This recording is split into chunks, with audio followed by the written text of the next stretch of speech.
Welcome to the Whatever Dating Talk podcast, where we try to make sense of the modern dating hellscape. Thanks for tuning in tonight. You could have been anywhere in the world, but you're here with me. I appreciate that. We're coming to you live from Santa Barbara, California, every Sunday and Tuesday, 5 p.m. Pacific. I'm your host, Brian Atlas. I'm joined by my co-host, Kiki, over there in the back, hiding behind people. She's a bit shy. A few quick announcements before the show begins. This podcast is viewer-supported, heavy YouTube demonetization, so please consider donating through Streamlabs instead of super chatting, as YouTube takes a brutal 30% cut. So some quick maths for y'all. There you go, quick maths. If you super chat 100, YouTube takes 30. If you donate 100, Streamlabs only takes 3. Streamlabs.com/whatever. Link is in the description. Donations and super chats $10 and up will be displayed in Stream Overlay. Donations and super chats $50 and up will be read/answered. Now, if you want to interact nearly instantly with us and weigh in on the conversation, consider sending a TTS, text-to-speech message. $100 and up triggers TTS. TTS is via Streamlabs only. Please see the description for all triggers and full details. We have channel memberships.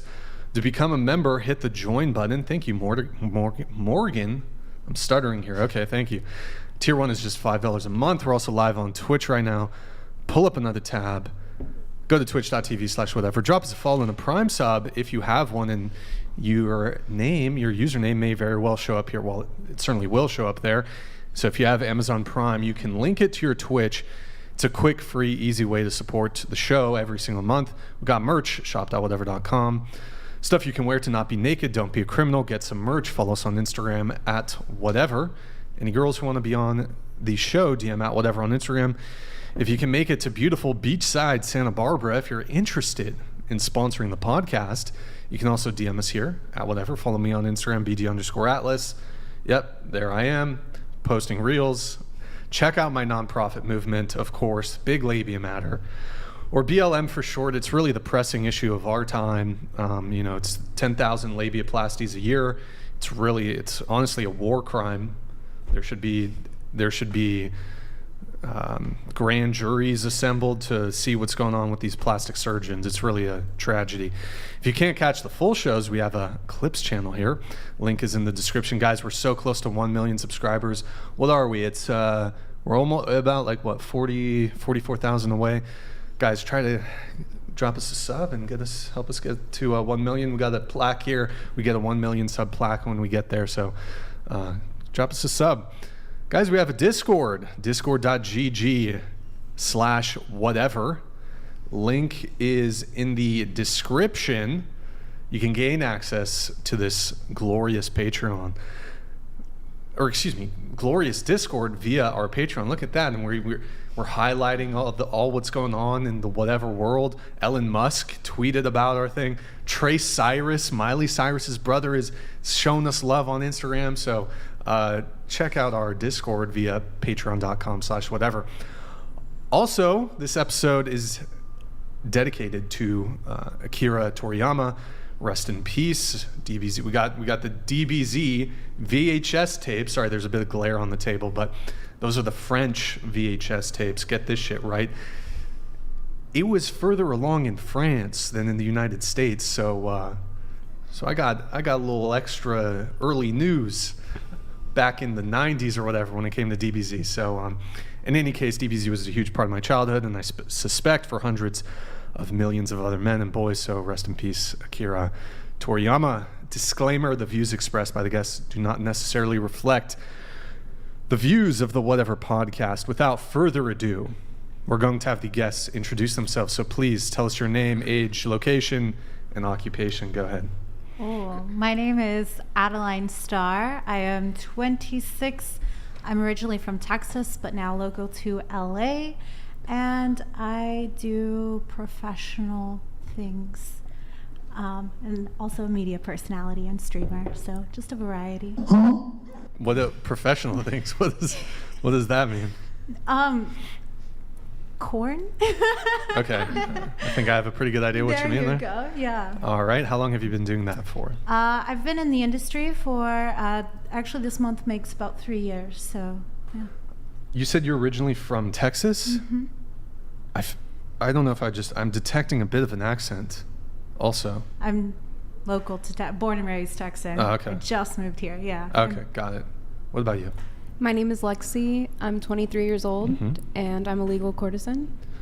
Now, for people who don't know what that is, what is a legal courtesan? A legal escort in the state of Nevada at the Moonlight Bunny Ranch. All right, and you offer your services, which are what? Why are you looking at me that Adult entertainer. way? Okay. I was just trying to figure out the wording. Okay. Got it. What about you? My name is Meg. I'm from Australia and I'm 34 and I'm studying personal training. And I'm sort of running an Instagram about dating coaching, but it's not really serious at the moment. But Okay, and maybe we will pull up some of your Instagrams in a bit. Okay. What part of Australia are you from? Brisbane? Brisbane. Yeah. Brisbane. What's the rugby team out of Brisbane? I don't know. You don't know? No. Okay. I used to remember in years past. What about you? Hi, my name is Angeline. I was born and raised in Oxnard, California. I'm 21 years old and I'm an exotic dancer. Okay, welcome. What about you? Hi, I'm Rose. I'm 21 as of this month, and I'm from New Jersey. What do you do? Oh, I'm a waitress. Wait, school at all, or? Yeah, I go to school. I go to college in New Jersey, but waitressing on the side. What's your major? English and criminology. English and criminology. I don't know what I want Do to you do go to with it. Rutgers? No, TCNJ. Okay, got it. Okay, cool. What about you? Hi, I'm Oh, Selena. into the mic. I'm Selena. I'm 37. I'm a stay-at-home mom, and I'm a student. My daughter, she's 4 months old, and I'm from San Antonio, Texas. I was like, oh, there's one more. I was forgetting what it was. San Antonio, Texas. I'm Allison. I'm 30 years old. I'm originally from Rhode Island, but I currently reside in Scottsdale, Arizona, and I'm a school counselor. I'm Morgan. I'm a Turning Point USA contributor and political and cultural kind of everything commentator. I'm 24 years old and I've been doing this for about 3-4 years. And I live in Phoenix right now, but I'm from California and Texas. All right, welcome everybody. So we're gonna go around the well, hold on now. We have one more person. Name is Andrew Wilson, host of the one and only Crucible, one of the, if not the fastest growing debate channel on the internet. Thank you guys for having me. It's a pleasure to meet you all. All right, welcome everybody. So we're gonna go around the table once more. What is your current relationship status? So, are you single, talking stage, situationship, friends with benefits, relationship, married, polycule, sex cult, whatever it may be? If you're single, how long have you been single? And what's the longest relationship you've ever been in? Go ahead. I'm currently in a relationship. How long have you been in that? It's recent. 3 months. 3 months? Mhm. What's your longest relationship? 2 years. 2 years. Mhm. Are you sure you're from Texas? Yeah. I'm detecting like a What not. do you think? I'm detecting a not American accent. I'm American. No, I see what you mean. But then like she'll talk again and I'm like, oh, she does have an American accent. Are you like intermittently putting on like a... No, I'm half Hispanic, half white. I've grown up all over. I've traveled all over. So Okay. some enunciations or pronunciations or whatever you want to call it might differ. So yeah. Your accent... You also are just hearing me for the first time too. So Sure, your accent has been colored by your many travels. Yes, We'll just say thank that. Okay. So you said you're recently in a relationship. Is it Yes. monogamous? it is. Yeah. Okay. What about you? I'm single, and I've been single for about 2 years now. All right. Longest relationship? Like 3 years. 3 years. So you've been on the Whatever podcast. Is it 2 or 3 times? I believe this is going to be my third time. Is this your third time? I think Any dating prospects at all since your last appearance? so. Nope. Nothing? Nope. Zilch? Nope. You were on dating apps, right? Previously. Nope. No dating apps? Are you currently on any dating apps? Farmers only? Not even farmers only? Christian Mingle. Christian Mingle? Tinder, Hinge, Bumble? Nothing? Nothing. Nothing? Nothing. You promise? Yes. Okay. So I was about to ask if you're celibate, but that's a pretty stupid question to ask. Are you civilianly celibate? Yes. Actually. Is that a word? Civilianly? Civilian. Yep. In a Just civilian. Makes sense to me. But it makes sense to you. Makes sense to me. What about you? I'm engaged. All right. Yeah. Engaged. How long have you two been together? About 3 years, but I've known him for about 7 years. 3 years. Longest relationship? 7 years. 7 years. Yeah. But that's not your current. No, that was my previous partner. Were you previously married? No. No? Okay. How long have you been engaged? A year, maybe? Yeah. Okay. A year. And who proposed to who? My partner, my fiance. Okay. He proposed to me. Okay. Things are changing. It's 2024. No, he definitely proposed Women are proposing to men. No. Men are proposing to men. So it's all good. Okay, all right. What about you? I'm single as of right now. How long have you been single for? Stay up on the mic, please. For like 3 months. About 3 months. 3 months? About 3 months? Yeah. Longest relationship? A year. 1 year. Yeah. Okay. My ex, he was actually on this podcast. He was the first guy you interviewed. Oh, Brandon? Brandon. Oh, okay. Does he know that you're coming on today? Yeah, I was like. Oh, you told him? I was like, where's the address? Like, I was like, I don't know where it's at. Please don't. No, I wasn't. I'm not gonna say it, but Okay. I was. You were answering me, so. Yeah. Okay, just. No, I wasn't gonna say the address.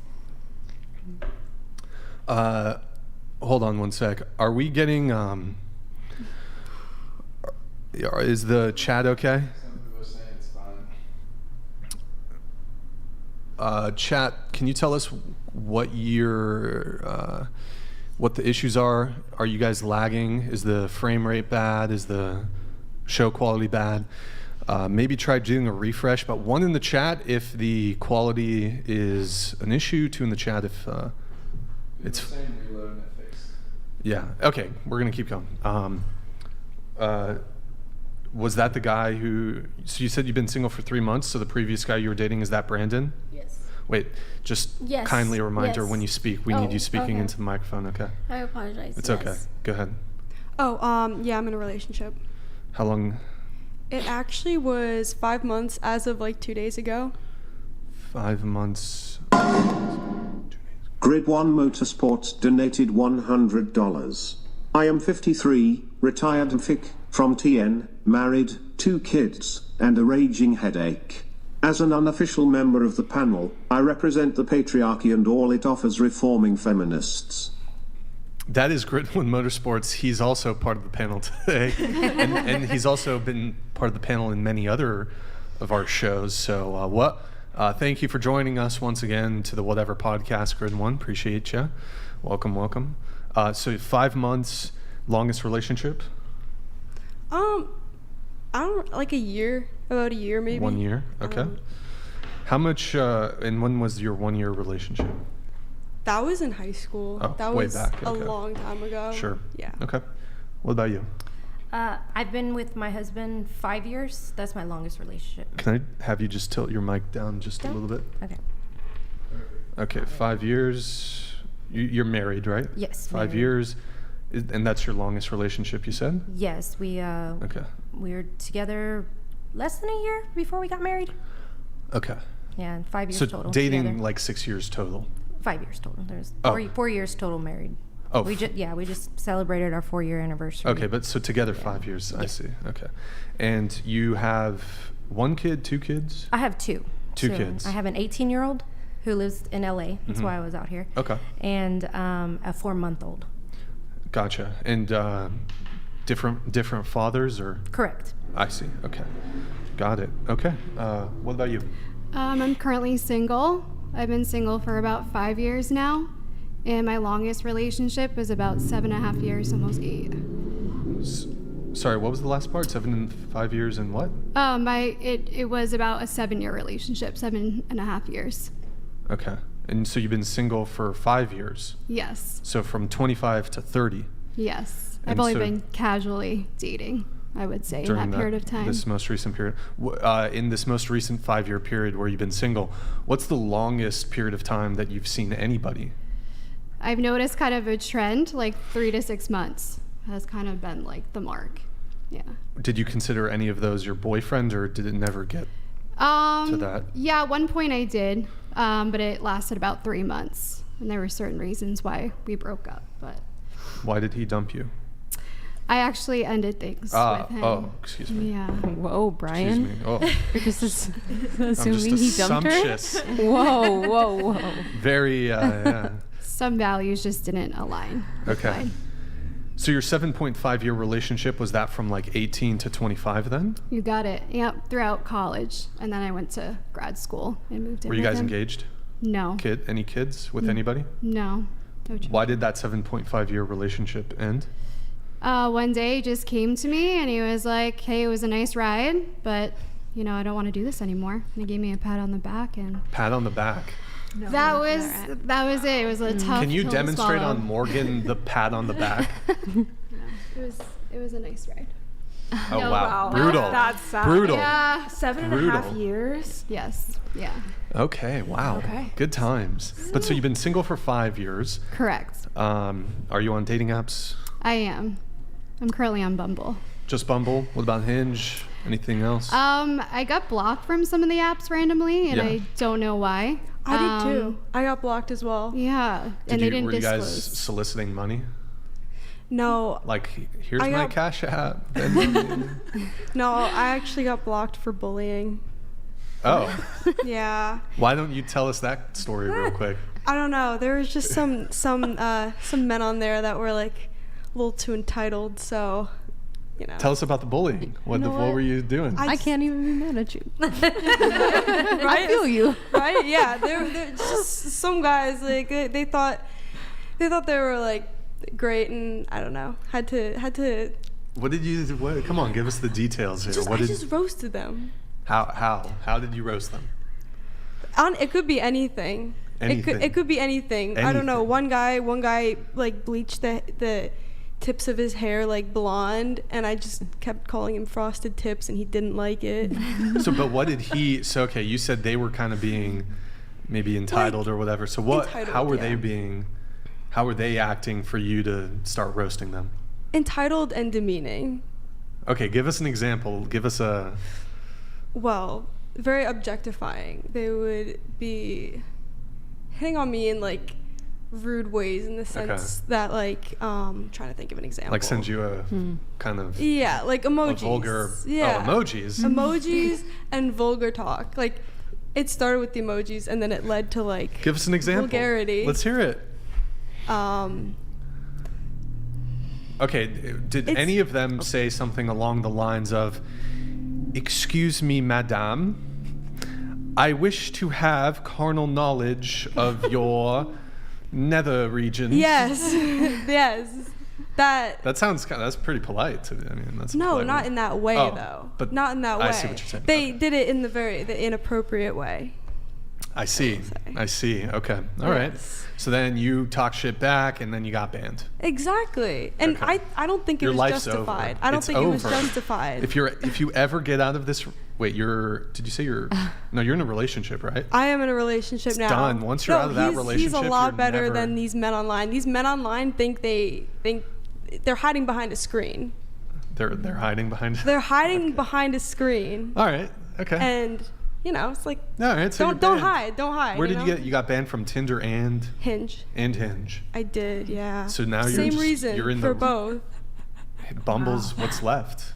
You've got one place. It's a recluse. See, I don't. It's a sanctuary. Bumble's your sanctuary.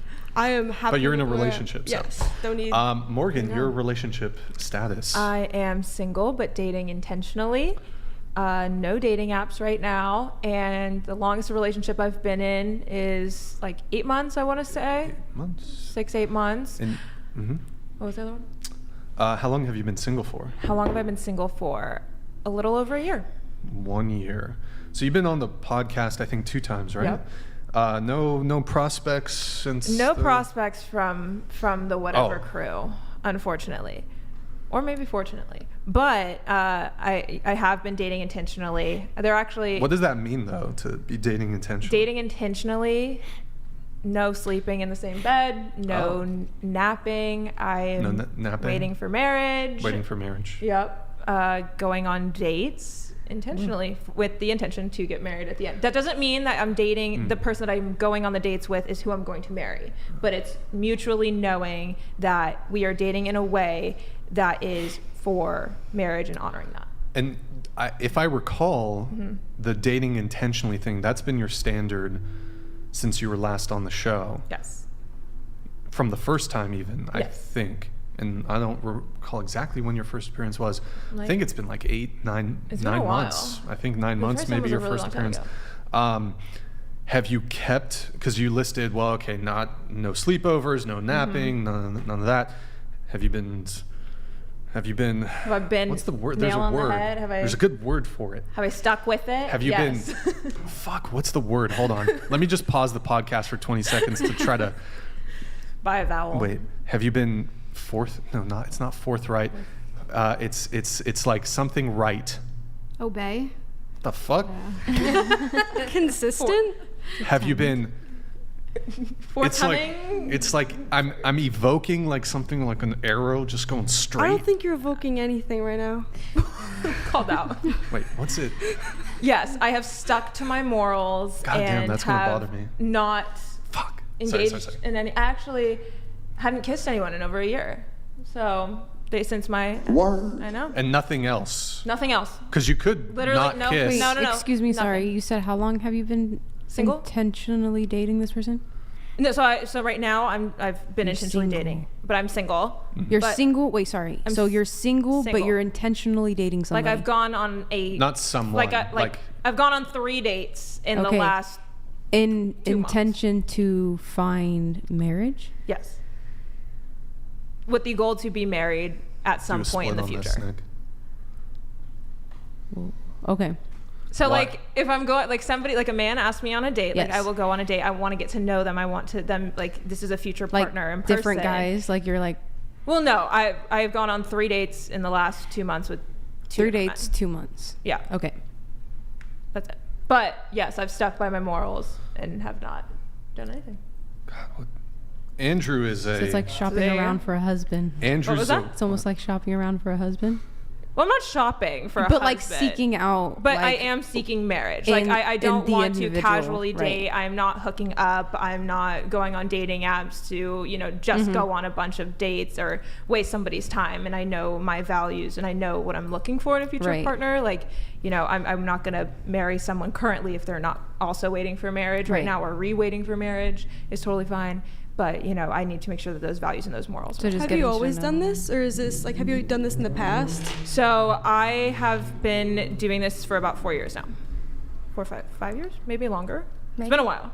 An example. So with my husband, when we met, 33 and 35, he was 35, a year and a half older than me, whatever at the time. Anyway, so when we met, normally I have to have that conversation with somebody like, hey, I have a kid, but I want more kids, but I'm not gonna have any unless I'm married and all of that. Like normally I have to have that conversation. I didn't with him. He was like, hey, I've already traveled, I've already done everything I'm gonna do, like I want a family. If you don't want that, let's part ways right now. And I was like, oh my God, you're staying, because that was my dating with intention. Right. Both of us had the same ideas of what we wanted in our life, the same goals, and I believe it was 5 months later we got married. Or no, excuse me, 9 months. 4 months later he proposed to me. 9 months later we had gotten married. I'm just asking because like a lot of days nowadays people don't, you know what I mean? Yeah. They're just like hookup culture and stuff. Right. So thank you for explaining that to me. Andrew Wilson, what about you? Yeah, I'm married, have been for over a decade. All right. Nice. So really quick on everybody's relationship status. So single. Me? No, I was pointing at her. And then we have single here, and then also single. What does that really mean to be single? There's no guys in the picture whatsoever. Come on, you're... Brian, what's your dating status? Can we top ask secret. you? I've got to keep it. It's Okay. top secret. I'm Top a... secret. Don't say virgin. You were about to. No, I was going to say I'm a monk, which is essentially kind of the same. I'm on monk mode right now. You're a secondary virgin. No, now that I don't believe if you can be a born again virgin. That's laughable. But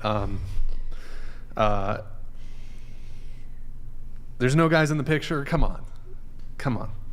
There's like, You got some sugar daddies though, right? Okay, I have a question. You said that you work at a legal brothel. yes. Okay, At the Moonlight Bunny Ranch. Okay. How many men have you seen in the last month via doing your job? I would have to grab my notebook for that. Do you have it with you? No. On like average, if like you were just, It depends. do you see that as Sometimes- just a job, or when you're doing that, or any of those men, any intention at all, or To date them? Yeah. No. I keep my work stuff separate from my personal stuff. I will not be dating my clients. Are they just one nights, or are they reoccurring? I have regulars. Yeah. Wait, can you scoot your mic This way? That way, yeah. Perfect. How many clients do you have? Why are you looking at me that way? What the fuck? I'm just Oh, what's your okay. question? How many clients do you have? Do I have? That's a really how many clients do I see a day? Sure. How Yeah. many? Let's do that's easier. How many Sometimes clients? I'll just see one client a day. And sometimes you'll see Two? two. What the fuck? And sometimes you'll see. This is like a Dr. Seuss book. Sometimes you'll see three. Well, that's Green eggs and asking ham. about the weather. I really don't know how many clientele. What's the I'll get. most clients you've seen in a day? Like 4? Has anybody ever told you that like when you look at somebody, it's kind of intense? Like I feel like you want to beat me up. No. Oh my gosh. You've no, got not that at like all. look in your eyes, like I'm no. fuck Do you I? up. Okay, Sorry. just Suzanne. When did you Am I- start? Like, are you intimidated upset? by me? No, are you upset No. by the question? No. Oh, okay. Not at all. Okay, sorry. Maybe you just have like that look. Anyways, moving on. So okay, you see. Did you say how many? The most you've seen 4. in a day? 4. That's it. Never, 5 never crossed your mind. One guy. All it takes is just one party. Sometimes, you know what I mean. One. All one it takes party. is one what? One client. Yeah. What do you call one client? Do you call them marks, tricks? Ever call them that privately? What? Do you know about? Have you had? No, I just believe in discretion, and I encourage discretion. So that's all I'm going to say. Have you discreetly engaged in escorting or prostitution? I have not. No. Okay, I'm just asking. But I do believe in discretion all across the board, especially when it comes to the adult entertainment industry. You definitely, we're here to provide, a service and a courtesy, sometimes a fantasy, and so it's beautiful.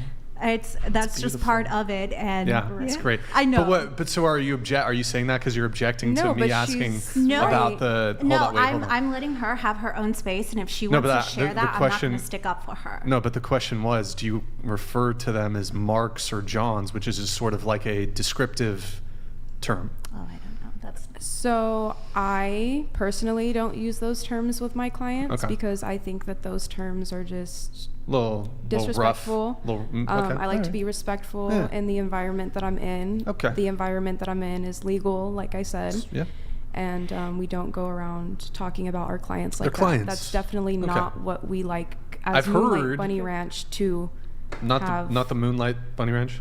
Do you want to tell us one more time where you? Well, I'm just where saying, you like, work? they're at the establishment. It's important for us to not treat our customers like that. You know Oh, what of I mean? course, of course. So. I have heard some. And I'm gonna say it multiple times just so that Some- you're aware of where I work. You know. Appreciate it.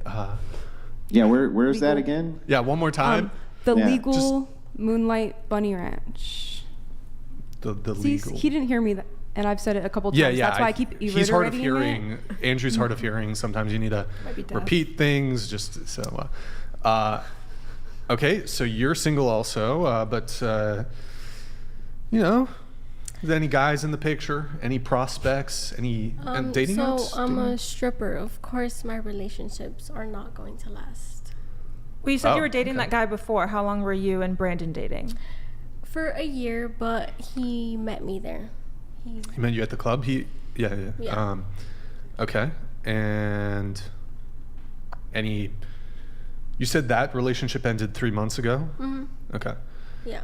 Any, rebound, anything? Yeah, of course. But More than a couple rebounds? like talking to guys, yes, but it didn't last because I'm a stripper. So It didn't last because you're a stripper? yeah, they don't. I guess like guys think that they can get in my pants because I'm a stripper, but that's not the case. So Well, I kind of, it would occur to me that somebody who's sexually open enough to be fully nude in front of men or groups of men, I mean, most guys are probably going to assume that you're not exactly waiting until marriage to have sex. that's fine, but I'm not gonna give my pussy up just like Do you that. want to be in a relationship? Not as of right now, no. Eventually, do you want to be like married and in a long-term relationship? I do, but later on in life. How long have you been dancing for? About a year Mm-hmm. or more than a year. How did you get into it? Well, I was kind of tired of the 9-to-5 job, so I wanted the fast money, and it's kind of hard to get out of the fast money after a while. So yeah, I'm just trying to get in my bag, and I want to hustle and make money. Are you hustling in other ways besides dancing? No. You said it's hard to get out of fast money once you start. Do you have a second plan of, eventually wanting to leave the stripping industry and going into something else? Yeah. I want a man to save me out of the industry. But then you said that it's really difficult for men to date you because you are a Steadfast. stripper. Oh Yes. my God, that's the What? word. Steadfast is the word. Sorry to interrupt. I wanted to thank you. Hold on, thank you. Who is it in the fucking chat? You said it earlier? You said I didn't hear. Steadfast. Steadfast. God, that's Good word. such a good word. Great So word. you have been steadfast. I have been steadfast. Okay, I didn't. Go ahead. Continue. You seem to have raised an eyebrow at something she said. No, I was just saying, so you said that you eventually want to be in a relationship. You want a man to save you, but you are currently a stripper. And you expressed that now a man, it's difficult to date because you are in the stripping industry. I kind of see that as a oxymoron almost of like if you do want So that. I'm only 21. I'm still really young. Right. If a man later on in life wants to look past my, stripping career, if he asks me to stop stripping, I will stop stripping. If he wants to still respect me for my past and he wants to provide for me and he wants to settle down and ask to marry me, then I will stop stripping for him. That's a great answer. And someone will do that for you. Yeah. And in that case, a man is not saving you. He might be picking you up, but he's not saving you. You know what I mean? Like, never say that a man's saving you. Never say that a man's saving Never you. say that a man's Well, I don't know. Well, you want a guy to be a. I would like a provider. Yes, I would. That's what I was gonna ask. Yeah, Like, I would like a provider. so I want to be a stay-at-home he's- mom. a man would be saving her by Yeah. providing her money, so she doesn't have to She doesn't have continue to continue engaging sex work. in the Yeah. in that kind of work. Okay. What made you want to get into stripping? I know you said fast money, you were working 9 to 5 before, but what was appealing to that industry? Was there something that was like, this is what I want to do and why I want to Well, do it? I kind of got tired of working at McDonald's, and And I didn't grow up in a wealthy household, so I grew up poor, and I wanted to make money somehow, you know? So yeah, I thought the best way to make money was off my appearance and off my looks for some reason, and that's how I got into it. You said you were born and raised in Oxnard, 805? Yeah. Okay. Can you show us the neck tattoo that you have? Just pull your hair back. What does it say? It says Ismael. What's that? That's one of my grandparents. Okay. Yeah. Grid 1 Motorsports donated $100. She believes in discretion, and that is for certain a discreet blouse. Said no one ever. The bunny girl and stripper might be using more copium than the hippie from the other night. This will be fun. Thank you, Grid 1 Motorsports. Appreciate it, dude. Thank you, man. Appreciate it. Do you have more back and forth with... So you've not been... You. It sounded like you had a rebound. What do you mean? You had... Because you said you broke up 3 months ago, but there was another guy kind of in the picture. Yeah, so I was always loyal to Brandon, but to me cheating was flirting with other guys, even through text. So that's what I did. You did? Oh, so he broke up with you because... It was on both terms. Both terms. It was a really toxic relationship. Oh. Yeah. Okay. Wait, and did Brandon tell you to come on the show? No, he didn't. He actually encouraged me not to come on here. Oh, he encouraged you? Okay, Brandon. And he told me... First off, let me just send a message to Brandon. I was not privy to... Brandon's a friend of mine. I was not privy to the relationship here, so... No, but I'm not gonna come on here and bash him. Like, okay. Yeah, I'd request you not say anything... I wasn't. Negative. Okay. I wasn't. I was just saying our relationship status as of right now. We're still cool. We still talk. You know. I still. Does he still work? Yeah, he still works. He still works, and Okay. It was just a toxic relationship, but I feel like we're better off as. Who was more toxic? Like, was it you? Be honest. I'm a Latina. Of course, I'm gonna be. Oh toxic. no, because I mean, I've had quite a bit of back and forth with Brandon. And he's got his head on pretty straight, so yeah, he's strikes me as a super level-headed guy. And so. I think Brandon, because before him, I didn't really know much, but a real man passes knowledge, and because of him, I think I know a lot more. Like, he taught me a lot of things. Okay. And so I can say that about him, but just the relationship itself was very toxic. What's some toxic things that you did? I memorized his following list. His following list? You, like everybody he follows on Instagram. On Instagram? Yes. You memorized it? Yeah. Like in your head? I mean, I would. Like you could like name the people like. No, not like that. This is Tiffany, Becky. Who's that? No. Gertrude? No, not like that. You got curious when you saw him following Gertrude. You're like, who's Gertrude, Brandon? Sometimes, yeah. Did he like... Who's Ursula? Okay, so... Yeah. Did he like other girls' photos on Instagram? Do you know? He would comment under the photos. And I'm just like, you don't even follow me on Instagram. You don't even like my pictures. Wait, what's some toxic shit that you did, though? I'd rather not disclose that. Slashing... Did you slash tires? No. Burn clothes? No. Oh, I've done that before. That's really fun. I actually I went to jail for like a few hours. For what did you do? For what? I don't want to say. Oh, okay. Yeah. A couple hours. Okay. Terrorism? No.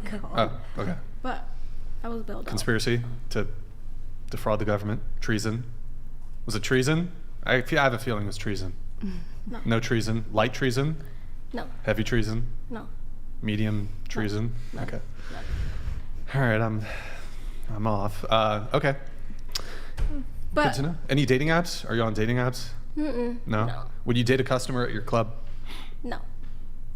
Okay. Moving on. Well, I'm gonna come back. Actually, you said you burned clothes. What? Huh? Yeah. Has any? Okay. Have you done other shit? Have you ever broken something? Yeah. Okay. Yes.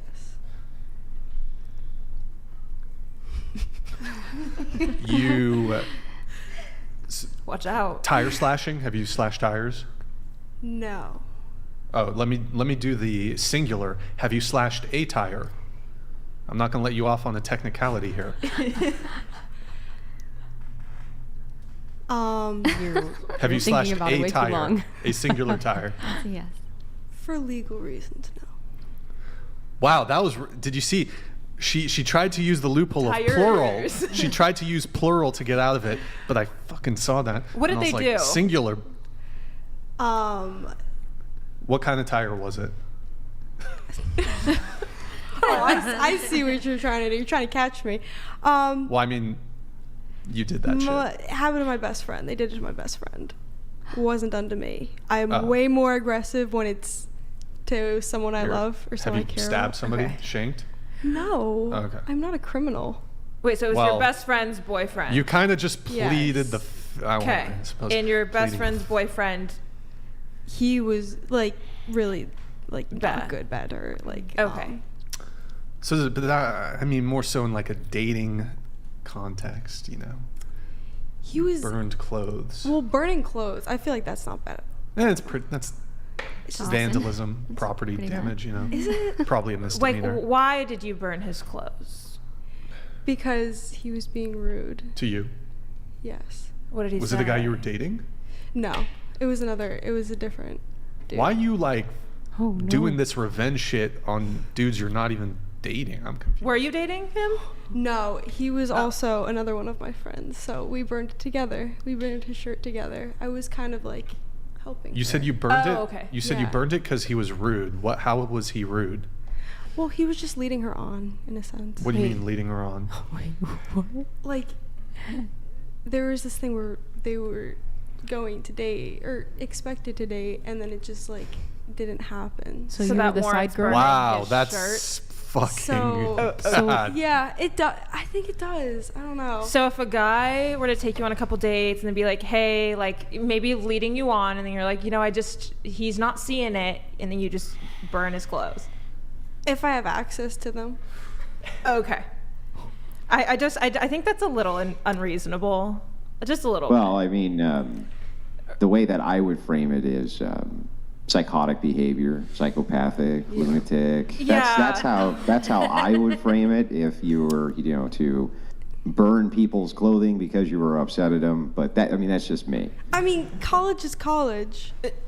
I was about to say, I mean, like, that's time consuming doing that to someone else. And like, so it's like, did you video record it and then send it to him and was like, look what I did? Or was it on his, like at his house? Like, where did this take place? Just have How one of many his clothes sweatshirts? were there? It was in my apartment, and the fire alarm went off. Okay. Yeah. And so then it was. You must have just been raging, girl. You were like, Wow. I'm going to do this in my were you apartment intoxicated? complex. Or just totally Inside. sober, let's burn his shirt. He was leading you on. Yeah. Okay. There was. So what did you burn it in?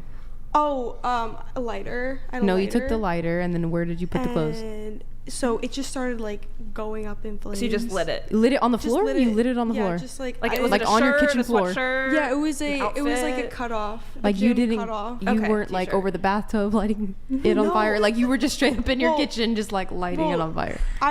She was like, my friend was just kind of chilling there, and this was like my idea. So Did you film it? I tried to, but I got like a little bit of it on film, and then it just started like going up in flames, and I like ran to Do you the sink have? to Can you put send it. us the video? We can play it. Faramir's note dead donated $100. Brian Goodshakul to see Andrew Morgan Lexi. Will we ever see in Rattlesnake plus Latina plus Vegas resident panel would be peak bands? Who's the Latina? Which Latina? I'm a Latina. There's several here. I don't know which Latina you're referring to. Thank you for the TTS. Jake's dope. We'll always love to have him back on. I'm not sure who the Vegas resident is. Who's from Vegas? Oh, maybe you. No, he said Lexi. Yeah, he said my name. I'm assuming. Yeah, Jake's great. Yeah, he's Jake's fantastic. He's great. Thank you. Appreciate that. Were you guys having more back and forth about the clothes burning, or I have questions? I just want, like, what extent, like, what would you do? Like, your boyfriend now, you're in an 8-month relationship. If y'all broke up, like, would you, like, it was toxic or something happened, like, what extent would you do? Because I feel like this is a reoccurring thing. I don't know. I feel like he's very genuine. I wouldn't do anything to harm him. Like, I wouldn't, like... You wouldn't harm him? Yeah, I wouldn't but burning clothes... I feel like burning clothes is just, like... It's a piece of clothing, you know? You can, like, always buy it again. So what if a guy broke up with... Like, what if you broke up with a guy and they had a piece of your clothes and burned it? Like, I feel like you would be like, they're toxic, that's horrible behavior, they're crazy. I'd just be like, yo, that's kind of crazy. But I would, like... I would just laugh at it. What? Yeah. I mean, if it... Well, I know if a guy, like, burned my clothes, I would think that's pretty, like, psycho behavior. I don't know. I think it's kind of funny. I would show my friend and be like, yo, look who just burned my shirt. That's a new one. Wait, what? You would think it was funny? Yeah, I would think it's funny. I mean, I don't know. Did you bring a spare set of clothes that Nick. Brian can take outside and set on fire, or? You're not full screen. What the heck, girl? I'm sorry, that's a little wild. I mean, that's far. If someone, that's like, okay. super weird. Just gonna let you know that's really weird. Burning an article of clothing? Yes. Yeah. It's also a crime. I mean, I've returned clothes from, like, previous exes of, like, we've broken up, good or bad terms. Like, I'm not going to damage your property. Like, I will mail it back to you gladly. Over a certain amount of I feel damage, that, isn't that actually. like a higher like charge? Wait, you were gonna say? Oh, I'm sorry. No, go ahead. Go ahead. Actually, Brandon would always, like, he wouldn't burn my clothes. He wouldn't throw it in the trash. He would actually, like, bag it up and return it. Yeah, he would return it. So, Like, that's a respectful thing to do. It might have been in, like, a trash bag, but, like, he returned it, you know. But he didn't. Oh, because you had, like, clothes at his place, and when you guys broke up, he gave you back your stuff. Yeah, the amount of times that he packed up my clothes from my closet in his apartment was like... So he was, like, breaking up with you. Oh, it was on again, off again type shit? Yeah, that. Okay. But he didn't burn it. He would... No, he'd give you but, like, he would be the one breaking up with you. No, it like, was... here's your shit. Goodbye. It was back and forth, yes. See, but I think that's a respectful thing to do. Like, even though your relationship was toxic and unconventional, at least you had the baseline respect of, hey, I'm going to return your things and not... I would be like, can I please just, like, have my clothes back? Like, don't do anything to it or anything like that. And I appreciate that, at least. He didn't. Some questions for you here. You mean this totally sane man bagged your clothes up and just gave them back to you? He didn't even burn them? He didn't destroy your stuff? That's great. I can't believe it. I've returned clothes. I have. Don't get me wrong. I've returned clothes before. Here, let me ask some clarifying questions. So, this wasn't somebody you dated. It was a friend's love interest. Yes. How old were you guys? This was... You said college. Yeah, this was a while ago. Maybe well, like... you're 21, so what? A year ago? 2 years ago? 2 years ago, I'd say. 19. Okay, so let's get some details about... Let's see if there's any sort of justification here. So, you said he was leading her on. Right. Okay. So, how many times did they date? Go on dates? How many times did they meet up? Pretty often, like I'd say a few times a week. For how long? For like over 3 months. So they were dating. So you were... But so what was the point? There must have been some occurrence or event that precipitated the clothes burning. You burning the clothes. Yeah. Well, was that what? I guess like cheating in a sense. He cheated. Were they ever exclusive? Were they? Yeah. So you were technically the side chick. Hmm? The side chick? Wait. No, I don't think she was involved. Oh no, I wasn't. It wasn't my Really? relationship. Okay, never mind. So they were never officially exclusive? okay. They were. Okay. It was on like both ends. There's different answers. There's different answers to that. I'm so confused. There was different answers to that. So like, according to one they work or another they work. It was different times like thrown up. But So she was seeing other dudes. He was seeing other girls. no, she wasn't. She wasn't She was seeing him, but he Yeah. ended up seeing another girl, and so you guys were like, well, she was being led on by this guy, so let's burn his shirt. Yes. There's Got it. definitely two sides to the story, for sure. Mm-hmm. He probably thought this was like a casual hookup. Did she ever bring up, what are we? Are we in a relationship? Are you my boyfriend? Did she ever have that conversation with him? Yeah, I believe so. And so, what did he say? I believe it just like went in like circles, like Nothing never there. really like a definite answer. So he was just wanting to hook up. Yeah. He was Wait, just wanting to see her. But he never agreed. He never said, yes, you're my girlfriend, correct? He said, nah, let's see how it goes type shit. Yeah, I believe so. You believe so? Yeah. So Because now, the way now you- do you see where there's an issue? This is No, she never dated him. I never dated him. I know, but you burned his clothes, right? Yeah, she said it would make her but feel don't you- better. It would make her. So oh you my were just God. okay. But then you said you For would also bestie. possibly do that with a partner, maybe. With a partner, I don't. Yeah, you do. I'm not as like that with myself as I am with like my friends. Other people. With my friends. Well, the tire situation was that the same friend, different friend? They're two different friends. Two different situations with two different friends.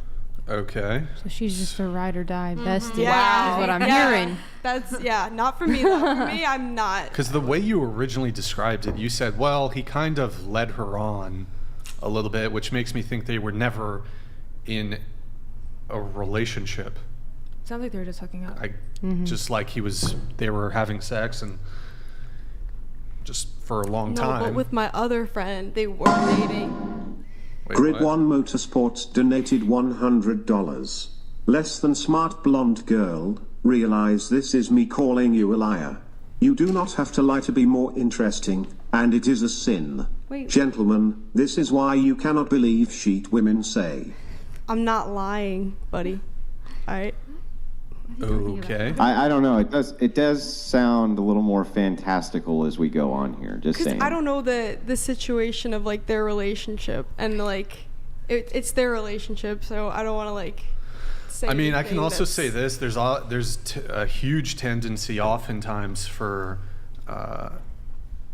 I mean, I don't want to make this like totally a gendered thing, but I've definitely experienced that women, more so than men, have a tendency to minimize the things they've done wrong and emphasize the things that their partner's done wrong in order to garner favor from whoever they're telling their fucking bullshit sob story to. If I'm ever asking anybody for advice, I'm going to say, here's what I've done wrong, here's what they did wrong. Do that in general because they want to sound important and feel listened and heard to. So in any story, most of the time, women are exaggerating themselves. Not all the time. Not all the time, but sometimes. There's honest people out there. I'm not But lying. I'm I not just saying don't you are. want to. I don't want to tell the story wrong because it's That's not right. like my story to tell. So I don't. Well, I'm not lying. it was though. your I did clothes burn to the burn, shirt. apparently. I did burn the shirt. It was your clothes to burn, I did burn the not shirt, her but story it's to just tell. it's just not my. Well, the shirt part, yeah, but. We need to get this guy on the pod. We need to get them on the podcast. He see needs what the to- story is yeah. here. He his knows side his up. shirt was burned. I'm so sorry, but may I use the restroom? Yeah, go for Thank it. you. You don't need to ask, by the way. You just feel free to. Okay. That's fine though.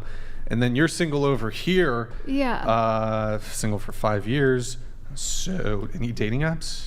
I'm on Bumble. Oh, yeah, Do you duh. mind if Sorry. I just ask her a question? Oh, 'Cause okay. I've been, Sure. I just wanted to ask you, like, was it worth it? Like, doing those things? Oh, burning of the shirt. Yeah, and like slashing the tires for your friends. Like, was it worth it?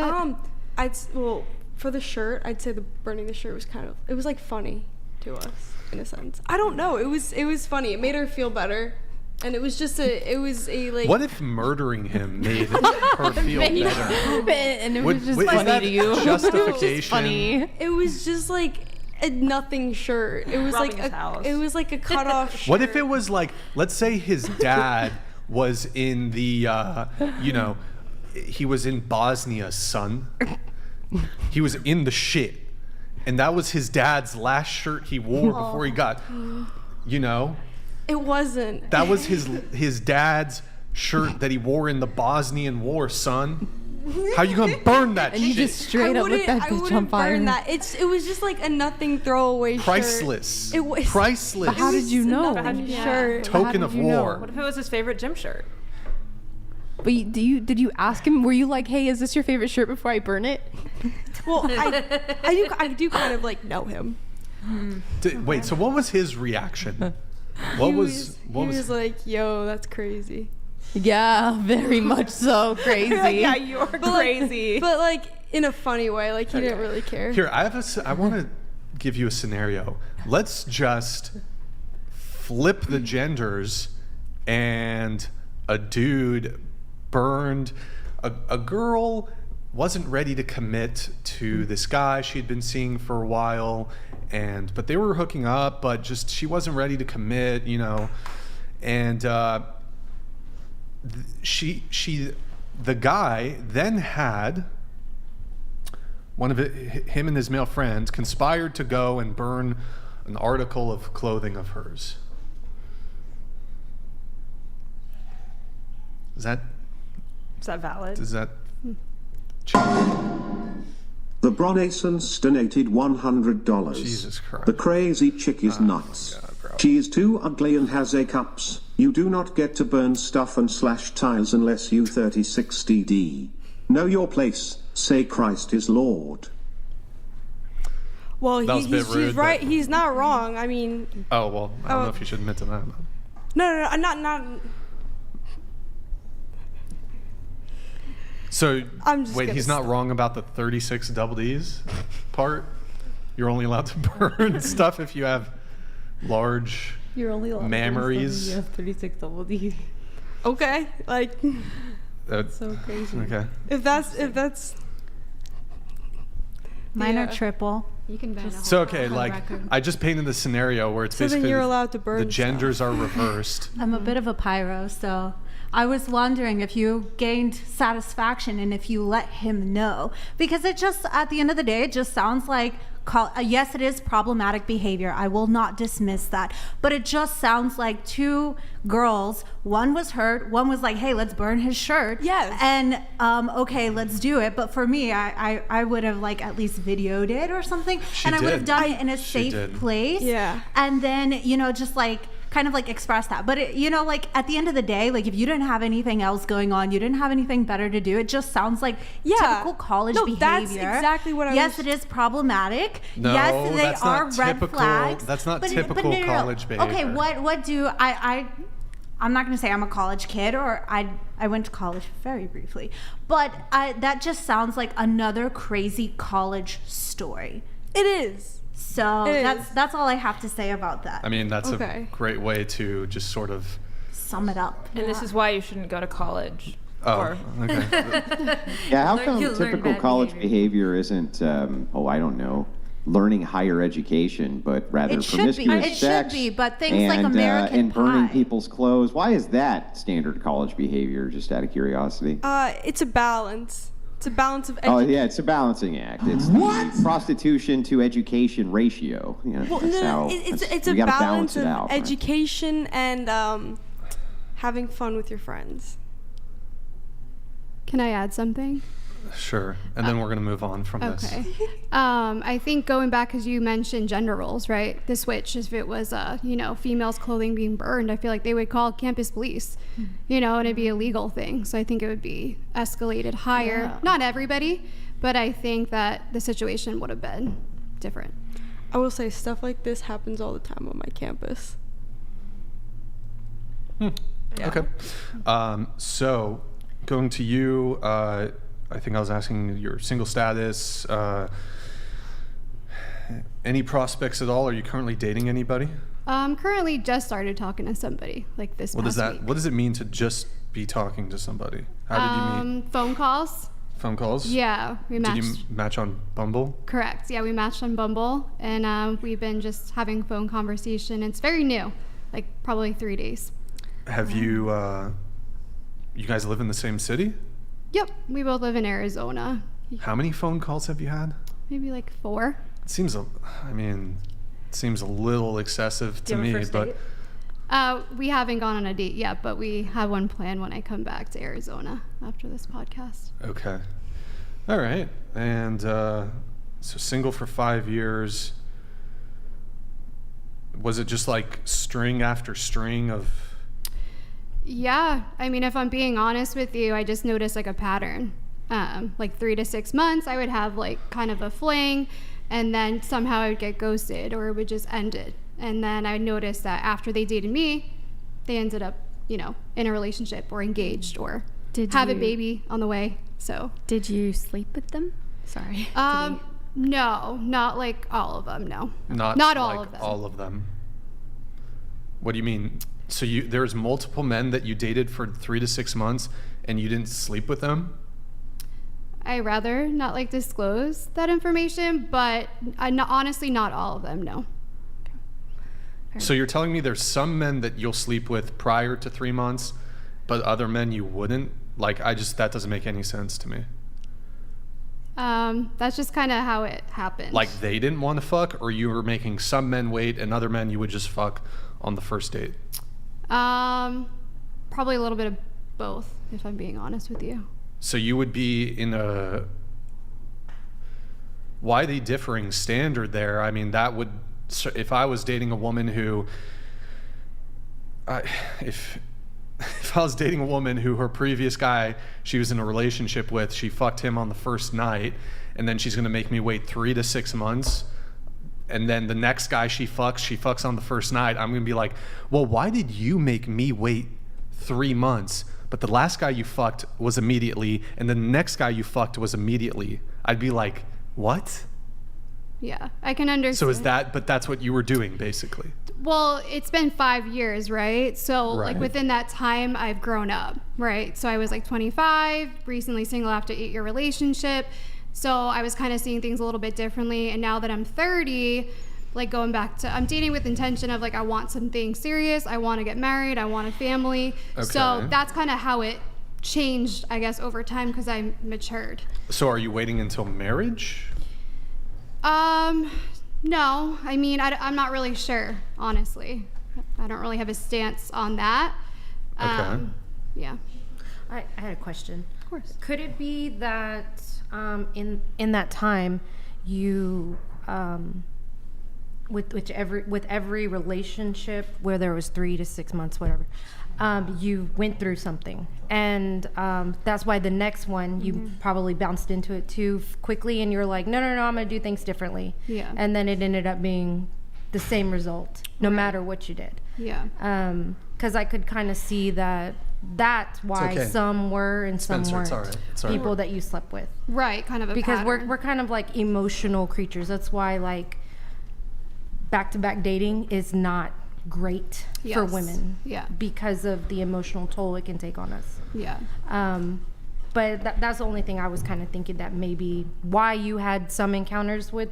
Right. What is the word you use, Brian? You had some Carnal knowledge. Carnal knowledge, and others you did not. Yeah, and I think you're exactly right. I mean, in between those times, of course, I took like a couple of months off of dating somebody. I mean, I guess I've just been single for so long that I think there was 2 or 3 months in between, and then I would meet somebody else. Like I wouldn't just jump from a relationship. Nickelodeon donated $100. Lol emotional. Depends on how many white claws and fireballs she's knocked back that night.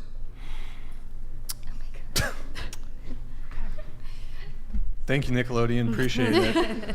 I mean, I have a bunch of thoughts on this, but there's a bunch of TTSs that are about to come through, so I'm kind of just waiting on it. But guys, go to our Twitch, twitch.tv/whatever, drops a follow and a Prime sub. Oh, okay. 7,777,777,777,777,777,777,777,777,777,777,777,777 donated $100. Sub to our Clips What channel. century are we in?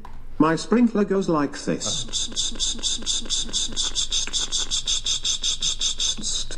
It's good. I like it. It's nice. Thank you. Thank you, that Comes person. back like this. It's good. Oh, and then we have Swordless. Swordless donated $100. Good luck. And as usual, I'm going to bed. Good night. Hey, Swordless. Thank you, man. Appreciate it. He was asking, we'll come back to the whole single situation. What century are we in? What century are we Yeah. in? What century? 21st, no? 21st. 21st? I don't know. I don't think so. I don't know. Oh, no. You don't know? Okay. What century are we in?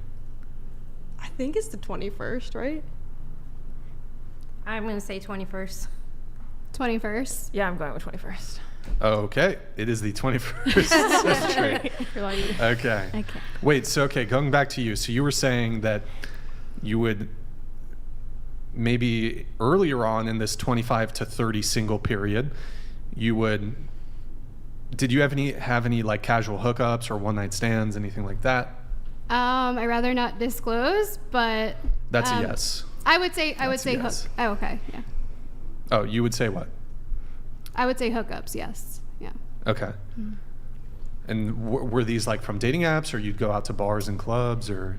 I don't think I think dating apps were kind of like a little bit just new, or I wasn't really on them because I was single for so long, but I would just, because I moved back to my town where I'm from. So I was going on dates with people I went to high school with. Yeah. Sure. So from the guy's perspective on this, on one hand, I'm not saying that women shouldn't change for the better. They should. And if it's your genuine value shift of, okay, well, previously I was engaging in promiscuity, that's not good. Maybe I should wait longer periods before having sex with men. I still kind of, look, it's your prerogative, of course, at the end of the day. But we as men are also allowed, in the same way, for example, if you encountered a man who he was kind of, he wanted to go 50-50 and he never took you on any trips, and he was, he wasn't ready to give you monogamy immediately, but then you find out that in all his past relationships, he gave monogamy very quick to all his previous partners. He was a provider, protector, never 50-50. He would just always be providing, paying for first dates. But then he says, well, I'm not doing any of that stuff because I really like you, and all those previous girls were just short-term flings and mistakes. You see how ridiculous that sounds? So when girls say, well, all those guys in the past that I immediately had sex with, that was just fun. They were fuckboys and assholes, and they weren't deserving.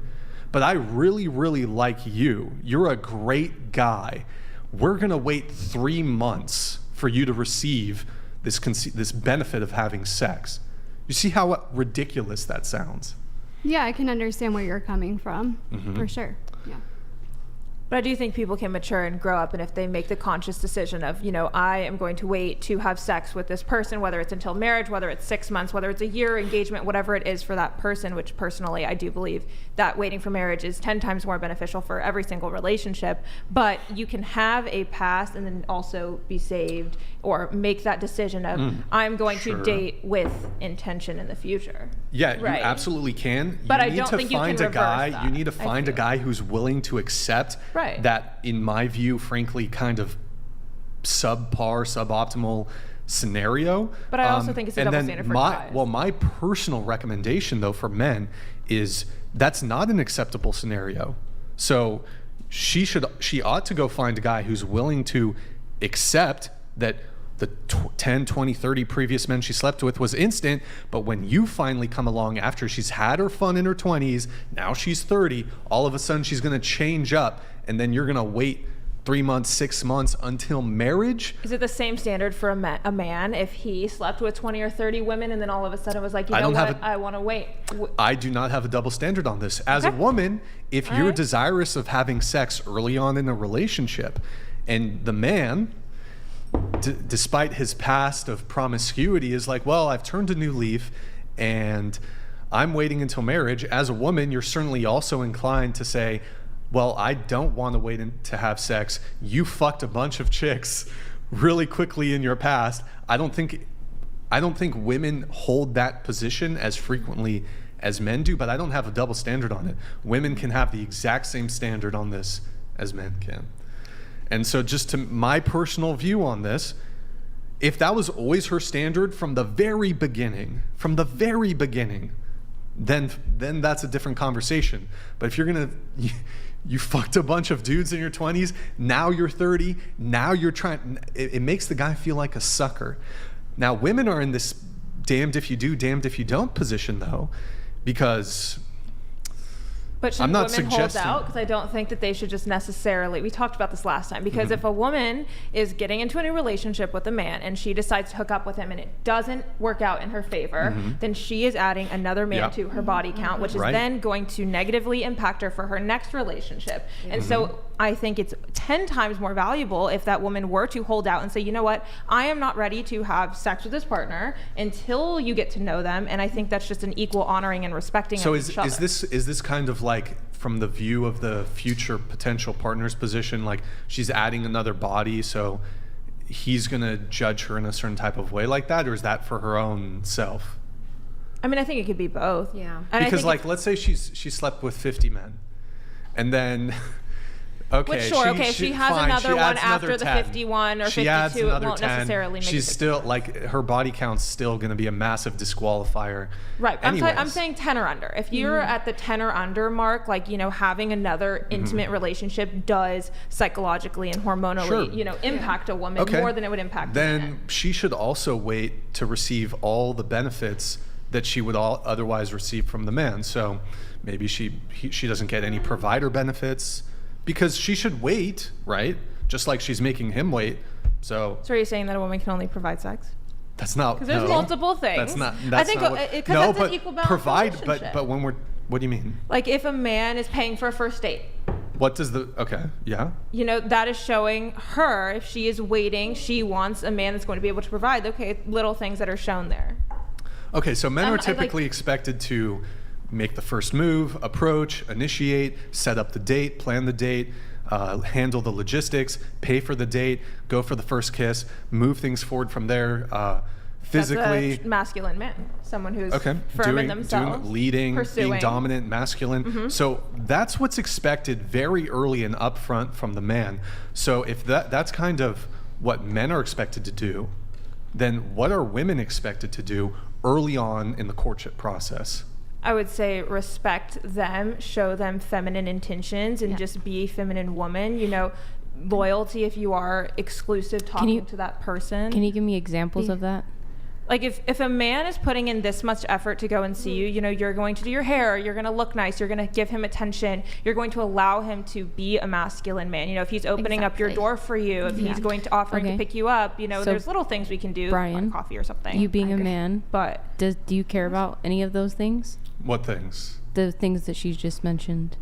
Like if you want a feminine woman, and I'll use the word like biblically, right? You know, in marriage, a woman will submit to her husband's authority because her husband is submitting to Christ and is leading the household. So you're trusting that they are going to lead you in the future. So as a woman, when you're going on a date, you know, it's not an interview. You're just getting to know that person, and you are appreciative and thankful for them, you know, being the leader and showing that masculine energy. And you there are being feminine and showing your feminine qualities, because it is an equal balanced unit that will become one in the future. It just feels like a bamboozle. Oh, okay, you previously slept with your past 10 sexual partners. But you're not going to take every girl out on a first date, you know? Like if you were intentionally or looking to date someone, you'll take them on a date. I think it's better to wait for a man as well. Like then you can like have a more intense bond with her anyway, or else it's better for you guys, I think, as well. That would be more. I understand what you're saying though. Like yes, if a woman is It's a raw deal. It's a raw deal. I think it's a raw deal. Oh, okay.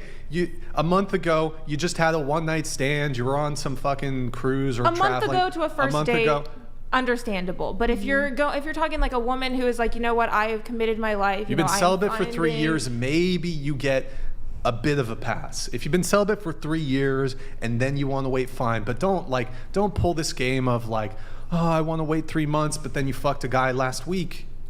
That's the issue I have with it. is being consistent in your values. I understand that. I don't know. Andrew, you got anything for this? Oh, sorry. Yeah, if you don't mind, I wouldn't mind engaging a bit on this topic with you. So, not you, Brian. Sorry. Okay. Actually, he has a point. So, to speak to his actual point with no deflection at all, what would the TPUSA position on this actually be? Would the TPUSA position on this be that if a guy does end up, dating a chick who was very promiscuous just a month before, and she has suddenly turned to Christ in her 30s, of course, that he should date her? That he should wait? I mean, what is the prescription here, do you think? Well, if you're going to be charitable to Brian's view. No, I actually agree with Brian when it comes to if somebody had been promiscuous for months prior and then all of a sudden has decided, okay, today's the day I'm going to go on a date and I'm going to save myself. I think there's a lot more work that goes into that than just 1 week of hooking up with someone and then all of a sudden the week later you want to go on a date and be with someone. Like there's a lot of steps that we're missing here. So of course, if a woman has slept with, 10 men or however many and then is now going on a first date a week later or a month later, I do think that's a little early. Personally, I do think that's a little early to be like, okay, now I want to wait. I think as a woman, you would need to honestly reevaluate yourself and not date for a little bit and figure that out. Yeah, from the man's perspective, that should be a massive red flag, right? Yes. Right, no. Like you would say you're valid. That's what I was going to say. Yeah, no, it's a red flag. I don't even understand what your argument with Brian is about then, because that's what he's saying. That's literally all the guy is saying is, how is this not a red flag that you decided, oh, look, I finally found Jesus, right? As you tend to see many of the porn stars, even who come through this show, who suddenly find Jesus. They continue to do porn, interestingly enough, but they claim that they did anyway.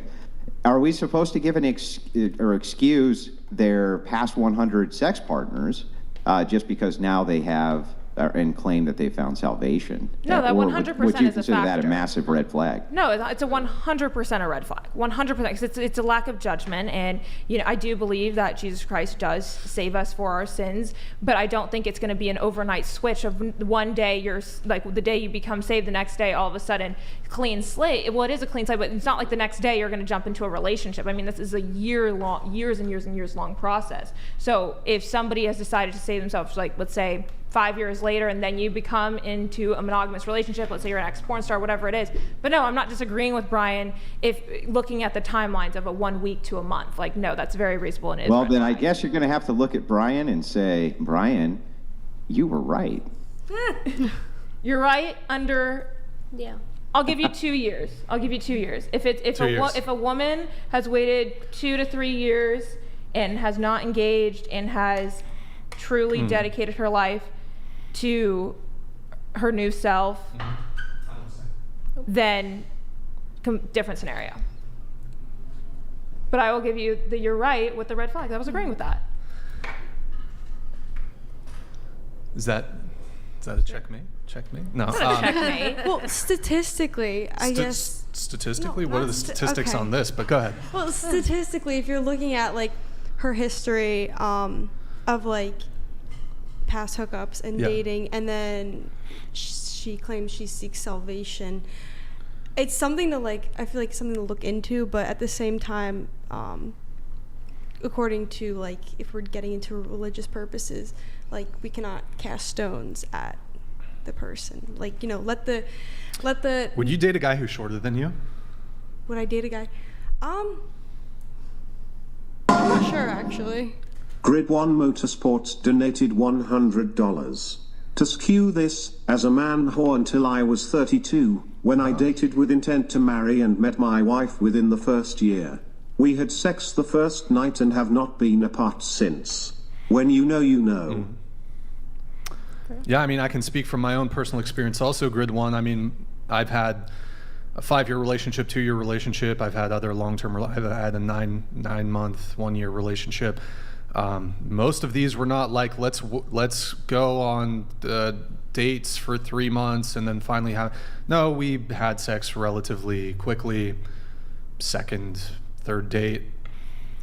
And yeah, so thank you, good one, for that anecdote. Wait, so You're saying something about, saying well, how, like- considering a woman's past promiscuity is casting stones, No, and you're not casting allowed. stones. I'm saying it's like you can take it into account, but I'm saying like let he who is blameless cast the next stone, which What? it's biblical. Yeah. Yeah. But so I'm what's saying your point? I'm saying. Are you suggesting that- men should not consider women who've slept No. with 100 men previously as suboptimal partners? No, I'm not saying that they can consider whoever they want, however they want. I'm saying like to judge them openly, verbally is like. Well, they're not going to throw a stone. Can they take their stones and go home? Yeah. Yeah. Yeah. 100%. So then that's Because that all. man's That's not- all he's saying, right? Yeah, that's all I'm saying. That's what I'm arguing. I'm not gonna like have a laugh and be like, oh, you fucking slut. No, it's just to me it's like me advising other men, don't date those kinds of women. And for me personally, I would not date that kind of woman. And that's totally And fine. fair. That's the That's extent. totally- That's yeah. the extent of my commentary. Oh, yeah, that's that's totally 100% fine. valid. I don't make it a mission to go out of my way and be like, look at this particular woman who's a slut. I don't do that. Now, in my own assessment, I'm of course thinking, well, I don't think this would be a good person to date, but that's really the extent of it. I'm not going to go on the offensive and be belligerent and attack you for it, but I will advise other men, this is a suboptimal dating move, and for me personally, I wouldn't be about it. That's totally valid. fair. That's totally fair. Valid. What are you doing? What was that? I have ADHD. I'm sorry. So I was Oh, a it's all little good. fidgety. It's all good. But look, I mean, I think it's wonderful if women are choosing to move in less promiscuous ways. If you try to prioritize long-term relationships, I think that's great. But do realize, even if you do make that proactive choice to change up the way you move, that men are still going to consider perhaps your past actions and behavior, and even though you've changed, still preclude you from wanting to pursue you for a serious relationship or any kind of relationship. And in that scenario, though, I can just tell, I'm just sort of explaining the guy's perspective here of, well, because, for example, I'm not going to expose her, but we had a Christian girl come on the show, and she said multiple times that she was waiting for marriage. I think she'd been on the show twice, and then she came back on the show, and she said, well, I'm waiting till marriage to have sex. She came back on the show, and I give her credit for at least admitting this. She said, I had a slip up. I had sex with somebody. And then it would be very frustrating for me, for example, if I had been dating her in between that time, but she was like, oh, I'm gonna wait. And then I find out like a week after we break up, for example, after I dated you for 3 months, and despite, my desires to have sex, you're like, no, I respected it.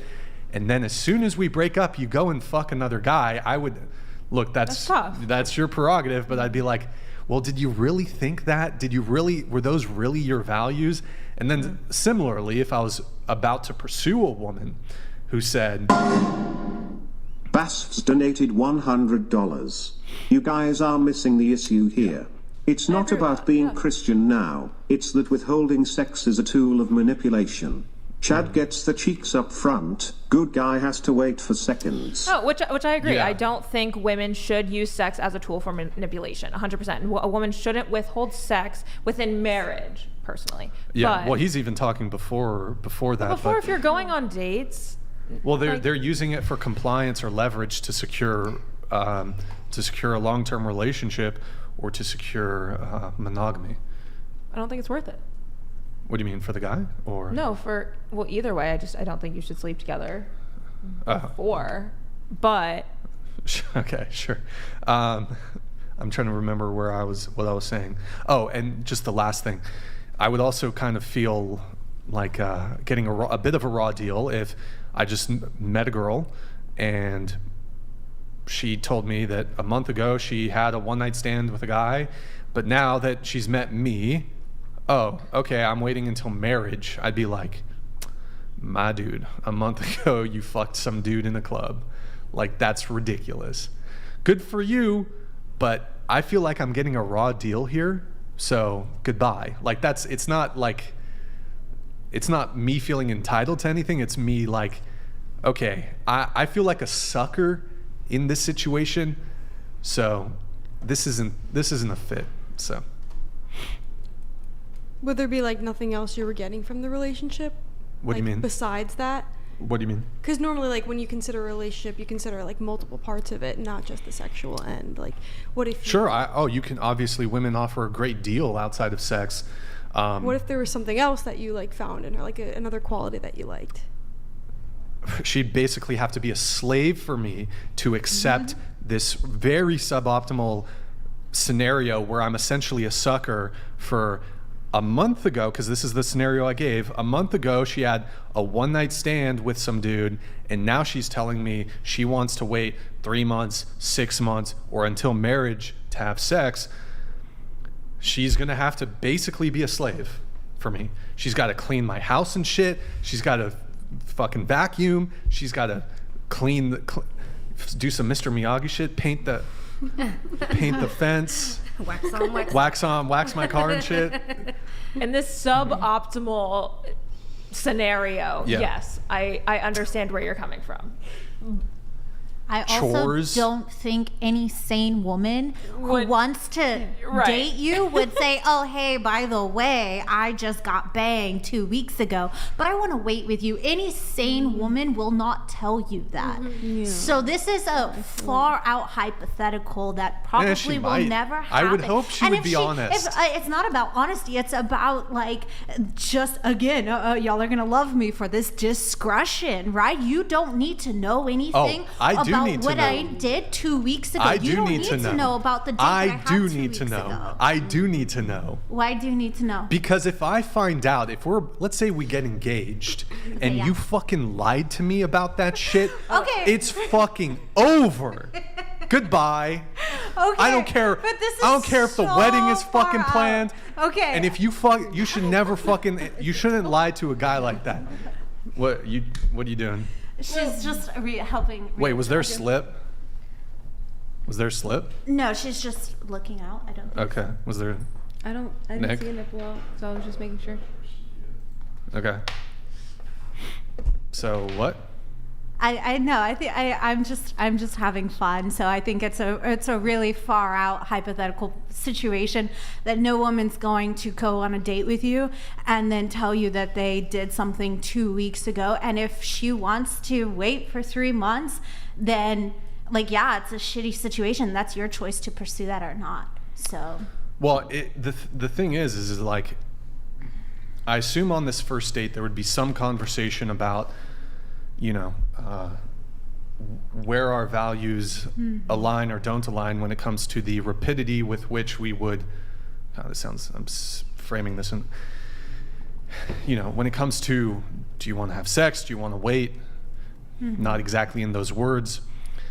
And so if on that date she says, well, I'm waiting till marriage, but in like the scenario you gave 2 weeks ago, she fucked some dude, that would be... I'd find that interesting. It would suck. That would be like, okay, cool, like that's not really in alignment with what you just told me. And then that's your choice to pursue that or not. And that's what she was saying is it takes time to kind of make those changes. And you have to also, and like that girl who said she had a slip up, it takes time to implement these changes and these choices and these habits. So yeah, but you're... Okay. So is your advice then to you ought to omit or lie to men and not reveal? No, that's not my advice. My stance is it's so hypothetical and it's so far-fetched that like most girls won't say that. Here's an example, right? If I'm actually interested in a girl, one of the questions I might ask her when first meeting her and screening her out is, when's the last time you've had, the phrasing might change. So vulgar. When did you get banged last? No, I said, when's the last time you've had sex with someone? That's a question I might ask because I want to know. You fucked a guy last week, not interested. Yeah, and that's your choice, and that's okay. Right, but so would you recommend a woman in that situation to lie? No, she needs to say like, okay, she needs to be forthcoming. I'm not saying you need to lie. I'm just saying like most women wouldn't have that kind of switch up or would say that. Right. That's all I'm saying. That's so then wouldn't it be wiser advice then to say that if this is something which is new to you, if you've just made this switch over in your life, that you should ease off of dating for a while? I agree. I wholeheartedly agree with that. Yeah, you should wait. If that becomes untied, is it like No, it won't untie. It's just I got animated when I was talking to you, and she was just looking out, so. Let's just, if you can, just be cautious of that. I will. Okay, so, well, why don't we, I wonder if there's any other, maybe I could give another analogy. Someone recommended to me there's a handbag analogy that's good for this one. I forgot what it is. That's now people are gonna, I'm making sure there's no nip slip, guys. People are like, oh, he's trying to take a peek, huh? Okay, we're good. All right, let me read this. We have, can we get the rating started and wife scale, please? Okay, so he's talking about the rating 1 to 10. Wife scale. I guess, what do you rate yourself on the wife scale? 1 out of 1 to 10. What is a wife scale? Like, are you wife material? On a scale of 1 to 10. That's what he wants. So we'll go around the table really quick on this. Go ahead. Wife scale, yes, absolutely. I have full capabilities of becoming a wife. So, oh no. I mean, you are correct me if I'm wrong, you are a sex worker, right? Yeah. Currently. Why would you think that you would make a good wife? Just because I have a certain profession does not take away from my ability to care, love, and provide something that my partner is seeking. So, I mean, the science would disagree. Have you ever heard of a phenomenon called pair bonding? No, tell me.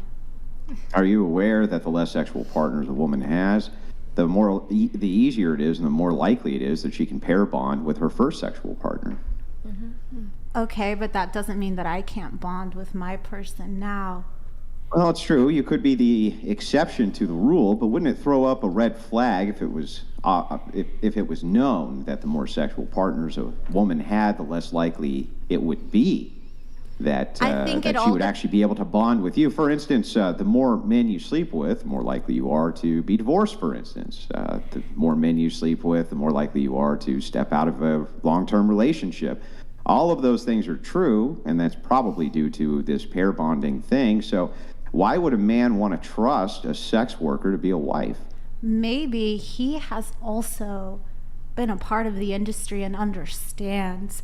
And also, there are men who make allowances or grace for women and their past. There are men out there, and it's not a subpar choice. It is just a personal choice. And as far as pair bonding goes, I believe that it is up to the woman and her own intuition and her own body and her own ability to connect with oneself when it comes to connecting with another partner. Is you have to know yourself. You have to know deep down, like, you can get all scientifical, you can bring me statistics, but all it boils down to is the woman's self-awareness and Did you say the connection that she scientifical? has with herself. I don't care. Don't grammar police me. I'm just making a point here. You can know yourself. Well, I was just curious, as we get into more of the scientifical data here, if we can maybe back up just a little bit. Okay, yes. And we can look at this objectively. If your son came to you and said, "Mom, I'm going to marry a sex worker," what would your advice to him be? Follow your dreams, my son?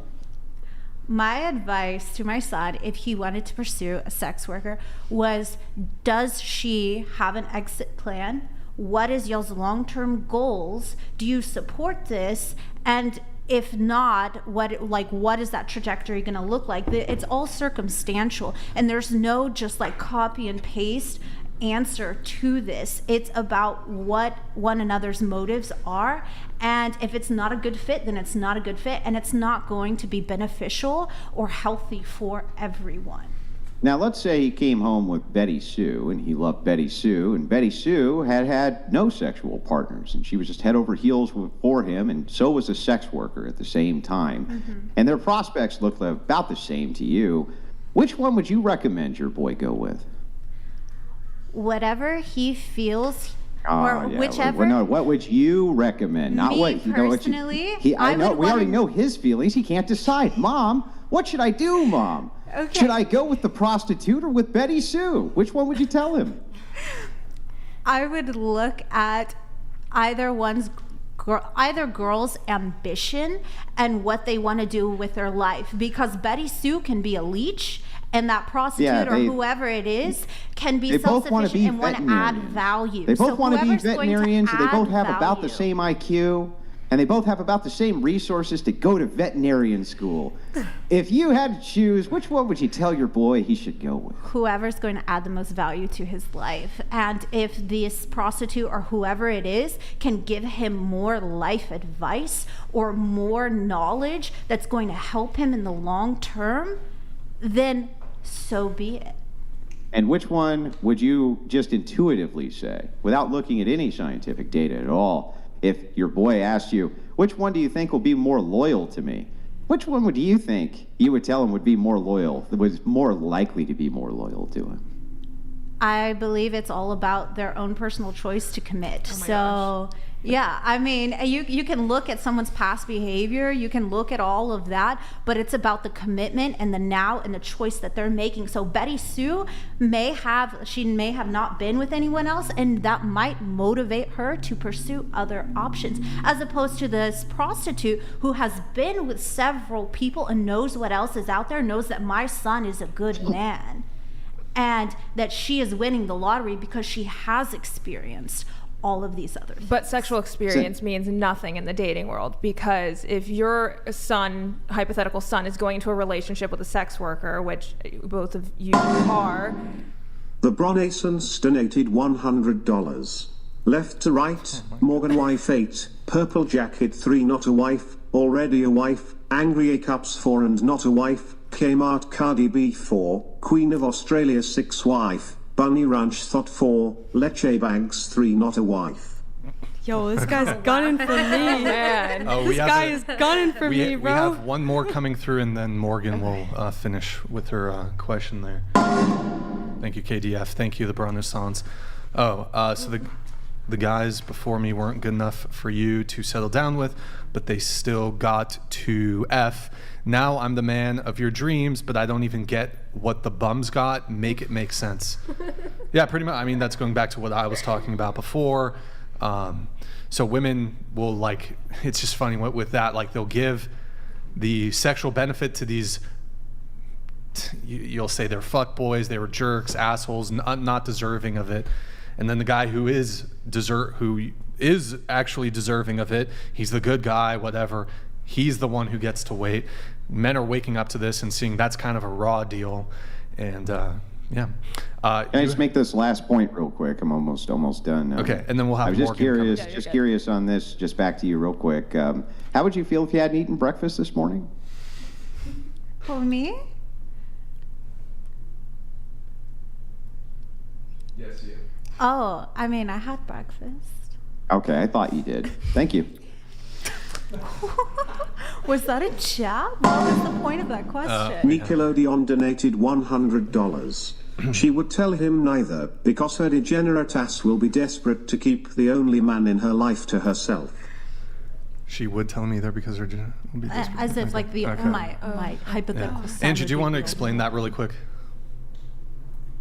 Yeah, so this question, and it's more of a meme. It doesn't really have any scientific foundation at all, but it is kind of funny. If you ask a person what they had for breakfast this morning, you're engaging, or how would they feel if they hadn't had breakfast this morning? What you're doing is you're engaging in a hypothetical, and you're trying to examine what they think they would feel like had they not eaten breakfast. But there's many people who can't engage in hypotheticals, and so they just respond with, but I did have breakfast this morning. And so that's the point of the question. Interesting. Interesting.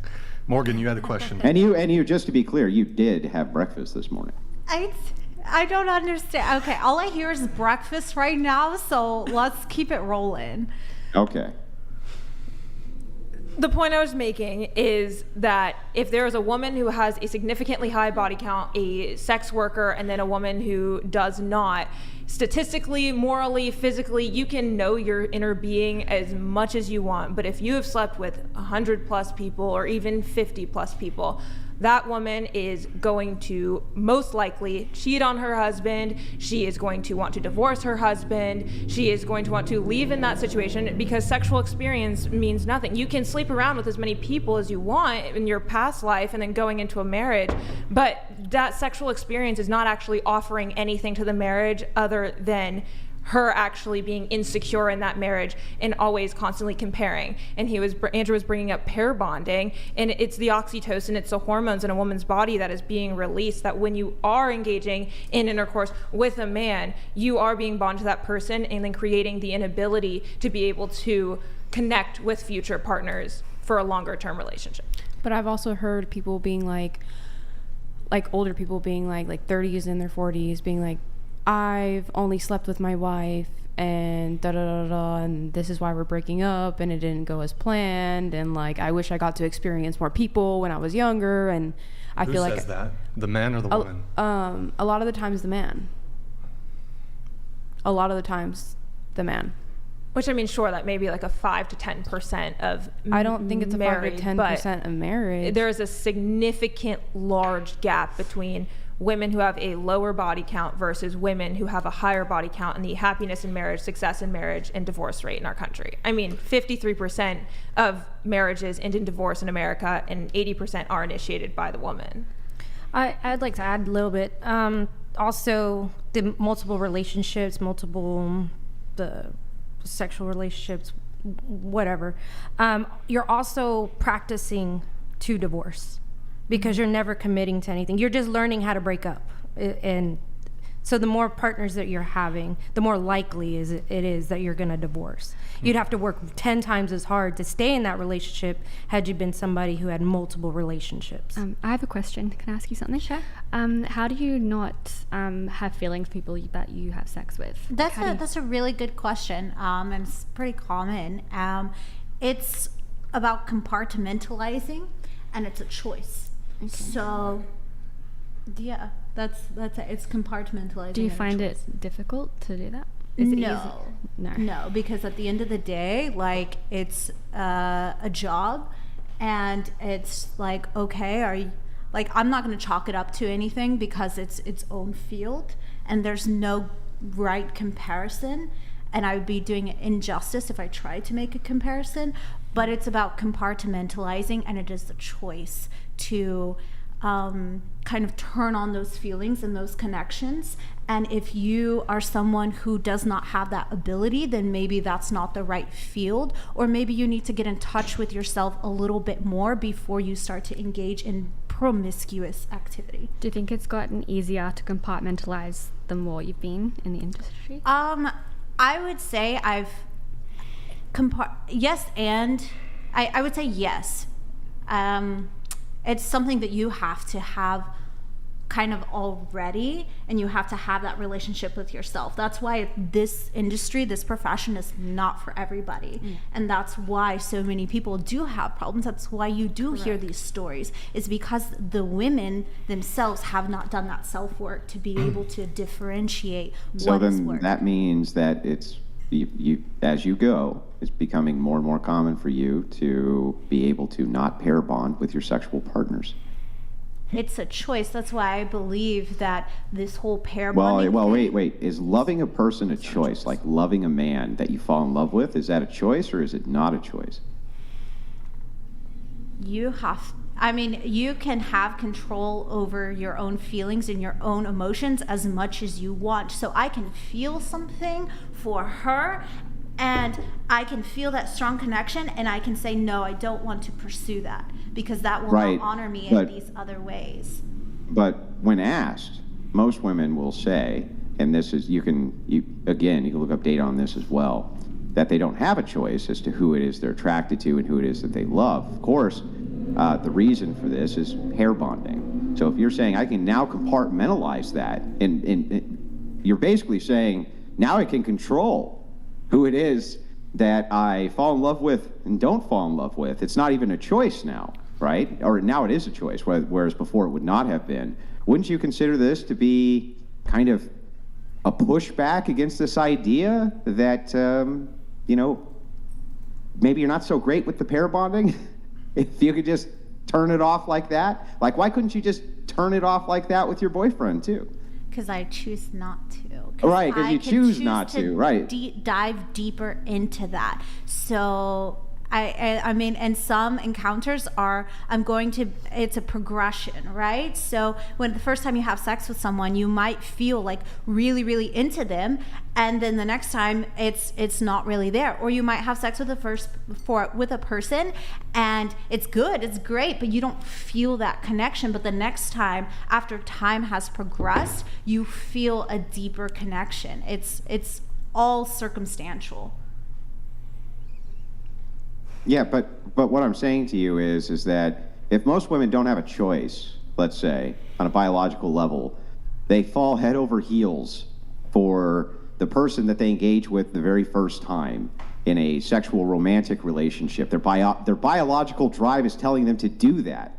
You're saying, not mine, I've got a choice. I can just turn that shit off. How would that not be a red flag to a guy? Wouldn't the guy be like, you can just turn that on and off? I mean, that's his choice. I mean, not everyone's gonna have that ability, and I mean, it's what you decide to do. Right, that's my whole point. Not everyone's gonna have that ability, but women who've had many sexual partners, especially who are in the porn industry, I could see them having that ability very easily, right? They could just turn that shit off. Yeah. So I don't. It seems like that would be like a massive red flag, right? Well, if you're in a relationship, are you able to control it as much as it is opposed to, like, say, one of your clients or anything like that? Control what? Do you have more? I don't have clients. I have co-performers and co-stars. How many scenes have you done? I've done some. Some? Okay. Yeah. To answer your question is, for me, sometimes I have to, you know, like with my partner, sometimes I want to go and I can dive deeper into that. And then sometimes I just want that sexual satisfaction from my partner. So not everyone all over the world, every time they have sex, is going to feel that deep connection with their partner every single time. And it has to be the right moment, the right time. And so if, like, you and your husband are horny and wherever, and you only have a certain amount of time, you're not going to be able to have that whole, like, special interaction, that special feeling, that magical moment whenever you're crunched for time. So I think it applies all across the board, is like you have to actively seek that and feel that in that moment. And again, here we're going to move on. The original question was, going around the table, what do you rate yourself 1 out of 10 on the wife scale? Go ahead. Well, I'm not looking to be a wife right now. Ever? So that's... So right now, what are you on the wife scale? Well, I'm not looking to be a wife right now, so I have no wife qualities. I work all the time. I work too much, so... Okay, let's say 0 then. 10. 10? Okay. 0. You're 0 because of the stripping? Yeah. Okay. I think I'm decently high up there on the wife scale, I feel like. Especially with my current partner now. You want to give us a number? I'll go with 9. Okay. My husband would say 10, but I would actually say like an 8, 9. But I say that because I just had a baby, so like wifely duties, like sure. The intimacy and stuff has been a little on the lesser side right now. Yeah, I say 9 because there's always room for I feel like some of my duties I haven't been performing 100% because of newborn. Okay. Oh wait, that's not a mark against you. Yeah. That's not a mark against you that you just had a baby, and so you're exhausted and you're staying up all night taking care of your baby. They're crying. You have a mixed feeding schedule. That's good wifing. That's okay. right. That's points added, right? I was thinking that when the question was asked, I was like, I'm not really like doing. Well, now does your husband have to get up in the middle of the night and go do any of that? He does. Well then that's he negative wants numbers. to. But other than that, no. So you were doing great. Actually, like, so with the pumping, he decided, like, look, you've been getting up so much, I will take on, like, just leave me a bottle and I'll get up with her. Oh, I thought you were going to say he was going to pump. No, like, I've like a meet the parents, you're going to milk him. No.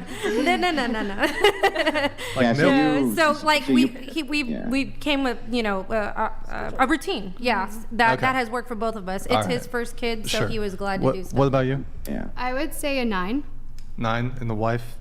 Wait, you're a 9 in the wife? I would say so, yeah. You sure about that?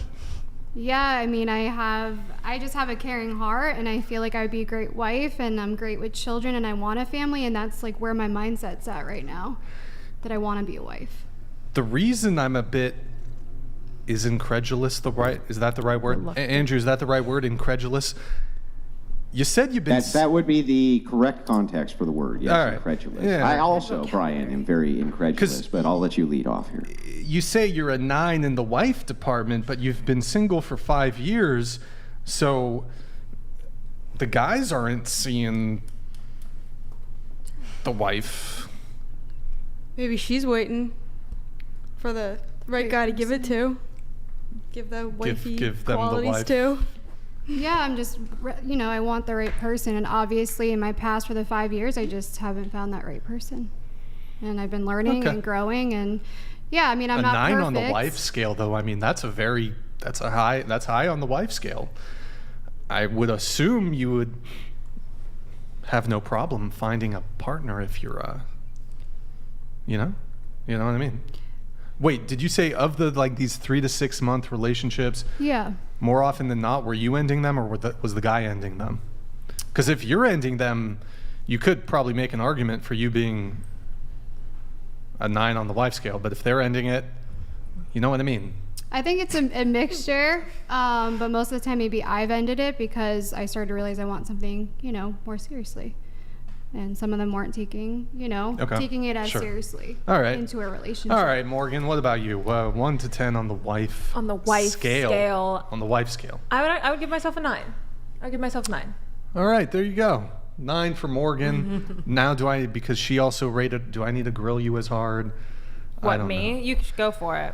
What's going on, Morgan? Why am I a 9 what's on going the wife on? scale? Where's the husband? Where's the fiancé? Husband? You know, dating intentionally. I can cook. I can clean. Oh. I actually love cooking. On my Instagram, a lot of guys will actually swipe up on my recipes and I'll go like, that looks delicious. I am willing to forego career to pursue motherhood and being a wife. That's what I want. Since I was a kid, I've always wanted to be a mom. Would you still consider? Because I mean, you're out there kind of as a How do you describe the work you do? Like a content creator, you're like a political pundit. What? I would say media personality. Media personality, political commentator. Yeah, maybe. Political commentator. That works. News. So, but are you gonna when you want to totally retreat from public life once you get married, or will you still kind of do stuff? There will be. Instagram and YouTube will still be there, but that will not be at the forefront of my focus at all. It will be like if I have a news hit or if I have a podcast appearance that I can make, but it's not going to be my current schedule of traveling 4 times every week. It will be, maybe once a month. How many sons do you want? How many sons do I want? Well, I want 5 kids. 5 kids. Okay. All right. So, good times. 3 to 5. All right. 3 to 5. I need sons to continue the lineage and take care of the daughters. So. All right. Okay. Brian, what are you on the wife's? I mean, the husband scale. Yeah, that's a good question. On the wife scale, I'm a 0. Well, the husband scale. The husband scale. Husband scale. That's a good question. 7? Why? 7? Why? Well, how do I articulate this? Well, you asked husband versus father. I feel like I'd be I think I'd be higher on the father scale. Husband scale? Just the husband scale. A 7. I'm a solid 7. All right. Why are you a 7 though? I don't know. I've never been asked this question, so I feel like I'd need to think it over. You gotta ask questions that you could be able to answer. I never answer questions. That's the thing. So I always get bamboozled when somebody's like, "Well, tell us about you, Brian." I'm like, "Holy shit, this is new." Start including that. Let's see. I mean, I can tell you 7 on the husband scale. Well, okay. Well, here's the thing, right? I'm actually a 0 on the husband scale because don't want to get married. Period, right? So there I'm we a 0 go. on the husband scale. Don't Now want to we get finally married. agree. But like in the No. colloquial sense of like a husband. Oh, fuck, I'm sorry, dandruff. Fucking just came out of nowhere. Yeah, I'm a 0 because I don't want to get married. I'm glad we can agree. I could have a sorry, not a wife. I could have someone I'm with for the rest of my life. It can be a monogamous relationship. I can have kids even. But you wouldn't marry them? Maybe a religious ceremony, but then I'd have to look into the various legalities when it comes to even if you even have a religious ceremony. Do you have a common law marriage? I don't know if that's the case in California. If I end up moving somewhere, I'd have to look into the legalities of it. If you want to have like a token ceremony, or excuse me, I shouldn't say token ceremony. If you're really dead set on having a ceremony, but in the government's eye, in the state's eye, I'm not getting married. Right. I'm not getting married. I'm glad we can see eye to eye. What's up, Brian? Let's go. Yeah, it's just like, here, let me ask you a question. What can I get in a marriage that I can't just get from a long-term monogamous relationship? I guess there's like different legal benefits and like, you mean you mean negative Your taxes legal. are better. I don't care. It's, tax credits. the tax benefits are so negligible to me. I don't care. Same. Do you don't care. Do you think your kids will care that you're not married to their mum? Oh, that's a good question. I mean, no. They won't care. Maybe not. Maybe if you're raising I mean, there's them in really that environment. there's no longer any societal stigma to having kids out of wedlock, and there's no societal stigma to divorce. So I don't think they would, so long as we're loving and caring parents. I can't imagine the kids, if we raise them in, like, for example, a household that doesn't elevate marriage, I don't think they would care, to be honest. Yeah. Perhaps, I mean, depending if their influence within their friend group, I mean, I don't think that would play a role, though. Okay. Yeah. But so... See, in the spirit of Dragon Ball Z, the Dragon Ball Z theme that Brian's been going with since nobody asked me, but I'll tell you anyway. On the husband scale, my power level's over 9,000. It's insane. I am quite possibly the best which has ever existed on the husband scale.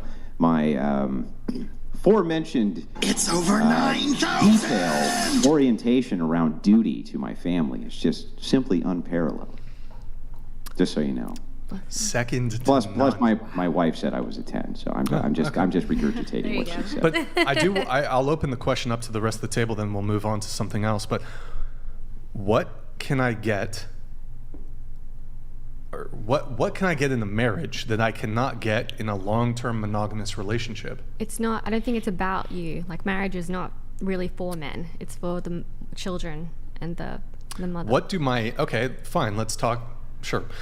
What do my children get if I'm married to my partner versus just a long-term monogamous relationship? Stability, maybe? I No, guess? but it's a long-term. Let's say that relationship goes for life. Let's compare like for like. So you're in a marriage and it goes for life. No divorce. Everything's good. Great. Everything's good compared to me in a long-term relationship. Everything's good. We're together for life. What's the difference for the kids? I think it's easier to escape in a sense. Like I know you're saying. No. But the scenario. There's no room for what? For like escaping at all. This is like set. Like it's going to continue like this. You're saying. Right. Okay. Wait. So what? Oh, were you gonna? You're asking what your benefit is. What's the benefit for anybody in? I guess religious perspective. Like if you're looking at it from a religious perspective, it's like security and like, Yeah, right. But secular marriage itself doesn't make sense. And to Brian's point, the response that you had was, well, it seems like it's easier for you to escape. From a position of privilege, right? That's a hell of a thing to say, because right now it's easier for the woman to, quote, escape, and the woman who gets, quote, the benefits, right, of escaping, whereas the man does not in the current marriage market for secularists. So, you know, to your point on religion, sure, but what would actually be the point of a secularist getting married? I don't understand what the point of that would even be. Genuinely, there is none. Like, I'm coming from this from a religious point of view, but from a secular view, there really isn't a necessary point other than, you know, oh, you just want to be married on a piece of paper, or you want the tax credits. Right. But if you are 100% secular, you're living with your partner, you're sleeping with your partner, you're cooking, you're cleaning, you have kids together, you have dogs together, it's going to be virtually the same as than if you were married. From a religious point of view, you know, I think that secularism has tainted what marriage is and the beauty of marriage, because it was intended of, yes, you get to live with your partner when you're married. You get to be intimate with your partner when you're married. You get to do these things together when you're married. But now in society, we're doing that all before marriage, to where it's true. What is the point of marriage? What is the point of commitment and having a marriage and having that unity if you're already doing all the benefits beforehand? So I agree, when there are guys that are like, what is the point of getting married? I feel for that, because truly, within the society that we live in now, what is the point of getting married if you're not holding out or waiting or intentionally doing those things for marriage? You're asking me? Or no, just in general. I was just laying it out. Yeah. It's unfortunate. Yeah, it's really, there's not really much in it for men right now, because yeah, men can have anything they want really before marriage, and that's very, very frequent. So. And I don't want to be like the black pill, like no one should get married, because I do think that marriage is really beautiful, but I do think that women and men both need to raise their standards. What's beautiful about secular marriage? No, not secular marriage. I think they need to raise their standards to where they're not pursuing something that is a completely secular lifestyle. Do you even consider secular marriage? Personally, no. Okay. I would consider it maybe like a civil union. You're married, quote unquote, within, you know, government standards. You live together, you're unified. But no, I view marriage between a man and a woman under the eyes of God. So basically, the panel's advice to the viewers here: if you're not religious, there's zero reason you should get married. Well, also, just to piggyback off that further, there never was. There never was a reason to get married other than through religious sanctification. If there was, I would like to know what it was. And if I can piggyback off of that, not only is there no beneficial reason to get married, there's actually plenty of reasons why you shouldn't get married outside of a religious context. For secular reasons, there's numerous reasons why there's numerous reasons why a woman should do it, assuming she's not the breadwinner. But there's a lot of reasons from the male perspective why you shouldn't do it. We're talking alimony, we're talking communal property, we're talking half your shit. Yeah. Don't do it. Don't do it, gentlemen. Don't do it. You can come crying back to me after you get divorced, and we'll talk about it. Well, now prenups are more popular. Don't care. No. What's the point? Okay, cool. Prenups.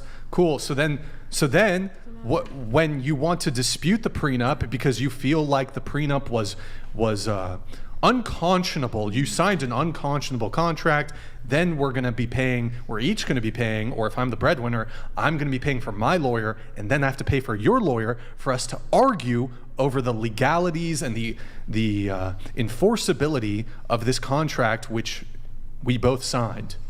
Wouldn't the ultimate prenup be to just not get married? That's the ultimate prenup.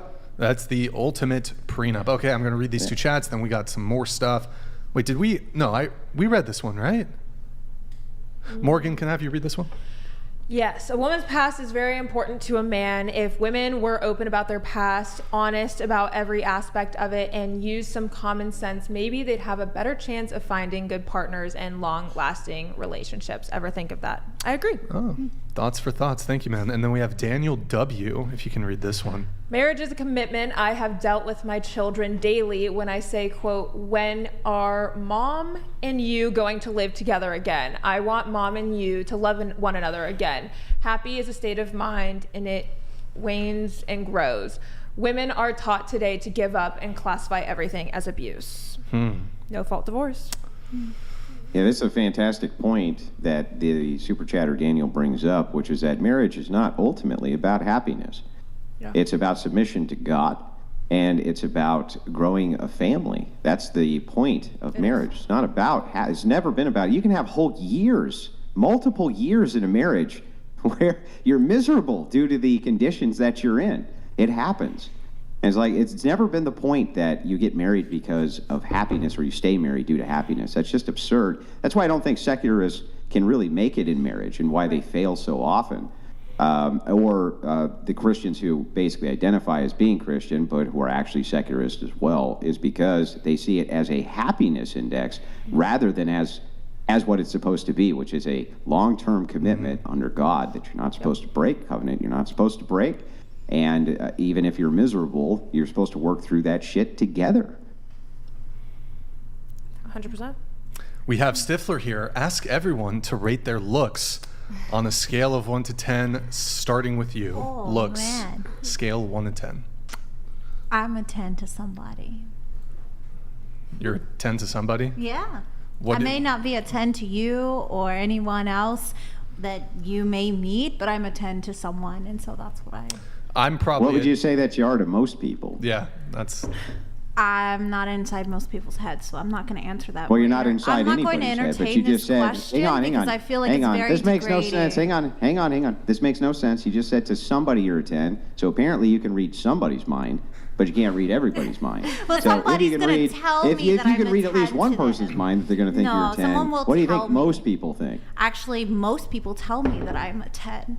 So Most people tell you you're a 10? the ones that I interact with, and if they don't think that I'm a 10, they don't need to interact with me.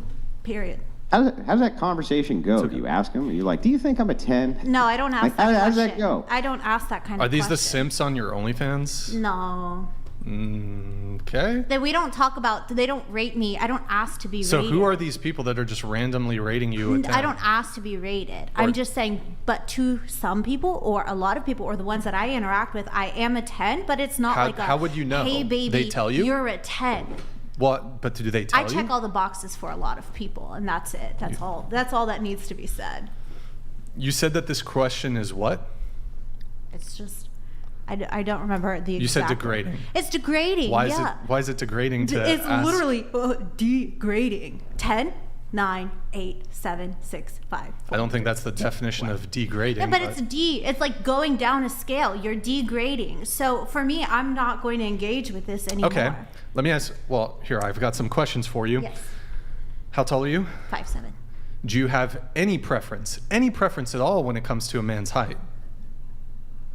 Okay. Yes. What's your I preference? prefer them to be same height or taller. What's the ideal height for a guy for you? Probably about 6 foot. 6 foot. Mm-hmm. So, speaking of grades, speaking of like numerical ranking, Yeah. you are making an attractiveness assessment on a man based off of a literal measurement, Okay. a numerical That would be an measurement. immutable characteristic. Okay. So you're making a assessment on them based off of a physical trait, like Andrew said, immutable characteristic. Immutable Yeah. characteristic. Okay. But I'm not going to be like, oh no, you're an 8 so are because you you're degrading? not 6 foot. Are you degrading men by refusing to date men who are short, for example? The topic here is what is your looks on a scale of 1 to 10, not how tall are you. But you're saying it's degrading to have a conversation about one's looks. To rate someone and to ask them like, hey. But you do that same assessment when it comes to your potential romantic But partners. I'm not like you're an when it 8 comes to their because height. you're not 6 foot.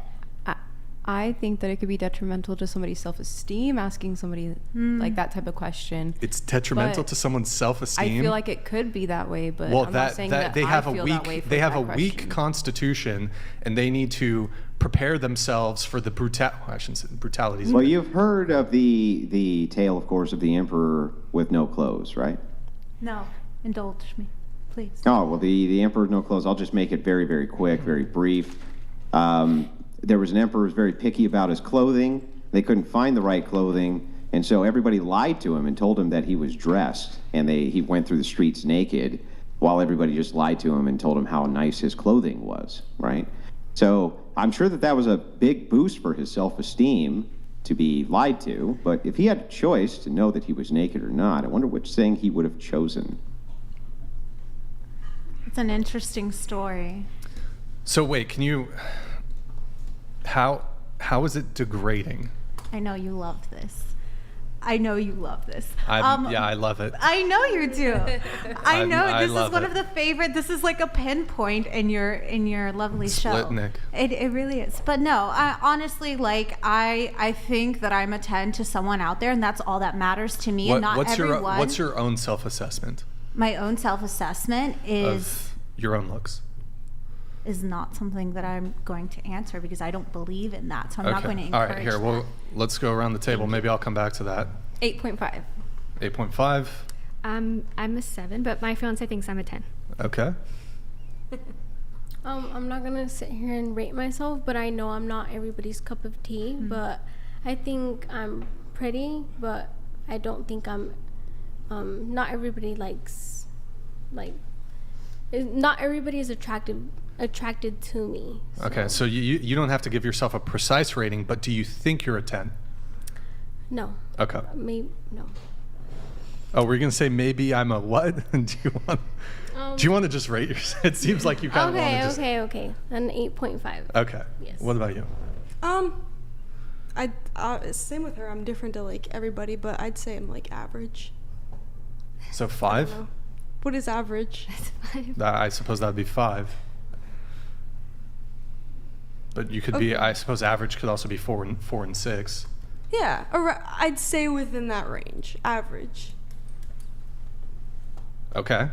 So I'll just say 5. We'll say 5, I guess. Is that your end? Okay. I'm fine with anything. I don't really care.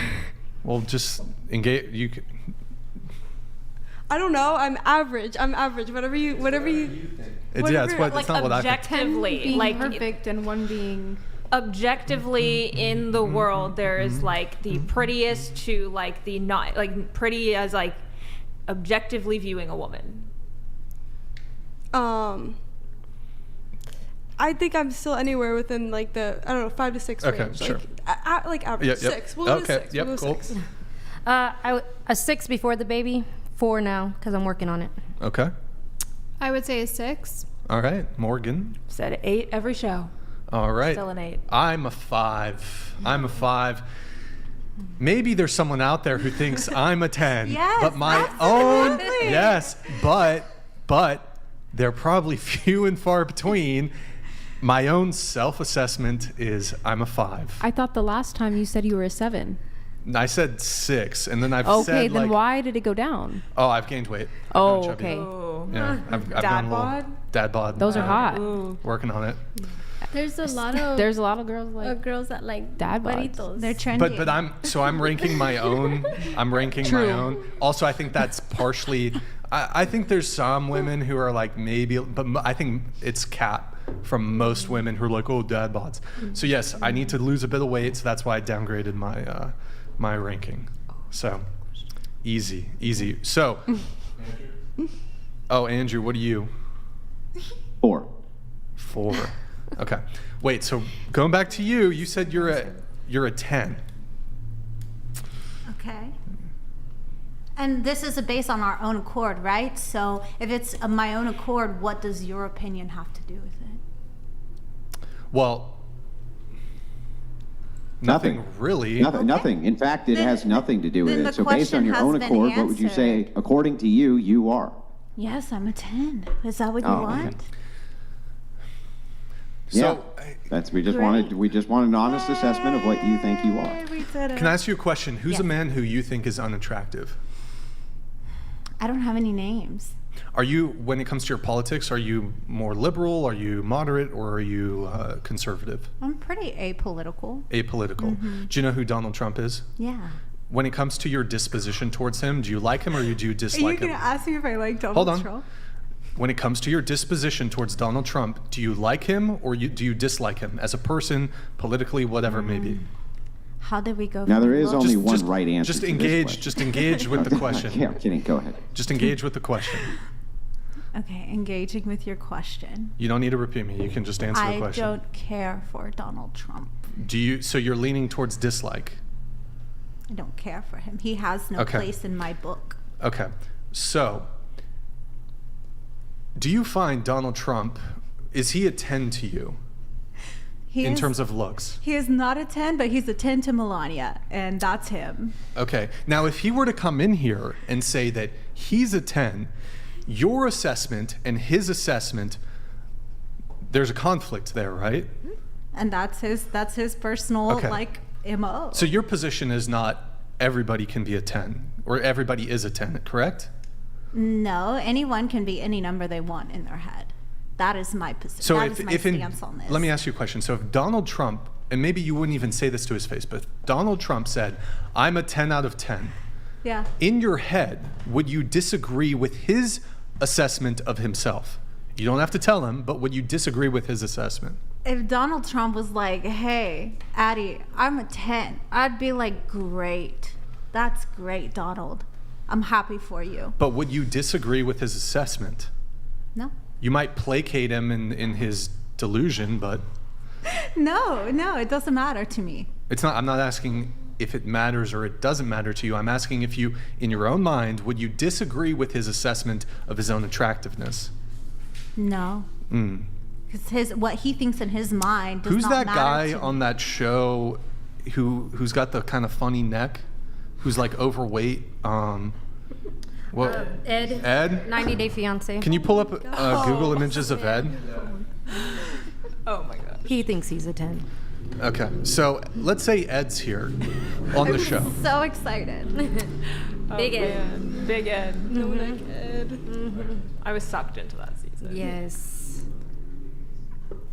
I've only seen the pictures on No, the just internet. let her. You haven't watched it yet? What's going on back there? I love 90 Day Fiancé. That's What- cool. what's- You what's going on? Huh? got to say he's a 10 out of 10, right? Okay. So let's say he comes on the show and he says, I'm a 10. Okay. He's overweight. Mm-hmm. I'm not trying to talk shit. I'm sure he's a nice guy. Is he? I don't know. I've never seen this bullshit show. I haven't watched it. Okay, he says he's a 10. Do you disagree with that? Would you disagree with him? The question is to his own accord in his own book. So what he rates himself in his own book has nothing to do with me. Well, it has to do with the reality. He's living his own reality as I'm living my own, and you're living yours. So it doesn't matter. You're really dancing around this conversation. Do you think there's like an objective, like 1 to 10 at all? Or is like everybody, you can say you're a 10, you're a 10? If you're a 10, you're a 10. What's your perfect guy? Like, describe him. Like, how tall is he? My perfect guy is the one that I'm with right now. 6'2", ripped body, and Isn't that Great. funny? Is he? She says she would date a guy her height and above, but the guy she happens to be in a relationship with is in the top 5 percentile of height. You said he's 6'2". Mm-hmm. Women always say this. Well, I would date a short guy. I would date a guy I've dated who's a my short height, blah blah guy. blah blah blah. And then you ask them, well, who are you dating? 6 foot, 6'1", 6'2", 6'3". It's true. It's fucking such cap. It's such cap. Do you mind if I ask you a couple of questions real quick? Yeah, go for it. From your perspective, I understand what you're saying. You're saying this is a subjective metric. There's really no way for me to determine somebody's personal self-assessment of themselves, right? Mm-hmm. So let me ask you this. Can you, from your own metric, judge whether or not a woman is pretty? Beauty is Personal subjective. preference. Beauty is subjective. From your in the eyes of the subjective beholder. preference, can you subjectively determine if a woman is pretty? I have my personal preferences, yeah. Yeah, so you can make the determination subjectively if a woman is pretty. So couldn't you subjectively then take all of those things which you would consider pretty in a woman and then apply them to yourself? Sure. Okay, so if you did that, what would your rating for yourself be? I don't have one. Yeah, but you just said you did because you have one for other women. My ideal woman is probably somewhere a little bit shorter than me, 36C on the cup, active, cares about herself, cares about the environment, and like that's just my And type that's when a it 10. comes to That's a women. 10 to you, right? Yeah, sure. And are you that? I'm not. I can't do anything about this right here. Well, if you're I not can't. that, so if this then makes if you were, me, hang on, if this makes if me you not a aren't 10, that, hang on, if you aren't that thing that you just said is the perfect beauty standard for you, then why would you apply, even subjectively, a 10 standard to yourself? because there's unless I get a reduction, there's nothing that I can do to change that. I just think a 36C is perfect. Right, I know, and you fall short of what that perfection is, I of what do, you so I must consider be a 6. of what I you must- consider a okay. 10 to be. So I'm a then, even 6 by your because own my tits are subjective so big. standard, hang on, even by your own subjective standard, which you're falling short of, how could you then still call yourself a 10? Because I'm a 10 to someone. Yeah, I know, but to you even. You are applying your own standard to you based on what you think of other women, I'm because not that's the gonna only way you denote- can come I'm up with a not standard gonna, for like, yourself. take That's the only away- thing you can see. I love it. Thank you so much. This is a lot of fun. I mean, I'm having a ball. Me too. Thank you. So anyway, back to the question. Even if it's subjective, it seems that you can have an objective metric, at least even from a subjective preference, because you make that metric for other women all the time. Why can't you apply it to Okay. you? Here you go. Here's your answer. I'm an 8 because my tits are too big to be a 10. Okay, fair enough. At least we got an answer that, we think you actually might believe. That one was funny.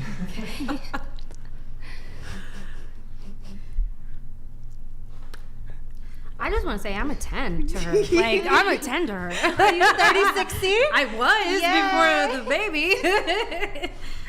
That'll come back. Here, Morgan, Nick, can you pull up these chats? We'll have Morgan read the chat. By the way, did you say the environment? Yeah, Why I is was there going to somebody who ask cares about the actually, environment? what's Well, going how on does with that the apply to a environment? beauty standard if they care about the environment? It's just a Like, trait couldn't that I they be enjoy. like an evil oil driller who's just out there just drilling oil and being like, "Oh, this environment and still fit all of the beauty criteria you In have?" your reality, rate your intelligence on a scale of 0 to 200. P.S. Shout out to Gustavo for keeping his eyes up all show. Go around the table on that. Go ahead. Intelligence? Yeah. On a scale of 0 to 200? Yes. I would say I'm about 100 for intelligence. How long she's been up? Go up. Keep going. Go around. Keep around going. the table. Keep going. Go ahead. Rating your intelligence. Disregard what's going on. Wait, sorry. What was the question? 200. In your reality, rate your intelligence from 0 to 200. From 0 to 200. Yeah, intelligence.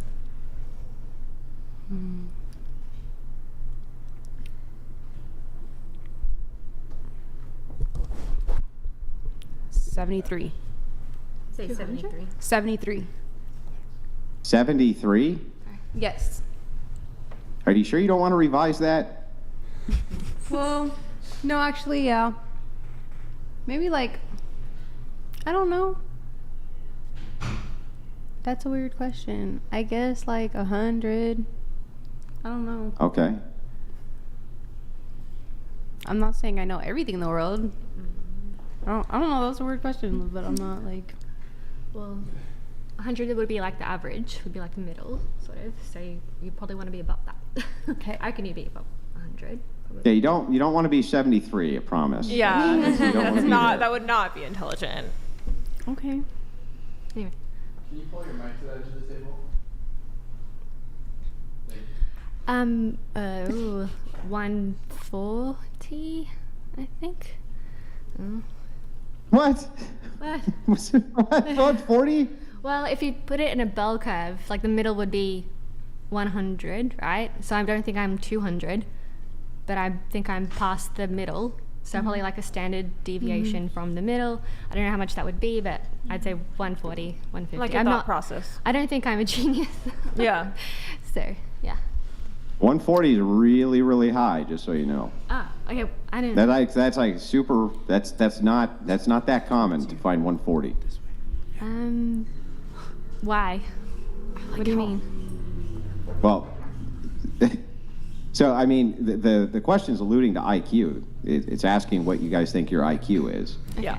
Right? And so 73 is basically mentally handicapped, so I'm glad that, that was... Well, I'm that sorry, moved I on wasn't from, understanding the question, and then I was like, wait, what? And then I answered, so my apologies. Yeah, no. I understand. You didn't understand the context of the question. I'm not holding it against you. I'm just kind of outlining what the question really was about, was trying to determine what you think your intelligence is, so... That was I like how you have all these fun little games. Well, I didn't send in the super chat. I just understood it. Oh, it was the super chat. See, I was so not paying attention that I didn't even know it was a super chat.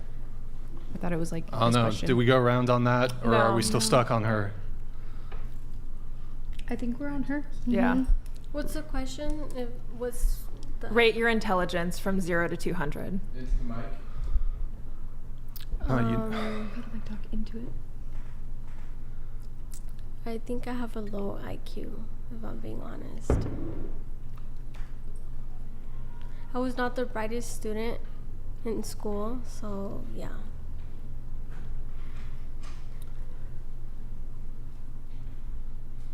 I'd say 133.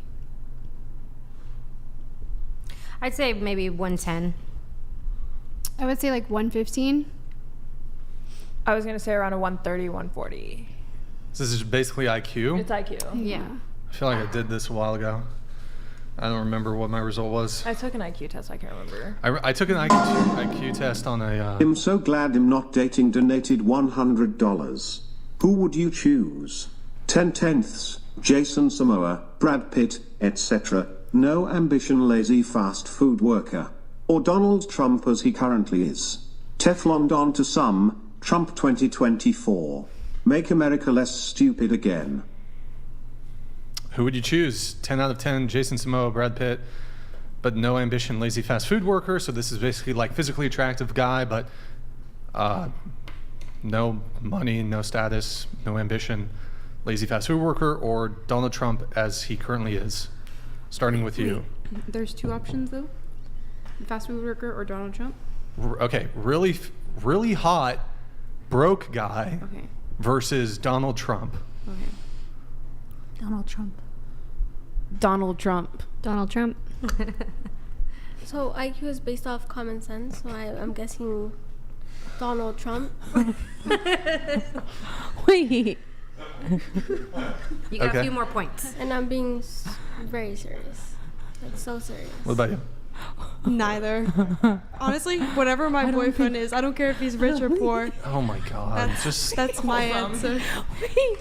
Just answer the question. Like, I don't care though. Oh my God! Wait, hold on. I don't think she understood the question. Wait. Who are we laughing at? Brian, I'm sorry. Are we laughing at me or No, because her? I don't think she to go back a little bit. I know, but I don't think she understood the question. Like, you know what I'm saying? Like, what was the question? what did you think the question was right now? We need to clarify this right now. So sorry. Actually, but can you repeat No. the question? What do you think the question was? no, this is yeah. I don't know. Can you repeat the question? Do you want to go back to me? No, please repeat the question so she knows now. Okay, really hot, attractive guy, but he's a no ambition, lazy fast food worker, or Donald Trump to date, sleep with, whatever. Okay, my bad. Donald Trump.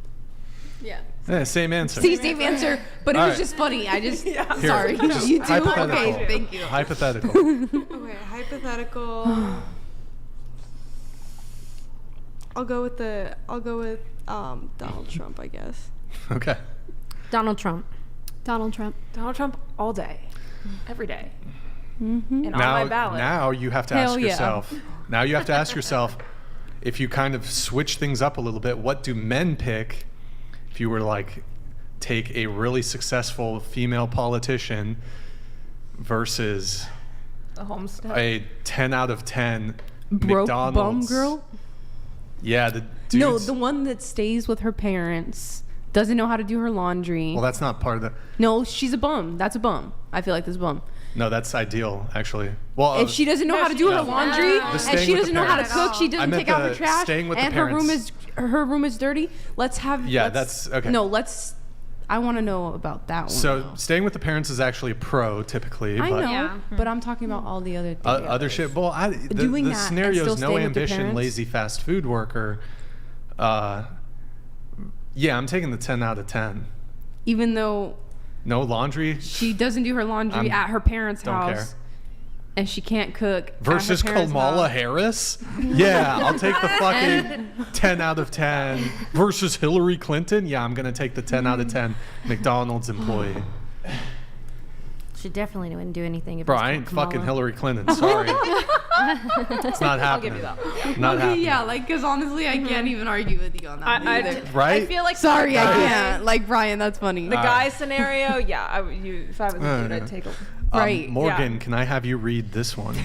Don't get married if you're going to have kids. The wife will start brainwashing the kids against you in order to extort more money out of the husband, and divorce is called parental alienation. The husband loses all power and leverage. Yeah, that shit's scary. And then there can even be accusations of just totally made up false accusations about misconduct on the father's part, allegations of child abuse or abuse towards the spouse, in an effort to get a more favorable ruling from the in the court proceeding. So, can I have you read this one?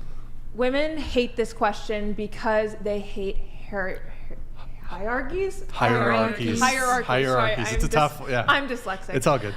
They mess with language and fifis to wrestle control of masculine hierarchies, logos, Hierarchies. in order and reality. It's gonna be all over Twitter. No, I'm actually dyslexic. It's okay. They want everything with no accountability, which I'm not saying it again. Hierarchies. Hierarchies. Shit, you almost kept it Hierarchies. together. You almost had it.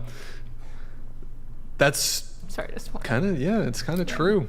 Yes, hierarchies. Kind of true. There's something about hierarchies that I had something. I cannot hear this word again. It's tough. It's a tough one. Andrew, your thoughts on this one? Can you reread the question? No, Andrew, I am not rereading I don't know it if for you. she has Actually, I the- probably could. Women hate this question because they hate hierarchies. They mess with the language and fifis to wrestle control of masculine hierarchies, logos, order, and reality. They want everything with no accountability, which come with hierarchies. This is related Yeah, to I the don't- 1 to 10. I don't disagree with this at all.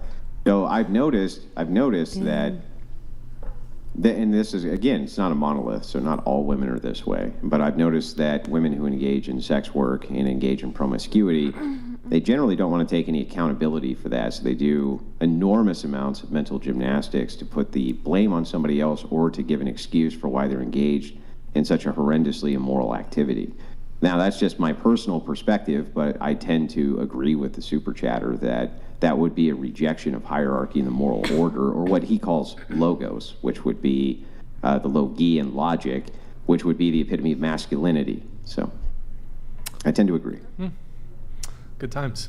Good times. Okay, we have 2 more chats here. We have Flan Life. This question has been trending on X Twitter recently. Who's the ideal woman, Sameera Khan or Hannah Barron? I actually tweeted this out when I asked my followers on Twitter their thoughts on it, and I gave my own take. Sameera, and we actually had this pulled up for last stream, but we didn't have time to get to it.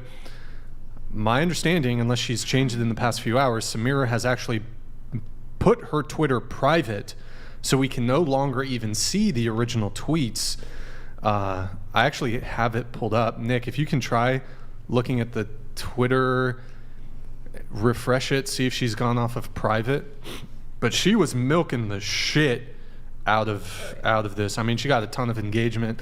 That'll be a juicy little Twitter revenue check for her. But she was getting a lot of backlash, but she was farming engagement, and she ended up privating her Twitter because she was probably getting just absolutely dragged.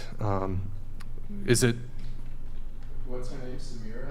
No. I already have the Twitter tab. Oh, you do? Yeah. Oh, okay, gotcha. Okay, I can see the post. You can see it? No, it says your name will be this. Can you pull that up really quick? Just pull it up. Yeah.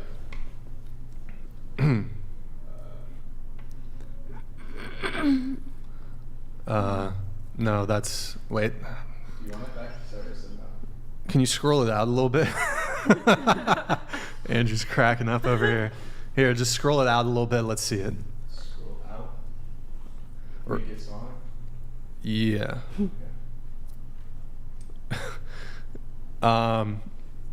So the girl on the right is Hannah Barron. The girl on the left is Sameera Khan. I think so. This is the original one was linked there, but then she took it down, so it's just showing all the replies. And basically, if I recall correctly, Sameera said something along the lines of, "This accent should be illegal." I don't recall, and it's depicted a video of a woman, Hannah Barron, who was giving a tour through her house, and she's has a southern accent, and she's talking about construction-related things. And then there was another picture of her wrestling a catfish. Noodling a catfish, and Sameera had an issue with this. Oh, and she compared it. She compared it to literally perfect Lebanese women, and it was this woman like full like glam, full face of makeup, like in a wedding dress. Not really a fair comparison to even make, but and then a lot of people were like, "Nah, actually, Hannah seems dope. She actually seems she's more attractive." Yeah. And unfortunately, she took I don't know if she took the tweets down, but she's... Yeah, my wife was on the front lines of this thing. Yeah. And assisted with it blowing up, I guess, from her Twitter account. So, but yeah, this was the fight over the tomboy question, over femininity. And it's an interesting question. But anyway, back to you, Brian. I didn't mean to cut you off. Just really quick, where did you guys fall on that? Well, I don't think so. If you were to look at cultural history, probably your grandmother or great grandmother was cutting the heads off of chickens in the backyard and plucking them and then putting them on the table. And I think that would be considered by this foreign Lebanese woman to be something which was degrading or anti-feminine. I don't consider those to be feminine qualities. So I don't think that what is considered a tomboy is anti-feminine at all. I think that this chick is just kind of a pampered princess and, kind of a dunce from my perspective. So you're talking about Sameera. Yeah. Okay. I think that this other chick, just because she's part of the Southern culture and she catfishes with her hands, I don't think that's a mark against femininity. That seems absurd to me. Yeah. 100%.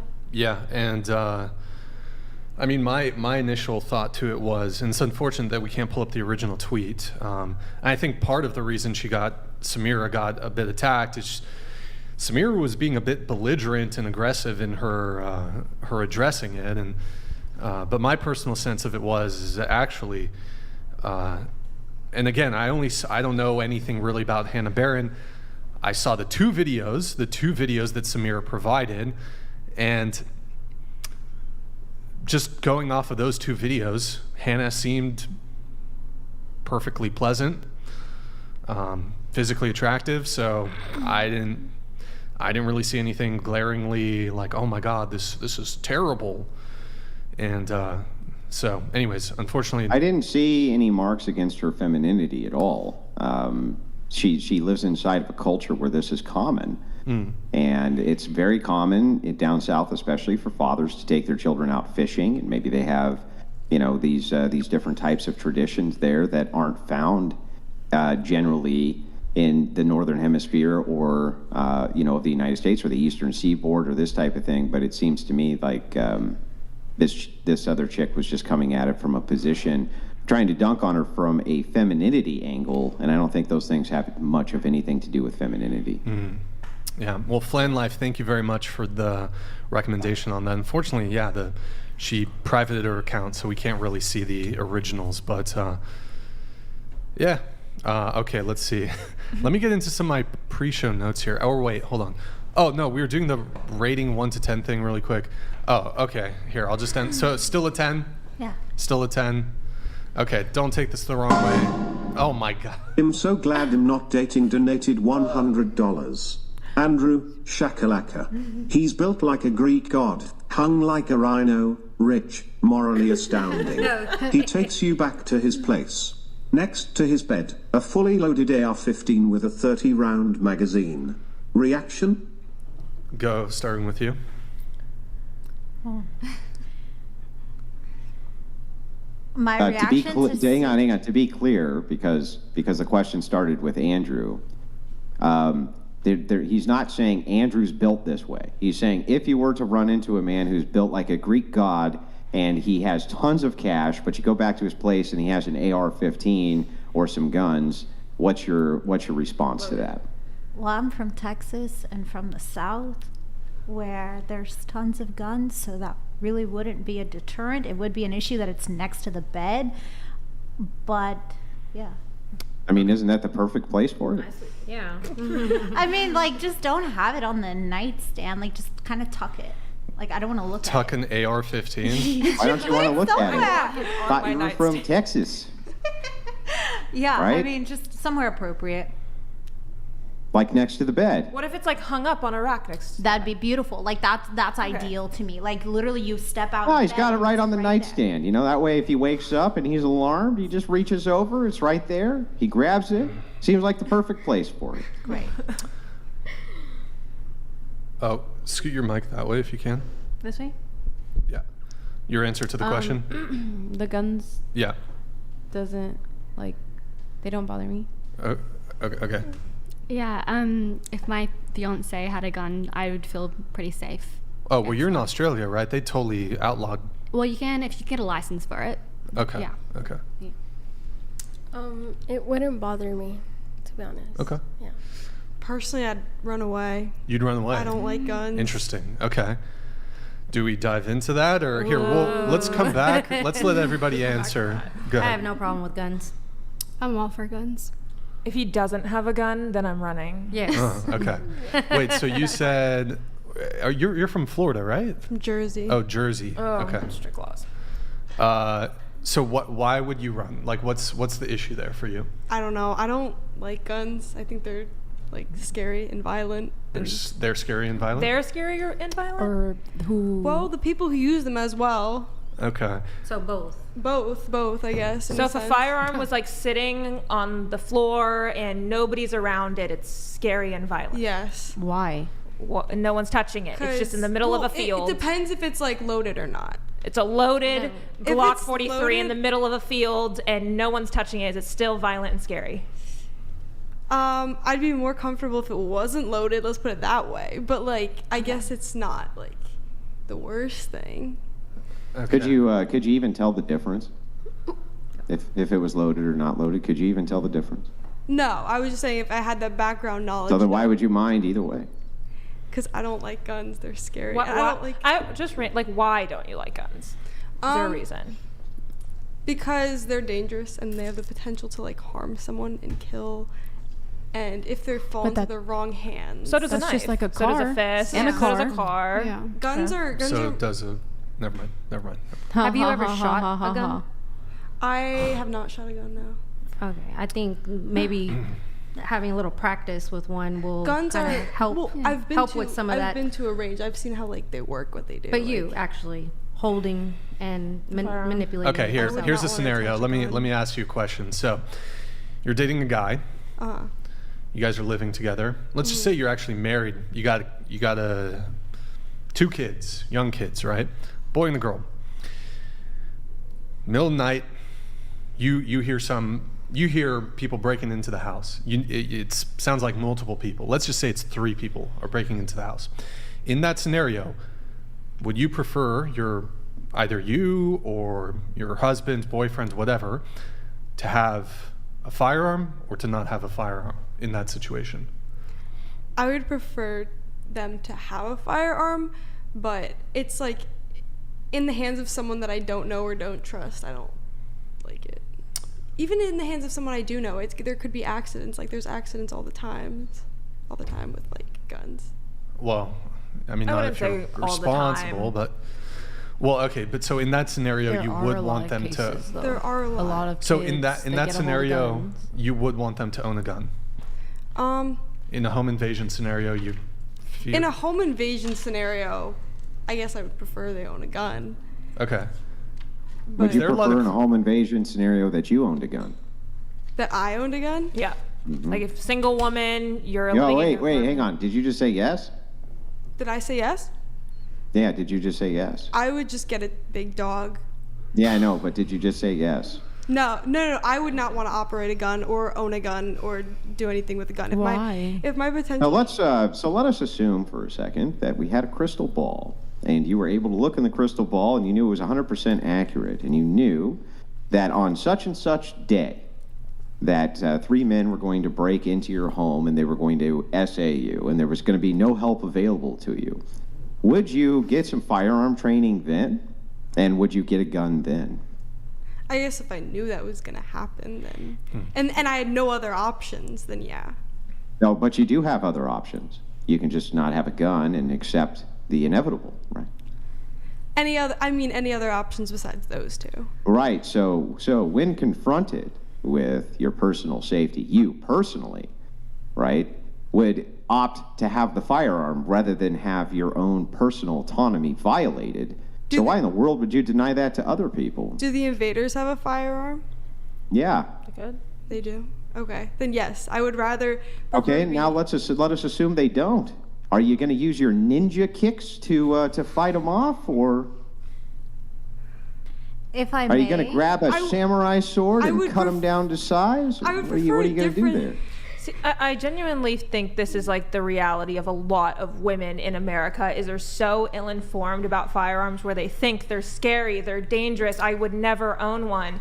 But that verbiage is so dangerous because there are women like me. I am a firearm owner. I train with my firearm. I carry it everywhere I go. That is legal for me to carry my firearm. And, I would never want to be denied the right to protect myself. No, I'm but not I saying... also think that other women like you should be informed and should, go to a shooting range and try it out, because you never know what situation and scenario you may be in. And I just feel like in America, especially right now, women should be carrying firearms. They really should, especially law-abiding citizens. I think you should get your license, you should go do it. But there's a large amount of women that do kind of have that mindset of they're really scary, they're really dangerous, and I would never own a firearm. So I honestly would encourage anybody No, I don't think it's bad. Like, if anyone wants to own a firearm or decides to own a firearm, I don't think that's bad. And by all means, I'm saying. Oh yeah, you do. But I don't think I'm background educated checks enough. and the waiting periods and the blah blah blah. You want all that shit, right? No, I'm not educated enough to own one. Nickelodeon donated $100.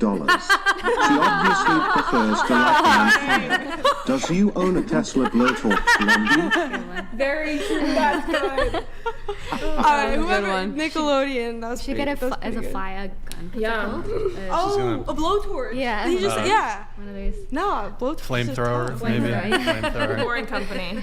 Yeah. Okay. You could also, I'm told, learn Brazilian jiu-jitsu and then to break all of their legs. All right, but a baseball bat. But a bat. See, I'm sorry. When a 200-some-pound man comes into your house and wants to do harm to you, a baseball bat will do nothing. What about a guard dog? But then they'll shoot your dog. Unless I'm it's so a Belgian glad Malinois. Not Dating donated $100. Hypothetically green dress. It's Dwayne "The Rock" Johnson and you in a room. Only one can leave alive. He can't have a weapon. You can have a rock, slingshot, bow and arrow, or handgun. Your choice? Okay, I actually have shot a bow and arrow. Just answer the question, Kind of please. fun. That would be actually not fun. only one can leave alive. Okay, I guess I would have to go with the gun at that point. All right. If it's like There gonna you go. save my Thank life, you. Right. But I'm saying like I'm not educated at this point to own a gun. But what Well, it if? sounds like you need to get educated. I would encourage you to be educated. Yeah. Your Seek it liberal, out. progressive indoctrination taught you everything except that having a gun was okay. Yeah. True. You don't want to go and do it when after something has happened or potentially happened. Train and prepare. Yeah, like you want to know rules of engagement. You want to know Okay. manipulation of Okay. good. Cordon Bleu. Andrew, do you want to read this one? Yeah, it's interesting. Andrew didn't like that Sameera criticized Hannah, given that all his second wife does on Twitter. I'm sure the frozen meals compensate for her personality. So, yes, women catfight on Twitter all the time. My wife's no exception to the rule. Sometimes I agree, sometimes I don't agree. In this particular case, I do agree, and she was completely right, and the other chick was totally wrong. I don't know why you think that was an own or a dunk, but she was right. All right, we have Stifler here. Ask the girls their body count. New one here from Stifler, going around the table. Go ahead. Undisclosed amount. Undisclosed amount. Whoa, wait. Hold on here for just a sec. Okay. How many scenes have you shot? Several. Because that's public available, right? Several, yes. So how many men have you had sex with publicly? Not in public, but Like on camera? on camera, yeah. Several. You don't know? Is it more than 10? Yes. More than 20? Yes. Well, now we're getting away from several, but What is several? How many is several to you? when I think of several, I think Like five? five, handful. You ever seen that like meme where it's like Matthew McConaughey where he's like, it's like those are rookie numbers? Yeah. Wolf of Wall Street, yeah, I've seen Yeah, that film. More than 30? Undisclosed. Well, it is disclosed publicly on Yeah. Twitter and Pornhub and all those Yeah, and places. they can go and do that math OnlyFans. themselves and then constitute their own opinion. Well, that seems rather inconvenient for the people to have to do that. If you could just tell them, God forbid I have to do a little bit of work to cast my judgment. or they just don't want to watch porn. Okay. They'll never know. Yeah. Okay. So, do you want to give how about this? Do you want to give a range for the body count? Okay, above 20. There's your range. Is it above 50? It's above 1 million. Okay, well, you don't need to be sarcastic. You can just answer the question. I'm not going to give you an exact amount because that's my own personal preference, and that's that. So if someone wants to go and count all the scenes that I've done and all the men that I've had sex with on camera, they can go and do that. Okay. Well, a relationship is like a house. If a light bulb goes out, you replace the bulb, not the house, unless the house is lying blank. In that case, you burn that shit down and find a house with better bulbs. Faithless727. Hey, thank you, man. Appreciate your patronage. Appreciate the TTS. Sorry it didn't come through. If there's any thing that needs to be, if there's a curse word or anything, it won't read it for some reason. Okay, what about you? I've already said all that I've had to say. Have you said the body count on a previous episode? I think you have. Have you? Not sure. What do you mean you're not sure? You would know better than me. No, I'm not sure. You don't recall? I don't recall. Is this a fucking deposition? Don't recall. You don't recall whether you I really previously- don't recall. Okay. You see one client a day on average? How old are you? You're okay.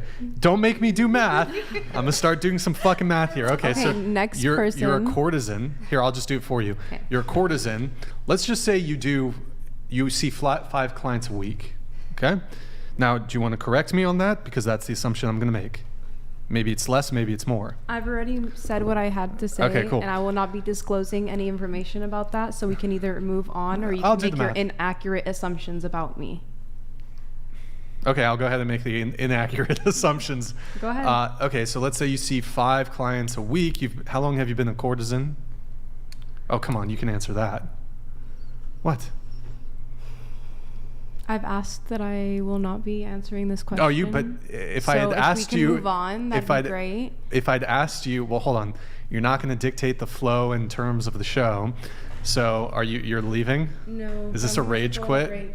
Is this a rage quit? I've already asked that I don't want to speak about that topic. Okay, well, is that a kick? I'll leave it to the chat if that's going to be a kick. Chat, is that a kick? Is that a kick?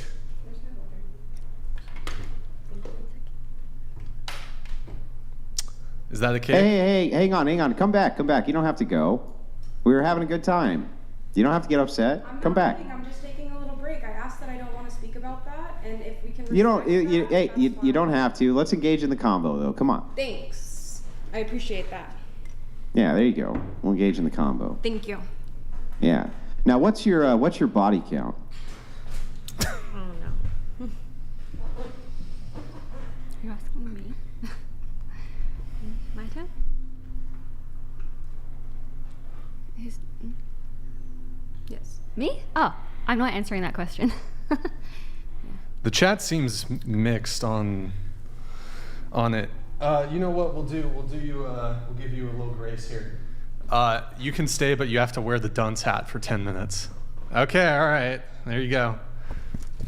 It'll bring out the color of your eyes. Okay, go ahead. I'm not answering that question. Okay. Do you want to give a range? I'm not answering that question. Okay. All right, that's fine. See, I don't. So I'd rather not disclose that information only because my 17-year-old brother, who's really looks up to me, and he's watching this podcast as of right now. I'm not gonna say a number. He's aware that you're a stripper, though? He is, but that doesn't mean I'm a prostitute. But I just would rather not. What? The body count question doesn't have anything to do with whether you're a prostitute or not.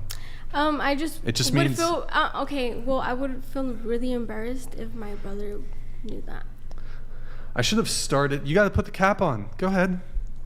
There you go. What's the purpose for this hat? It's a dunce cap. For what is? Why am I wearing it? Put it on. You accepted the dunce cap. Why? What? I don't. What is this? Oh, Because look, we're just kind of goofing around, right? Nobody wants you to leave. We're all having a good conversation here. We're engaging. Okay, and I wasn't leaving. Hang on. I'll just explain it to you. The dunce camp there is like, you look like you were about to rage quit.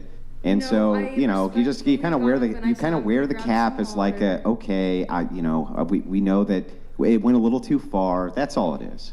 I just respectfully got up to grab some water to excuse myself from the conversation. I mean, when I was in the midst of asking you questions. Brian, I don't want to speak about that topic. I asked politely that I do not want to answer that part. Everything else that you've asked me, I asked you, how long have you been involved in escorting? That's a separate question, which you would have probably been fine answering earlier in the conversation, but you kind of didn't want to all of a sudden. Are you going to put the hat on? You got to put the hat on. You accepted the hat. You want me to wear the hat so bad? Not so bad, but... There you go. Can you spin the propeller? No. You got to spin the propeller. You got to spin the propeller. Is this going to be the new thing? If they refuse to answer a question, they have to wear the hat for 5 minutes or some shit? Okay. Refusal. Is anybody going to have some fucking cojones and answer the question? Go ahead. She owned it, though, Brian. She owned it. Come on, spin the propeller. You owned that shit. Spin the propeller. Please continue with the questions. Forget about the hat. Let me wear the hat for 10 minutes, and then I can take it off. So the next person wants to wear it, they can wear it. But if I don't want to take the hat off in 10 minutes, maybe I'll just take it. Can somebody put like a timer for my homegirl right here? 10-minute Go ahead. timer. So. Go ahead. What? Oh my god. What's your body count? Undisclosed. Not gonna answer it. Undisclosed. Where's Madison when you fucking need her? Oh, Miss Madison. She's sick. Same answer as always. I think body count is really important, even though that wasn't even the question. So I will not be answering because I think that's important information to share between partners. So given all of your refusals, do you guys? I assume your position must be no. Keep it on. Keep it on. It's not been. Scientifical Scientist donated $99. How about this? Is your IQ higher or lower than your body count? That's funny. Me? Everybody. My IQ is higher? Oh, my IQ is way higher. Is anybody's IQ lower than their body count? Well, what's a low IQ? Well, let's just say this would be. Oh my God. Whatever. You said 100. 100? Hmm? Obviously, it's lower than 100. Yes. Way lower than that. But I still think it's embarrassing just to say the amount of men you've slept with, you know. Well, for me. Do you think the amount of men that you sleep with matters for your future relationship? Here, pass me the hat. But that's for a future relationship. It's not for half the world to know or like publicly. So you said yourself that you wouldn't disclose. Yes, that's because I think it does matter. Okay, going around the table, does body count matter? No. How about this? Do you think men are insecure for caring about a woman's body count? Yes. Oh, that's interesting. Okay. Does body count matter? It's Do you a think personal men, preference. let me repeat the question for you. Do you think men are insecure if they care about a woman's body count? I think that if men care about a woman's body count, then that's their personal opinion. Do you think they're insecure for having that opinion? I don't have any other opinion other than I just feel like that's their own opinion and they're entitled to that opinion. So that's it. That's my. Do you think there's any scenario where a man can be insecure when it comes to his dating preferences? I feel like if a man can say that he doesn't like something and that he doesn't want his girlfriend Whoever's being a sex banging worker, on the floor, kindly stop. Go ahead. I said if he wants to not date a sex worker, then that's his personal preference. And No, but and the subsequent question I asked you was, is there any scenario where a man's preference can be deemed as insecure? Can men be insecure in any scenario? No, because if they're secure enough to say that they don't want their girl doing sex work or whatever, then no. I don't feel like that's insecurity. So your answer is it's not insecure if a guy prefers a woman with a low body count or cares about body count? No, I was saying that to your other question. Okay, so I'll ask the question again. Is it insecure for a man to care about a woman's body count? And I will say again that I think that that's their personal opinion. Do you Like, think I their don't- personal opinion is insecure? No, I don't think their personal opinion is insecure. That's their personal opinion, and like I respect them for what they. And do you their have an opinion is. on their opinion? Do I have an opinion on their opinion? Correct. That's kind My of what I'm opinion asking. on their opinion Yep. is do whatever you want to do. Like, I'm not. I respect your opinion. Whether we Okay. don't see eye to eye in me being a sex worker and you doing your stuff, I respect you in what you believe in. You respect Who that am I they- to tell you that I won't respect you because we don't see eye That's to not- eye? That's not the question I'm I asking. know, but I'm saying. You're saying what? And I keep saying the same thing, same answer to my question. But you're not Brian. really answering the question. Yes, I am. You're I like feel sort like of I like am you're answering the dancing question. around, like you're objecting I think to that's- wanting to answer in the affirmative or negative whether you would deem a man caring about a woman's body count as insecure. I don't deem it as insecure. No, but what you're saying is, oh, people are entitled to have their preferences, but do you view that preference as insecure? You're dancing around it. I don't deem it as being insecure. Oh, easy. Okay. Okay. Yes, body count matters. Do you think it's insecure for men to care about body count? No. Okay. No. No. No. No. You said yes. Okay. Yeah. Why is it insecure? what I did prior to you is none of your business. It is my business. If I can share that with you and what I choose to share with you. So I'm not going to go through and ask how many times did you have sex with your last girlfriend. I'm not going to go through and grill those questions because they say sometimes ignorance is bliss, and I would much rather not know how many partners my person has had because that is not relevant to today and our future together. Would you ask about a felony record? Yeah.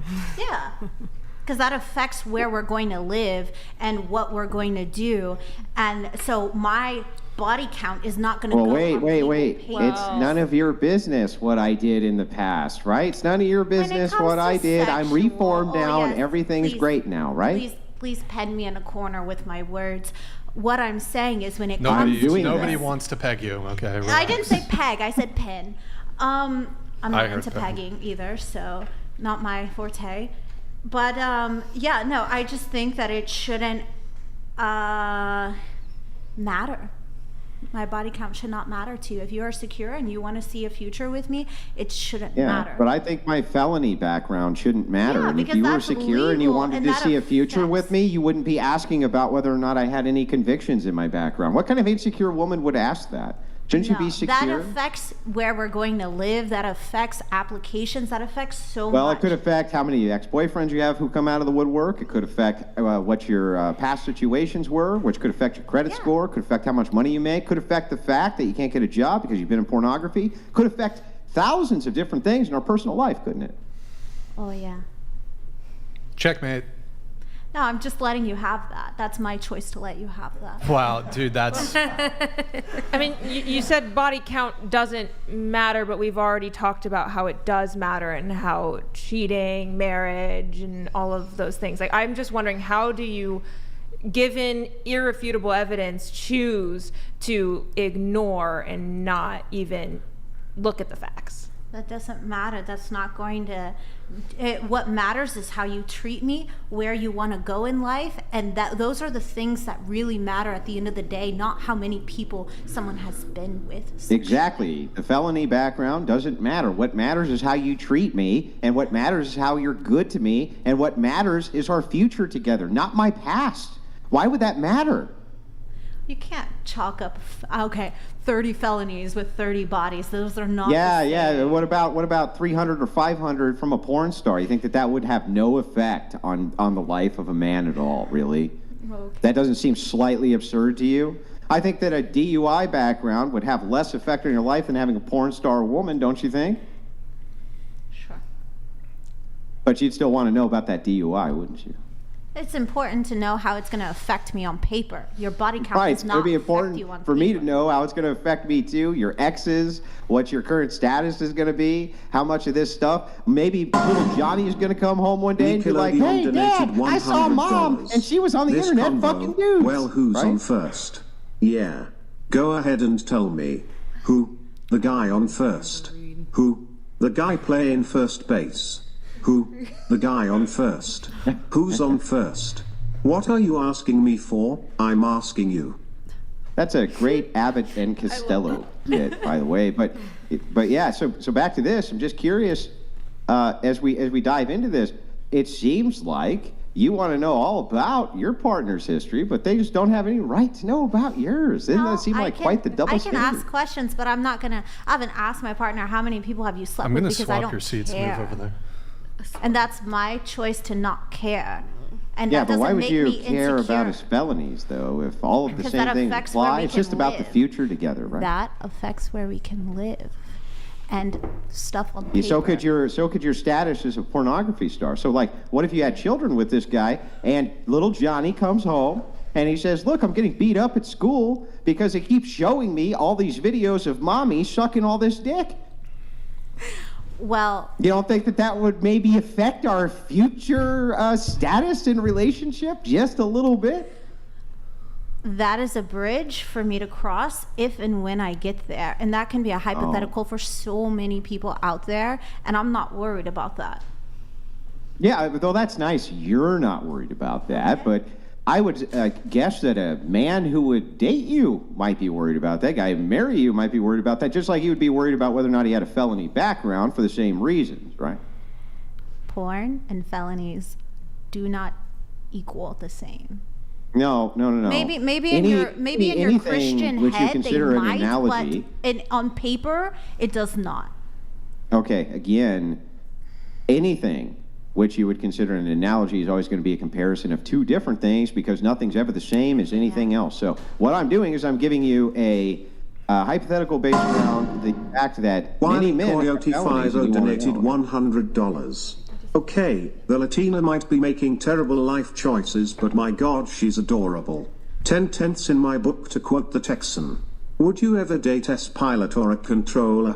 We work a lot. Who's the tech? Would you date a pilot or a controller? Quick, you're the Texan. Sure, I would. Okay. Also, can I just ask one quick follow-up here? You can go ahead, continue. Yeah, so what about credit score? Would you care about that?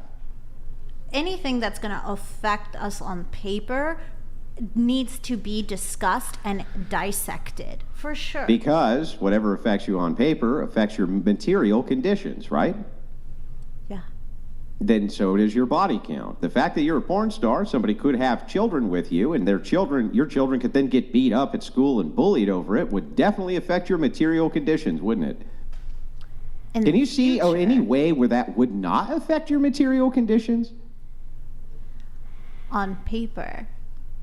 Yeah, okay, on paper.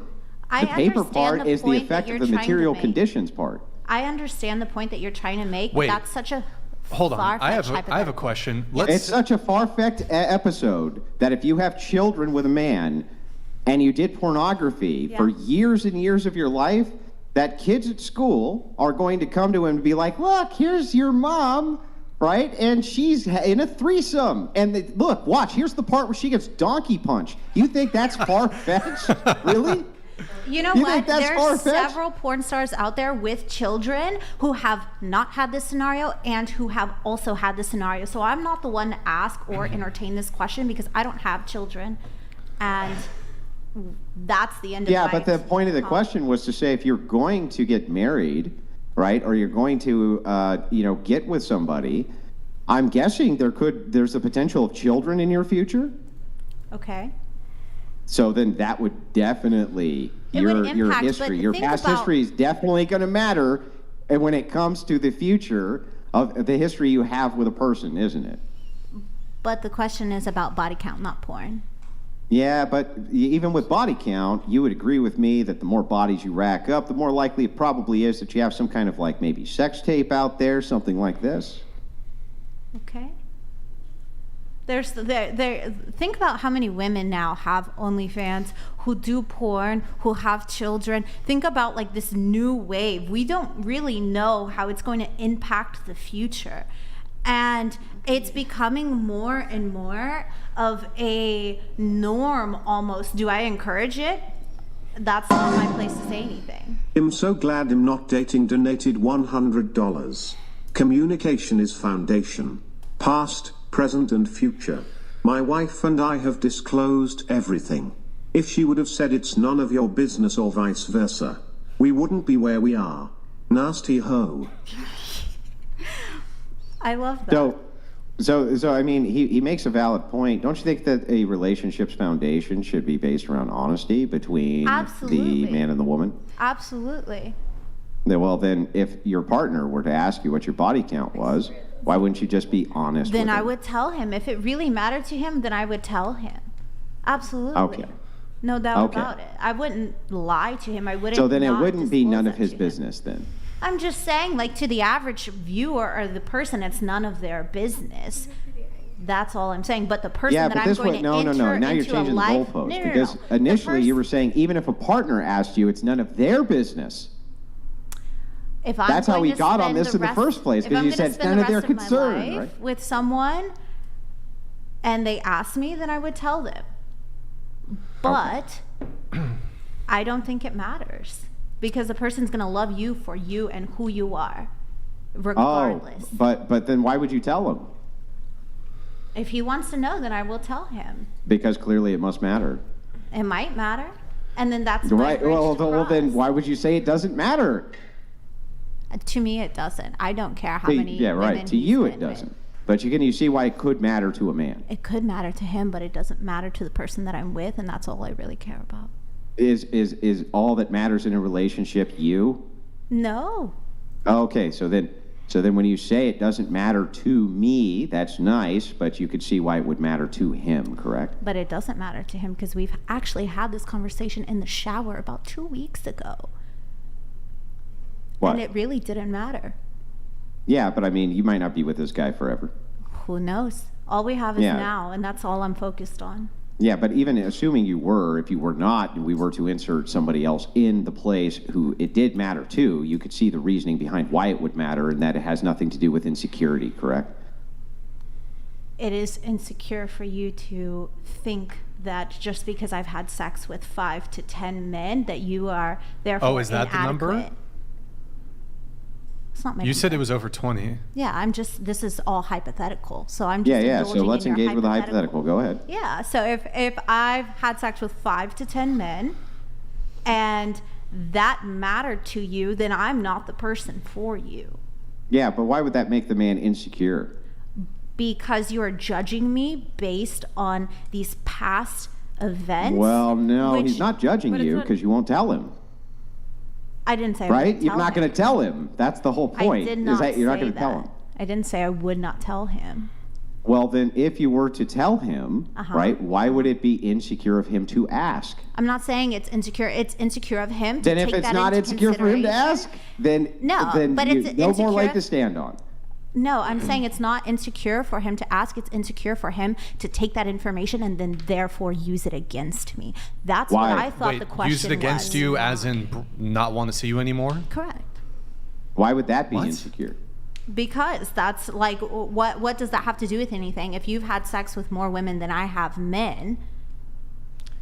But I feel because like it's just against their preference. I feel like because they're telling Yeah, you, it's just hang on. It's just against their preference. Because why is that they're a problem telling if it's you- against their preference?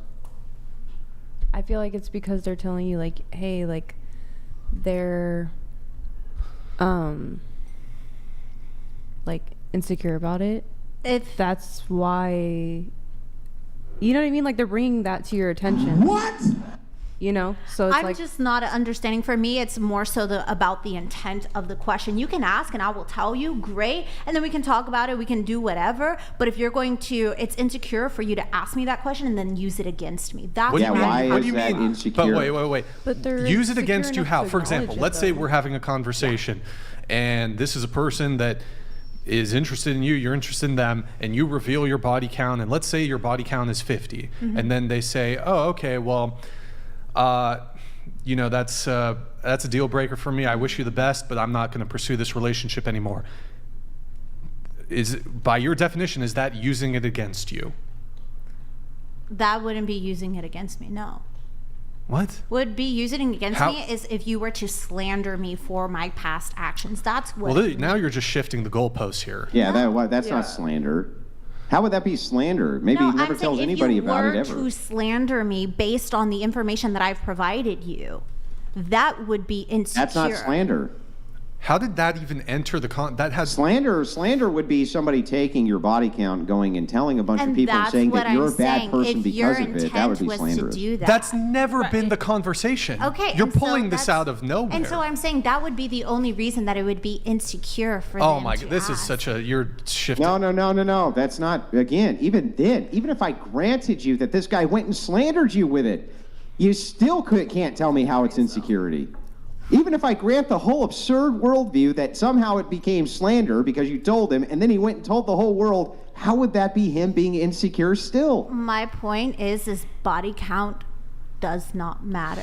Oh yeah, I know, but you know, my point is that it does. Can you tell me why I'm wrong? You are not wrong. You are right in Right. your own head and Oh in the my- eyes Oh, of no. many people. Do you believe there's an objective right and wrong?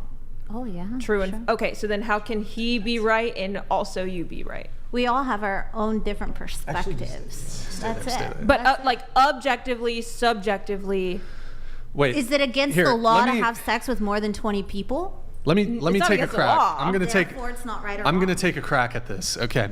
So you said past shouldn't matter, doesn't matter, correct? Okay. Not okay. That's what you said. Just making sure. It shouldn't matter. Okay. When so it comes to sexual partners. let's body talk. So count, I'll engage you there. Specifically that. Absolutely. I'll engage you there. Would you date a man who'd previously slept with 20 men?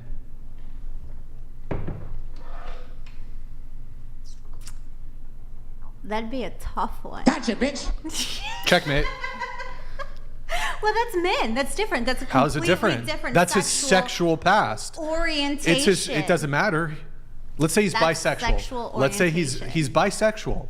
So there's no concern over, he's secretly gay. It's none of your business. How does it affect you on paper? How does it affect you on paper? I love the imitation of me. I really do.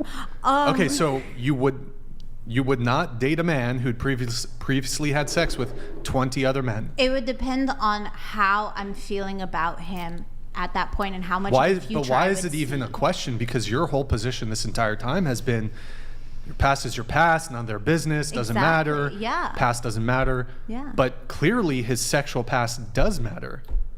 Okay. And like I said, it would depend on where I want to go. Okay, in the future so with that feeling that you had just now where you couldn't immediately just tell me, oh, wouldn't care at all. No, you thought about it, and actually I think the truth probably lies somewhere over you would not date or sleep with or have a relationship with a man who previously had sex with other men. That's how we feel about y'all fucking dudes. Not only that, but if you don't mind me piggybacking again, if this guy did gay pornography for a living before he decided that he was a heterosexual and he did not want to disclose this to you, how would that affect you on paper? he would need to be forthcoming about that. That's something specific. But how would it affect you on paper? That wouldn't affect me on paper. Oh, but I thought that what mattered was if it affected you on paper. At the end of the day, yeah, but like it's more Well, so then about at your the end of the values. day, he's not doing anything wrong, and you're being insecure, right? What? Because he's had sex with men? If my No, partner because has had that sex doesn't with affect 20 you on men, paper. it would matter if I truly was like I said, my point is anyone who cares about you will accept you for you. And that is it. That is my whole point. And Even the if body it- count so- should not matter. If they love you for you, your body count should not matter to the person that you are meant to be with. That's it. Both sexes, right? Doesn't matter. If they love you for Okay, you, there's well, right. So pansexual, then- there's so then- bisexual, there's transgender. So then earlier there's when all you kinds said of stuff that out what there. matters is that it affects you on paper, you must have been misspeaking, right? No, I'm saying that's a factor. That was that certain hypothetical situation. This is a different one. Oh, I see. So it's not really about what affects you on paper then. It's really just about how you feel. If you want your win, I will give you your win. Checkmate. Well, you can't give me the win. That's not fun, right? That's not fun. I already took She the win, but concedes. I do did want the concede. actual answer I did to this concede because question, I'm right? just over it. I'm ready to hear other girls. What's the chess thing for conceding? It's withdrawal? When you just resign. She resigns. Yeah. She concedes. Okay. Yay. Last thing, if I can piggyback on something Andrew said earlier, when you said something about like the on paper, right? Mm-hmm. Well, that's when you get your STD results, typically that's on paper, and somebody Yeah. who's the more sexual partners you've had, the greater likelihood of having an STD. And also, one thing that occurred to me, Andrew brought this point up, which actually is it's something that's occurred to me, but I've never really argued it. The more past partners you've had, the greater likelihood that you've rolled the dice and you've landed on a fucking psycho. I have an anecdote that I can give. So I don't want to. Let's say there was a girl I was dating in the past year, 2 years, whatever, and I was interested in her. She was interested in me, and very early on in the relationship, like we'd only hung out one time, she sends me a photo of her car totally destroyed, smashed up, all the windows broken in, just papers disheveled, everything. She tells me her ex-boyfriend did it. Now, me as a guy, I'm not interested in dating a woman. I don't care how attractive she is. I don't care how great she is as a person. If she has some like bullshit dude that's still in the picture who's like gonna fuck my life up, I'm not about it. Actually, there's another scenario kind of similar to this. But in any case, I don't want to date a girl who's got like dealing with like some crazy stalker ex dude. And nobody. And the does. more dudes you've been sexually involved with, you're rolling the dice. You keep rolling the dice, then you land on a fucking crazy one.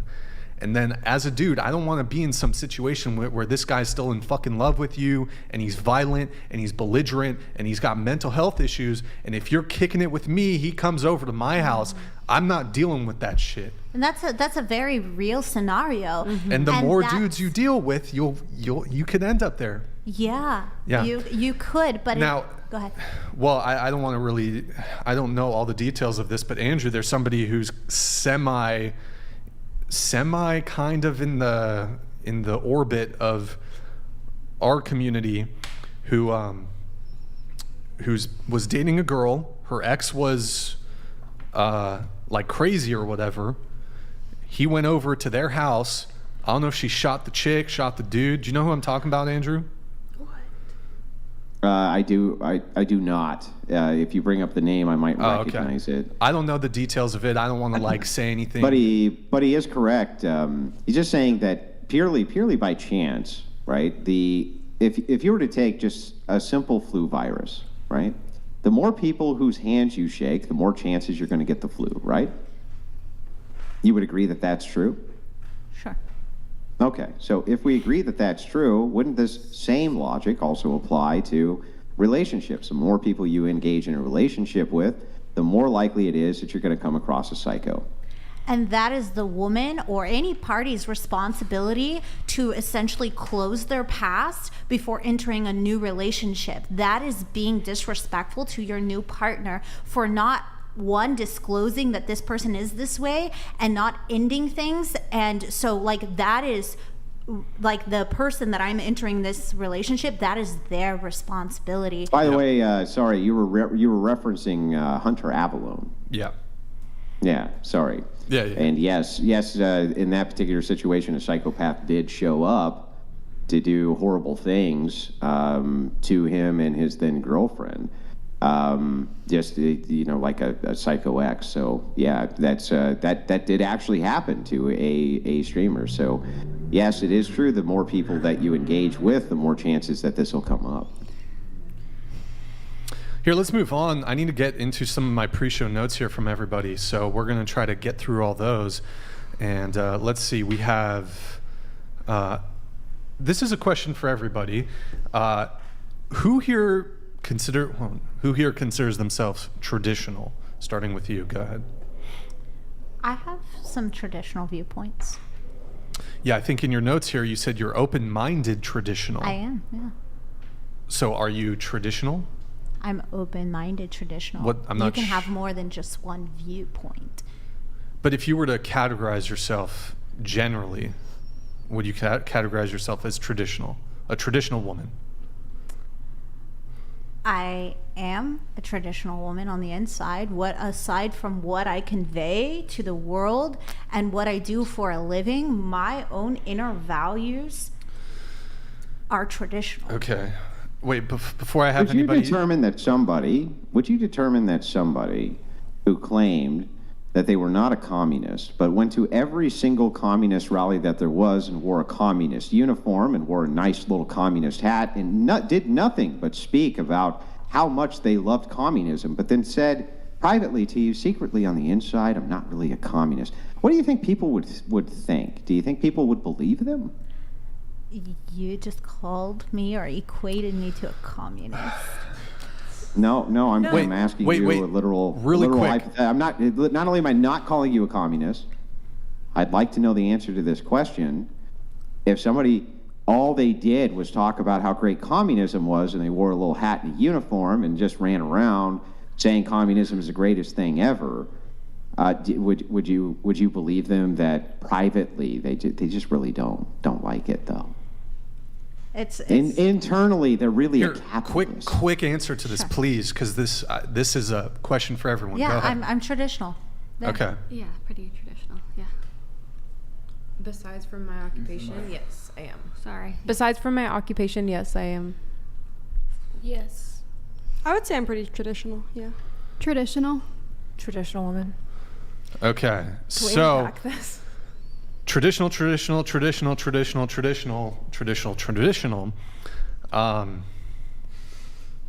What makes you a traditional woman? You guys are not traditional to be like, well, I don't know about like you three, you, and you, because you're engaged in sex work. So I don't You're not traditional. Well, I did say that I'm not looking for marriage right now or a relationship either. Yeah, but so it's with just that like you're being not a said- traditional woman.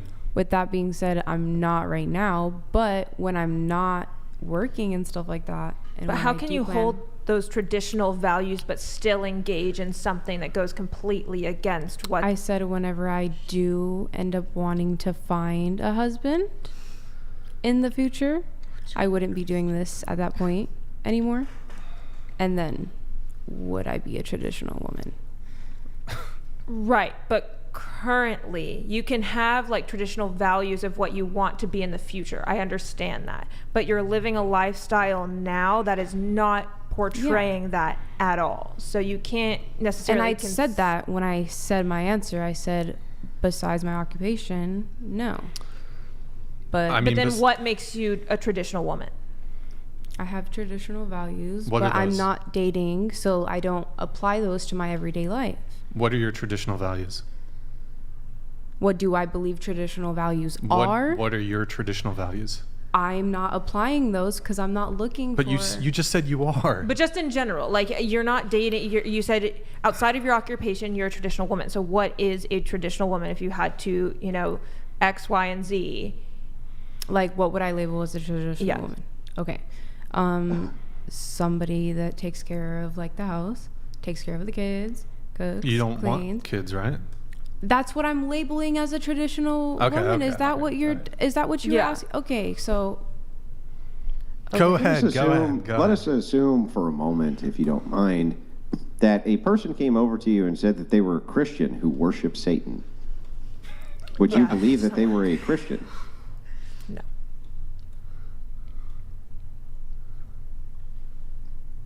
You and all your little, like, analogies.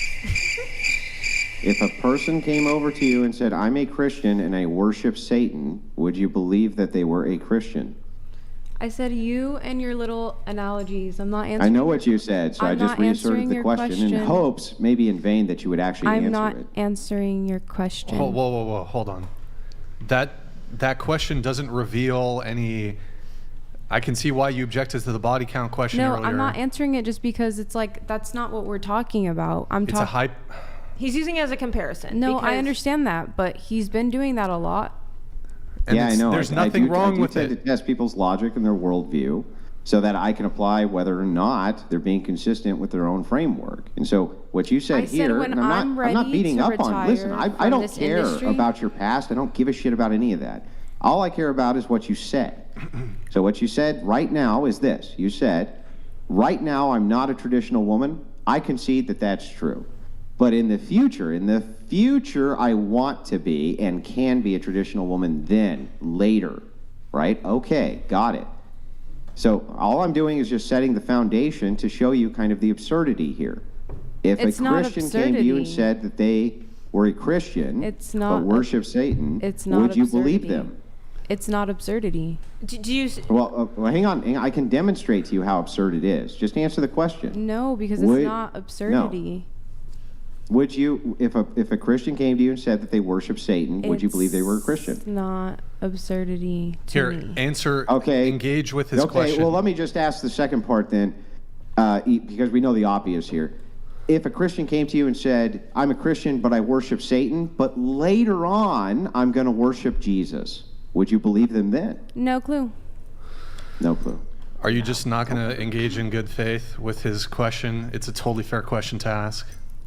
And you can ask one back. I'm not adverse to you asking me questions back. Like that's I'm what just engage. saying Like that. what my Okay, so this opinion chick over is. I here, don't we need to were jump going through, back and like, the forth for hoops a bunch of this, but You think it's absurd. I don't think it's absurd. Can we agree to disagree? Because we're adults. May No, I? exactly. no, we so can't. I'm well, okay. I don't want to agree. I agree to I don't want to disagree, agree so- to disagree because that's like saying this. So you I think murder's great. You think murder's not great. Can we agree to disagree? Those are two-way, totally different things. Yeah, but when we're testing We're morals, talking they're about not. me being a traditional woman if I ever decide to even want to get married. Those are two-way To clarify, different things. you're saying right now that like in the future you have the potential to become a traditional woman and you could see yourself becoming that basically. Okay. Right now, I know. Right. Okay. It's not that hard to understand. Did you say you want to say something? Yeah, so let me correct myself. I do not consider myself a traditional woman as of right now. Wait, you just said you are. No, well, that's what I'm saying. Let me correct myself. But I okay, do correct. have All right. those beliefs, like, in the back of my mind. What you know. traditional values do you hold on to? Being a staying-at-home mom, not wearing the pants in the relationship, cooking, cleaning, quitting my job for my husband. Is there anything stopping you? Like, is that finding a traditional man who wants you? Is that what's stopping you from being traditional? Well, yeah, as of right now, I feel like no man would want to date a stripper. You know, they're not going to want to take me seriously. Hold on, I've got some questions here for you three. Should a guy should a guy be chivalrous, and should he pay for the first date and be a gentleman?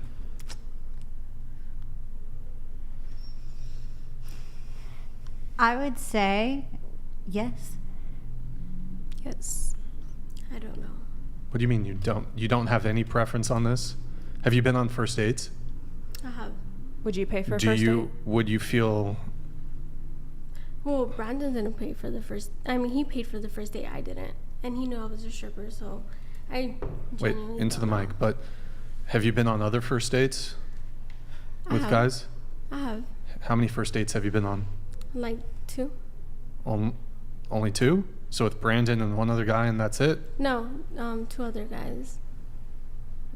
And they paid for the first date, but Would you feel like okay, you're on the first date with guy, the waiter comes, he's and your date's like, oh, 2 checks, please.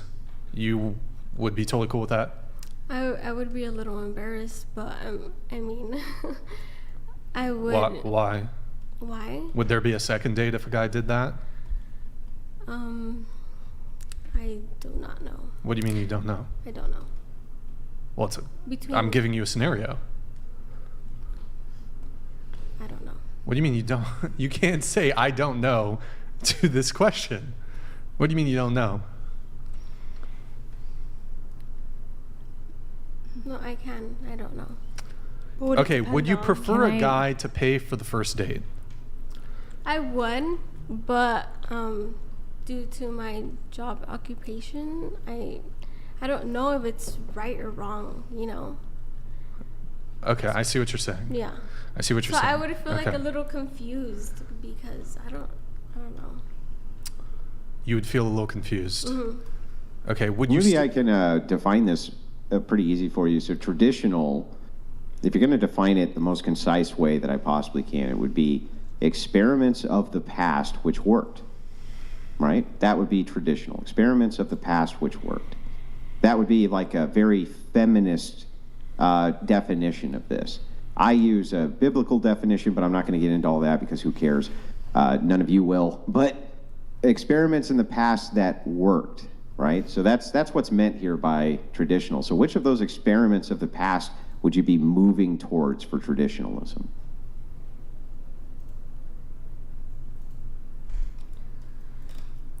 Can you repeat that one more time? Yeah, so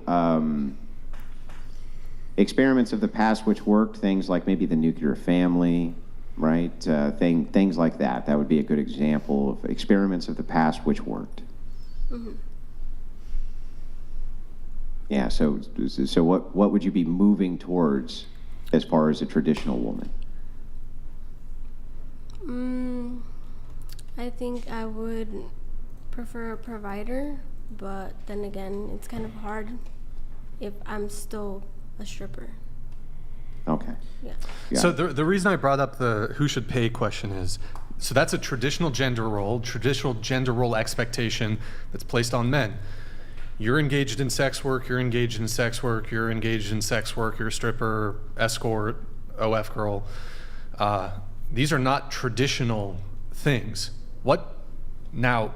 I actually think that you'll still get this traditional treatment from men, but why would you feel entitled or expect traditional treatment from men when you guys are not traditional women yourselves? That seems like a raw deal for the dude. Well, that's why I don't date. As of right now, I haven't been dating, and that's what I've said the last 2 podcasts as well. Well, you said you were dating a bit.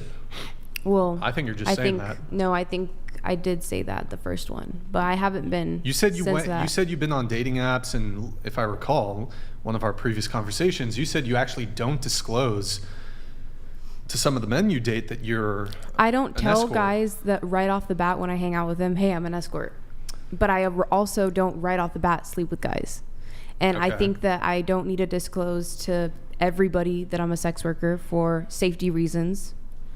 For top one, most importantly. Wouldn't the safe thing to do would be before you even meet them, say, hey, just letting you know, I do this work. No, and because if they still want to date you. No, I don't. But I'm not dating to the intent of marriage. Doesn't matter. Right? Okay. Am I using that in proper terms? You're saying that I'm not dating to date guys. And I don't tell them. I don't fuck guys, and I just said 10 seconds ago that I'm not dating them and fucking them right away. So you've if I come to that point where we're comfortable enough to where I want to fuck him, then I would disclose that information. So every man you've slept with while doing escorting, you've disclosed in each instance that you're an escort.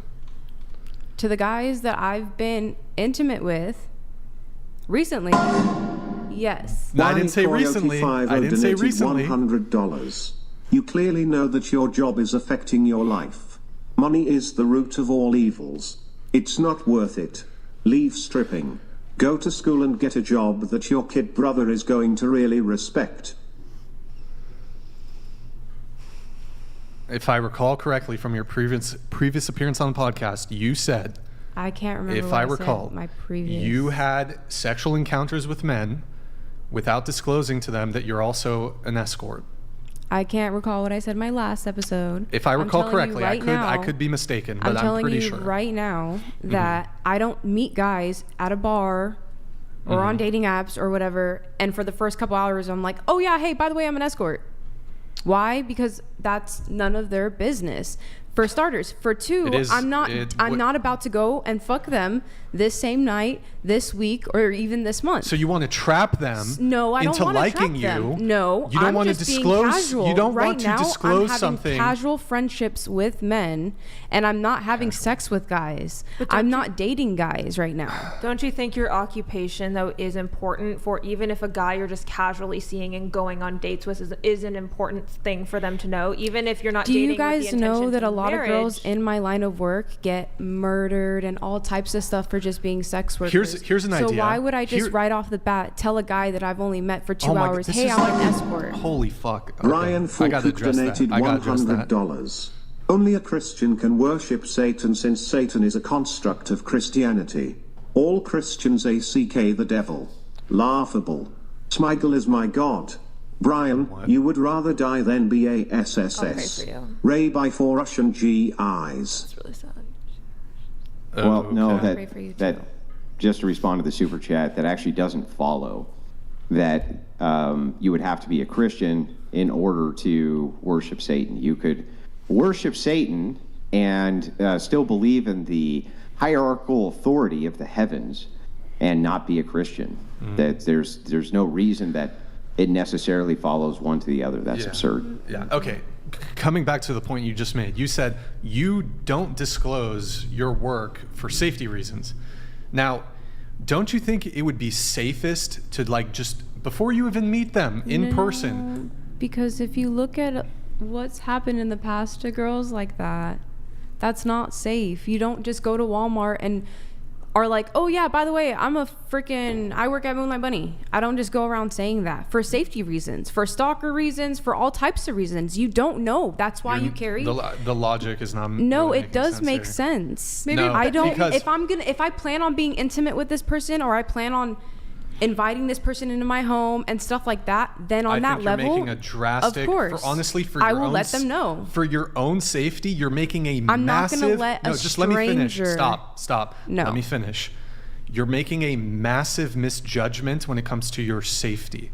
If your safety is your primary concern, I would strongly encourage you to, before a guy starts getting emotionally invested in you and you omitting and hiding... Hold on, stop.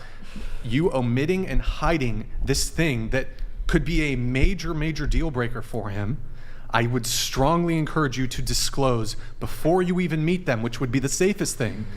If you just say up front before the guy has an opportunity to meet you in person, but if you like bamboozle a guy, let me hide this away from him, and then he builds a connection with you, I actually think you're putting yourself in much more danger. So are you done? I have a What's question. with the fucking attitude? Because Brian, I literally just said I'm not intending to date, and you keep reiterating the fact that I'm trying to date these boys that I'm meeting at the bar for an hour or two. Like, I'm not dating them, therefore I will not be telling you about my occupation. Now, as if I'm going to be dating you, I will. There's two differences there, but you keep trying to beat the fact that I'm about to be fucking this guy and that I need to tell him. Of course, I get it. But I'm not dating them. I have a question for, at what point, like, would someone in your, like, line of occupation, what point do you believe would be the best point to tell them, in your opinion? Like, the safest point. If I'm dating them? If you're dating them. I don't know, because I haven't gotten there yet. Myself, I have not gotten there yet. Or not for yourself, just, like, for anybody. On a previous podcast, I'm almost certain you said that you've had casual sexual encounters with men and did not disclose your profession as being an escort. Is that true or not true? I literally said I don't know what I said on my past Forget episodes. what you said. What actually occurred? Have you engaged with men sexually and not disclosed to them that you're an escort? No, I really don't have sex outside of my work life. You said recently. I don't really have sex outside of my work life. Like, for real. If I recall the podcast, I think you said you did, though. Can I add something? I can only talk about right now and what we're talking about. You don't recall previous sexual encounters? So, I mean, since you're on the podcast, they're going to know where your line of work is for your safety. So I'm just saying the public and how many viewers there are. So I was just kind of throwing that out there. They're allowed to know where I work. You know what I mean? The Moonlight Bunny Ranch is an established, legalized brothel. But they're going to know your line of work because you're on the podcast. I know. I've been on this podcast before. I was just disclosing if you were for like safety purposes. I mean, you're on a public platform and they're just going to be aware of your line of work. I understand that, but I don't just go telling, and that's different, but I don't just go having face-to-face conversations with people that I meet at a hotel lobby or at a bar and be like, oh yeah, by the way, I'm a stripper. Or, by the way, I'm an OnlyFans girl. Or, by the way, I'm an escort. Like, why would I have to say that to somebody that I know that I'm not going to go take upstairs and fuck them in my room? Now, if I was, that's a different story. I'm telling you guys that right now. So, Brian, you getting mad at me and getting upset with me is not kind of cool because I'm literally just telling you, like, right now. It seems like you're the one who's upset, to be honest. I keep reiterating the fact that I'm not trying to date right now because of my line of work. You know what I mean? And then you're like, but if you're going to sleep with guys and you're going to date them, and I'm like, I'm not. I'm so glad I'm not dating donated $100. The FDA needs to get involved with these hoes. At least I know when I buy ground beef at Costco, I know when the expiration date is and it's not rotten. Let me help you strip a hoe, yes, sir, zip it. Oh my God. Look, this all stemmed from you guys all claim you're traditional. Like y'all know, you aren't traditional. And I said you're not traditional. You're not traditional. There. You're not traditional. No offense. No offense taken. But do you? Okay, so you asserted you're traditional. I disagree with you. So are you? Living underscore donated $100. Brian, you used to seem a lot happier than you do these days. Is all of this really worth it? This line of work would make any of us cynical. Not judging. Truth be told, actually, the conversations that actually occur at the table pale in comparison to like all the bullshit behind the scenes. like dealing with fucking flakes and all that shit. That's the stressor right there. Is bro, we're dealing with like cancellations, flakes, all that shit. That for me anyways. These conversations, look, sometimes it's a bit annoying. The shit behind the scenes, that's the stressor. Yeah, we're not taking the conversations personally. See, I do have a chatter here, though, who did pull the clip from the previous episode and says, a quote, she did say that she slept with men and did not tell them, and that she also uses dating apps and doesn't tell the men she's an escort in the dating apps. Well, when I use the dating apps, I don't even go on dates with these guys. Like, I've literally been on one date with a guy, and I disclosed to him that I was an escort and we didn't even sleep together. So, and since then I've deleted all the dating apps and I'm not on any dating apps. I mean, and I've been focused, and the last podcast that I've been on was, I think it was in October timeframe. But so since then I've been exclusively. I'm looking in the past. So maybe since then you've changed shit up, but.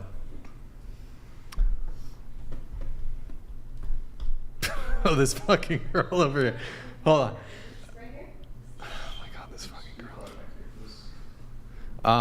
Okay, so I said you're not traditional. You said you're traditional. Are you changing your position that you're not traditional, or? No. So you still consider yourself traditional? Oh yeah. Even though that like your Instagram is totally immodest and you do porn, and there's probably, I've not done a deep dive on your Twitter, but I would imagine there's pornographic videos of you on Twitter, correct? Yeah. You've engaged in sex work. These are not really traditional things. So how do you reconcile that? That's, that's kind of like a thing with your own inner battle, right? So and it's all about like, you have your persona, you have what you present to the world, and then you have your core. My core beliefs, my core on the inside is different. And that's okay. So you hold two conflicting sets of ethics? No. Your persona. Oh well, then I'm so confused. So I've made peace. Either your inner core is that prostitution's okay or it's not okay, and I would say that by any retrospect, anybody would consider themselves traditional and use this traditional ethics would say prostitution was immoral, right? Okay, and that's your value, but that doesn't mean that I can't have my own set of traditional values and apply them in my own everyday life. I may not be the traditional person or the ideal traditional woman, and that's okay, but that doesn't mean that I can't have my own traditional values in my everyday own personal life. God. What are your own traditional values that you have in your own life? That's like saying a movie actor is like what? Being no, like, yes, it is though. You already know what I'm gonna say. It is. Comparing a movie actor, that's like she's like and having a script. She's gonna be all the actors and all that. Like no, all the characters and stuff like that. That is vastly different than engaging in pornography and saying that your inner being is different than the persona that you put because out it there. is because when you're a stripper, it's an alter ego, like. But that is still you pick a different name, and it runs different. That is still affecting your brain. That is still affecting your relationships. But you gotta know that it's work and how to separate the two, because that's work. If other men... to get this right, the internal you is an ethical, traditional trad woman, but the you which is presented to the world is a prostitute. I'm not a prostitute. You see that there's no conflict between the two of these whatsoever, because the internalized your set of internal ethics is that this is bad, but your external ethics are that you're going to do it anyway because you want fucking money. Is that right? I am not a prostitute. I do not do prostitution. I didn't say you. I was talking to the gal who was just speaking. Great. I'm sorry. I'll say this. So it's like you guys want your cake and to eat it too. Oh, and it's delicious. On one hand, you want to push your liberal, feminist, progressive equality values as far as humanly possible. Sex work is fine. Men are insecure for not wanting to date a woman who's getting blasted inside of by other men. Hold on. No modesty, no public-facing modesty at all. You want to sleep with a bunch of men and be promiscuous. On the other hand, when it comes to your admittedly sexist and gendered expectations of men, you may as well be 1950s bachelorettes. You want men to be chivalrous. You want them to be providers. You want them to be protectors, leaders, take all the initiative, pay for dates, get you flowers, open the car door, get down on one knee, spend 5 figures on a ring and propose to you. And that's just absurd. I don't want to get married, and you know that. Okay, do you want a guy to be a leader in the relationship? I don't want a relationship right now. Back to square one of what I've been saying. You never want to date a guy ever. I'm not saying ever, but right now, Okay, within then the next 1 to 2 years, no, I don't. Okay, so you're temporarily celibate. Well, no, I shouldn't say that. You are temporarily refraining from sex. Engaging in relationships other than work. This is a dating podcast, bro. We're talking about dating. Yeah. So how about this? Instead of just like shutting down the conversation by saying, well, nothing applies to me because I'm currently allegedly not dating. Why don't you just engage a lot. yourself into the future? Donated $100. God. Shout out to my boy at Thrax's Milky, first time viewing this show. On another note, y'all are far from traditional. Traditional. Thank you. That's a new one. Zabi wet. It's just like men are waking up, realizing how much of a raw deal this is. And it's just like, you got these non-traditional women that demand, that expect, that feel entitled to traditional treatment from men, and it's fucking bogus. But I Just found admit, it. just I have admit, found it like, with someone in I my wouldn't even industry. give you- I have that, so it is possible. No. And I even invited him on this podcast, and you guys said you're not casting men, and you didn't care to have his perspective. So Like, would you stop doing porn to continue dating him entirely? Absolutely. Why not? Oh, What do you mean, why Brian, not? is this I like said Why not right absolutely now? I will. Why wouldn't you guys stop? What's that? Is this like Schrodinger's traditionalist now? Is that where we've gone? Schrodinger's Look, traditionalist? I'm not fighting to prove my stance that I am a traditional woman.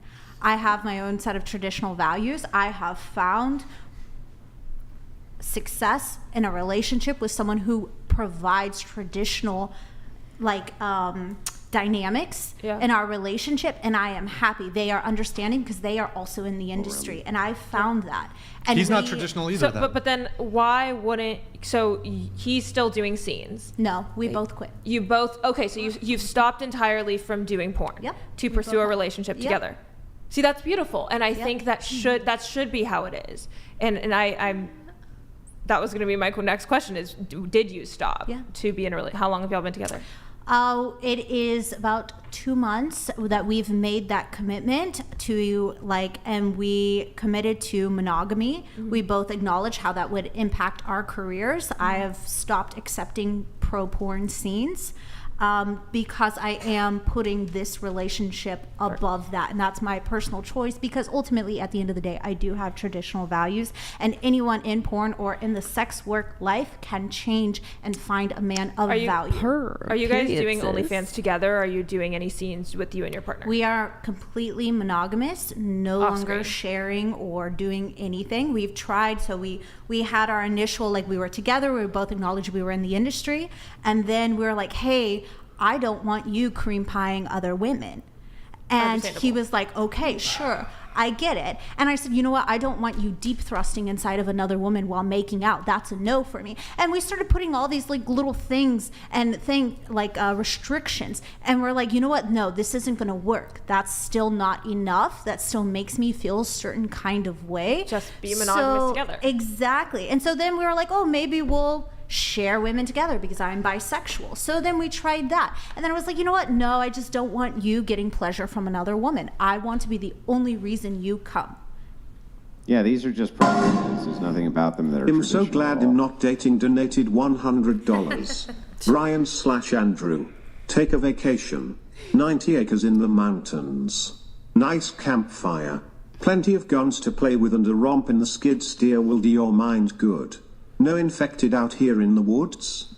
Talking about zombies? Thank you, man. Appreciate it. Look, I wouldn't even have so much of an issue with it if you just claimed, I'm a modern woman. I'm not traditional. I dress immodestly. I do sex work. I have OnlyFans. Just say you're Was modern. Was modern on the menu for my choice? It was not on the choices. What? If you're not non-traditional, if you're not traditional, what would the opposite of that be? Okay. The question I asked is, going around the table, are you traditional? So that could be a yes or it could be a no. But when you claim, yes, I'm a traditional woman, but like we can actually point to things in your demeanor, in your behavior. We can look at your public. We should pull up their Instagram. Well, let's ask it a different way then. Are you a modern woman or a traditional woman? I would say I'm modern. Yeah. Okay. Sure. Great. Oh my God, bro! We just wasted fucking 50 minutes trying to explain this shit to them. I have a question about traditionalism. So you say you have these traditional internal values. You're a modern woman, and you're now in a monogamous relationship. Mm-hmm. If your future daughter came up to you and said, "Hey, Mom, I want to go into the porn industry," what would your reaction be to that? I would ask her why. What do you want from Money. that? Okay, then I would say, what other avenues would you want to explore? What are the reasonings? Like I'm not going to say, no, don't do that. Mm-hmm. I'm going to ask and get an understanding, because if she's my daughter, then that won't be, like her only option. She will have options. What was your reason for getting into the industry? My reason for getting into the industry was I actually went to church 3 times a week. I worked my way up the corporate ladder. I was 5 years as a business development manager. I've done the traditional life. I've done all of that, and it did not serve me. And so during 2020... So your traditional values are for sale? What do you mean? Well, I mean, you're saying you expect I was a me to traditional woman. drown, I did the whole clinging on to my thing. values and drown. Hang on. Let me finish. Sure, please. You're saying that you were a traditional woman, but the money just wasn't right. So you sold out on that for modernity, right? So you could get that good, cool cashioli, right? Actually, it's not easy money, despite the public's But it's a idea. lot more money, isn't it? It's how much effort you put into it. But it's a lot more money you're making than at your corporate job, huh? Absolutely, because I'm working 10 times harder for myself. So what it is that traditionalism for you is just a matter of price, isn't it? No, it's not. If it paid you more to be traditional, if it paid you more, hang on. If it paid you more to be a traditional woman, if you're going to make $1 million a year being a traditional woman, you'd take that buyout so fucking quick, it would give that guy wallet burn, wouldn't it? I have traditional values, and that is that. That doesn't mean... as long as somebody can pay for them, right? Then you have traditional values. Horse. But the second it don't pay very well to be traditional. Actually, no. I put in effort. I've been working since the day that I turned 14. My first job was on a farm. I have put in hard work, and I got to where I wanted to be. And then I said, you know what? I'm ready to elevate it. I was in an industry. I was in the business development industry for restaurants. And I looked at the top and I said, no, that's not what I want for myself. That is not the position that I want to have. So I'm like, if I'm going to make a transition, now is the time. And it was pandemic 2020. Where else can I find a cush salary job right now? So money. I actually traveled and I found beautiful autonomy and all of these people from all over. No, they weren't all sex workers. Oh my God, who the hell cares? I'm sorry, you've talked way too much tonight. I'm sorry. Well, your guy keeps engaging me, and all of the women are. Okay. So. Just last thing on this whole traditional thing, and then I'm going to shift gears here. So, it just seems like to me, many women have just completely abandoned and cast aside any and all of your traditional gender roles, yet with the utmost entitlement still expect men to adhere to their traditional gender roles. So that's always interesting to me. Just really quick here, since we've clarified a little bit, modern versus traditional, just going around the table once more, do you consider yourself a traditional woman? Modern woman. Traditional. Sorry. Modern. Wait, scoot your mic closer to you. Modern. Microphone straight. Go ahead. Modern. More traditional. Traditional. Okay, let's pull up, you said traditional. Well, let's pull up your Instagrams and do a little deep dive here. Okay. Pull up their Instagrams. While he's doing that, I'm going to read a couple chats here. Oh, we have Jay Ekin. Question for the panel. If you meet your ideal man and he didn't disclose that he couldn't have children, will you feel betrayed? Yes or no, please? Oh, yes, sure. Sorry, what's the question? You mean the one I just read? Yes. Thank you. If you meet a man and he said he couldn't have kids, is that a problem? Yes, that's a problem. Oh, yeah. Yes. Yeah. Depends when he tells me. Mm-hmm. Even worse. Even worse if it's later. If it's later, it's even worse. If he tells me like early enough on. It says he didn't disclose. He didn't disclose. Didn't disclose. So let's say a year in. Okay, then yeah, no, that's not okay. That's a problem Yeah. for me. Huge problem. Okay. Thank you, Jay Ekin, for that question. Yeah, let's do the Insta. Oh, wait, before you do, we're doing a segment here called Traditional or Not Traditional. So you're going to type traditional in the chat if they're traditional, not traditional in the chat if they're not traditional. This is going based off of their Instagrams. Can you do how fast I need some food? Holy fuck. Okay, go ahead. Pull it up. All right, this is Rose's IG, little IG. Is she traditional? Scroll down. Okay. Is it okay? Yeah. Is she traditional? Nick, can you show us the chat? Okay, there it is. Chat, what do you think? Pull up the chat, please. Traditional. Not traditional, party girl. Not traditional. Not really. I'm surprised by that. I'll say for a modern sorority college woman, this is very, very on brand. Would I say you're portraying a more traditional woman? No. That's fair. But I will say you could still hold those traditional values and like post a bikini pic. It's not the end of the world. Yeah, Personal opinion. It's not egregious or anything, but I don't think it would easily fall into the traditional category. Yeah, I'm not. But hang on. Are you just saying that because you do that, though? No, you can pull up my Instagram. Oh, should we pull up Morgann's Instagram? Go Why for not? it. Well, why not? This is Morgann McMichael's Instagram. Okay, there you go. Oh, there she is on the Whatever podcast. Look at that. Okay, here's her Instagram. All right. There she is on Timcast. Does white privilege exist? That's a great question we should get into. All right. Oh, there's our friend Candace Owens. Okay. All right. There's a cupcake. There she is on the Whatever podcast again. Taxation is theft. Okay. I think that's I would say pretty traditional. No, comparing to yours, yes, I would say that yours would be more traditional. Yes. But that's also the life that I'm living, and that is who I am. That's fair. As a person. Yeah. 100%. Way more trad, I suppose. Traditional, definitely trad. No, fake trad. Not right. very trad. Okay, they're giving you. Okay. All right. I'll take it. Modest, traditional. Okay. Some poggers in the chat. Okay. All right, that's cool. All right. Who else? Oh, we're gonna pull hers up. Okay. Meg's right. All right, is she traditional? All right, so you're gonna have to scroll down a bit, I think. Scroll down.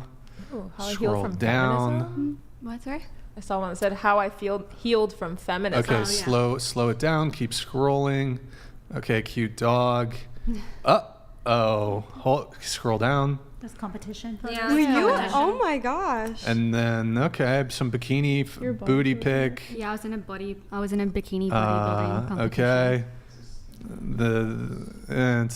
Scroll down. Just scroll down. All right, there it is. Traditional or not traditional? Traditional or not traditional? Traditional. This is for the chat. Or not not traditional. That was terrible. Sorry. The chat has voted. I'm sorry. They're saying not. Do you want to rebuttal? I got the big no over on this side too. Just so you know, they're going off Brian's rules over here too. That's fine. Yeah, I'm cool. No, but hang on. To be fair back, it did look like you're in a competition, a bikini competition. So some form of like bodybuilding. Yeah. That's what it was. Okay. Well, gotcha. Not all the photos. And that's pretty common. Like part of that is dehydration, and then you have to go do the whole thing, right? Whoa, is Andrew like you have to White dehydrate your body? White knighting? I'm not What's sure. that? Is Andrew White knighting? I don't know. But there's other Let's wait it photos. out. Did you see the other photos? No, well, so I know bodybuilders. I'm just saying bodybuilders have different rules because the focus of that sport is the body. So I would be willing to make more allowances there because the focus of the sport itself is the body. So I at least understand that. Yeah. I'm not sure that that's the same as trying to be sexually provocative. I'm not sure I categorize them the same way. That's Wait, fair. do It's a we? competition. I think we pull up Thanks, Ever. Thank you. your Instagram too, right? Let's pull up her Instagram. What's your name of the Instagram? Your username? Pretty evil thing. Pretty evil thing. Are you evil? Sometimes, yeah, I can be. Whoa. Okay. Bear in mind. Scroll down. Scroll down. Okay, I don't think we need a vote here. That's just done. You did originally say you were traditional. Just here, Morgan. I said I corrected You changed it, right? Morgan, I'm gonna have you read some of these. This one too? Mm-hmm. Guy treating you very nicely like a goddess, even you don't know because it doesn't matter that the guy is the reincarnation of Jack the Ripper. He treated those women just the same as you. Oh, well. Killer of cereal. That came in a little while ago, so it's probably related to something we were talking about a bit ago. We also have Killa, though. Thank you for the Streamlabs. And then we have Lulu. Thank you. I'm a serial killer, but don't worry, that's my alter ego doing the crimes. My core is innocent. Don't hold me accountable. Jail my alter ego. These corn girls have adopted bizarro thinking to live with themselves. What matters, though, is that on the inside, they've never hurt anybody, right? That's the main thing. That's what really matters. Even though, by the way, excellent super chat, but it's just pointing out the conflict in ethics. That's the whole point, saying that you are still you doing the thing that you are doing, regardless of how you feel internally, regardless of the degrees of mental separation you try to put yourself in, you're still doing those things. And regardless of what you may think, but we're not hurting people. Like, oh God, you just there's a lot of people out there that thank us for what we do, and we've actually helped a lot of people doing what we do. Doing the Lord's work. Some people have disabilities. Some people have problems. She's a charitable prostitute. Okay. What do you know about it?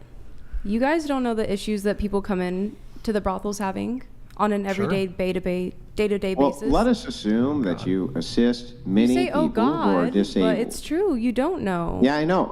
I don't. So let us assume for a second that you are assisting many people who have disabilities. Are you at least assisting some who don't? Yes, but I want to say Well, then a who lot of cares? the It's a times point the guys without that come merit. It in doesn't there matter. do have issues. Certain Yeah, I type know. of issues. So you assist some people who have some disabilities, we get it, and then the rest of them don't, right? So that's the point. Why are you looking at me? I'm not going to save you. No, because you guys are like saying that like some guys have disabilities like Asperger's and that don't know how to like treat a woman or how to be with a woman that want that experience. There was a guy the other day that brought his son in because he was like, hey, my son is 40 years old. He's never been able to interact with a woman. Like, oh yeah, and this is all out of the goodness of your heart. So if they brought in their son with Asperger's syndrome, would you have sex with them if they didn't pay you? that's my job as a legal courtesan. That's right. So you're not. This is not some charity. Come on. Yeah, but it's you're the not only being state where charitable. it's You're not legal. charitably helping the kid with Being a Asperger's get his legal first escort, score. it's the only state where it's legalized. I gotta ask you this. I gotta ask you It's this. the- Wait. Can I finish talking? Wait. You're gonna interrupt me? Yeah, I can And do then- that because I'm okay. the host. Okay. And don't expect me to finish my sentences, Brian. Just have you ever done any pro bono work?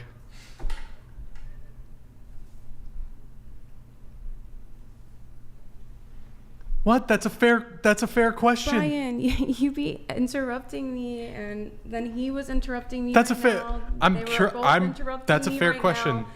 But you guys were both interrupting me right You've now. you've interrupted. You guys a have been bunch. both interrupting You've me right interrupted now. a bunch. Whatever. Just have you? I'm asking a question. Okay, let's move on, Brian. Have you ever done any pro bono work? Brian, No. I beg your pardon. I'm so sorry.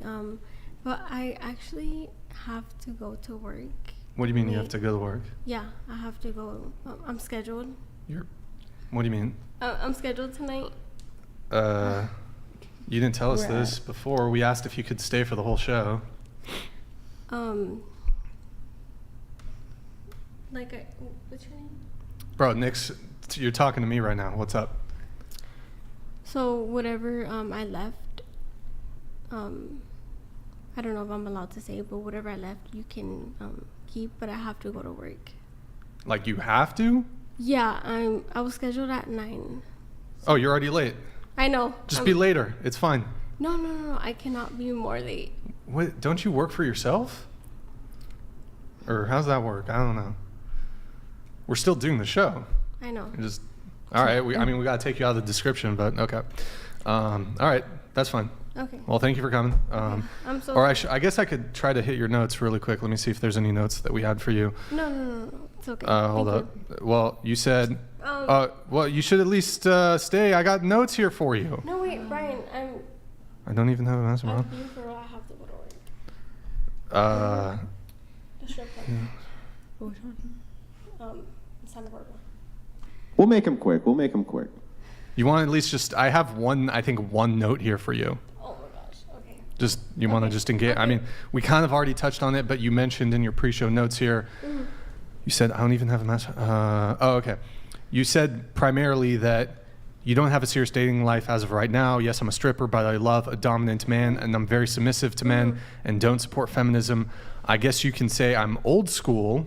Yeah. You consider yourself like Latina traditional old school. So we already touched base on the What? traditional. Are you talking about like a fucking slip? Okay. God fucking damn it. Huh? So you described yourself as like old school Latina traditional.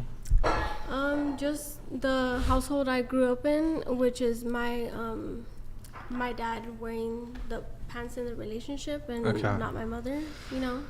Okay. Yeah. All right. Do your parents know that you're a stripper? They do. How does your dad feel about that? My dad, he doesn't care. Your dad doesn't care at all? No, he doesn't care. Like he's... Does he support you? Like, how is that dynamic? Well, he hasn't been in my life, so he can't really say about that. Okay.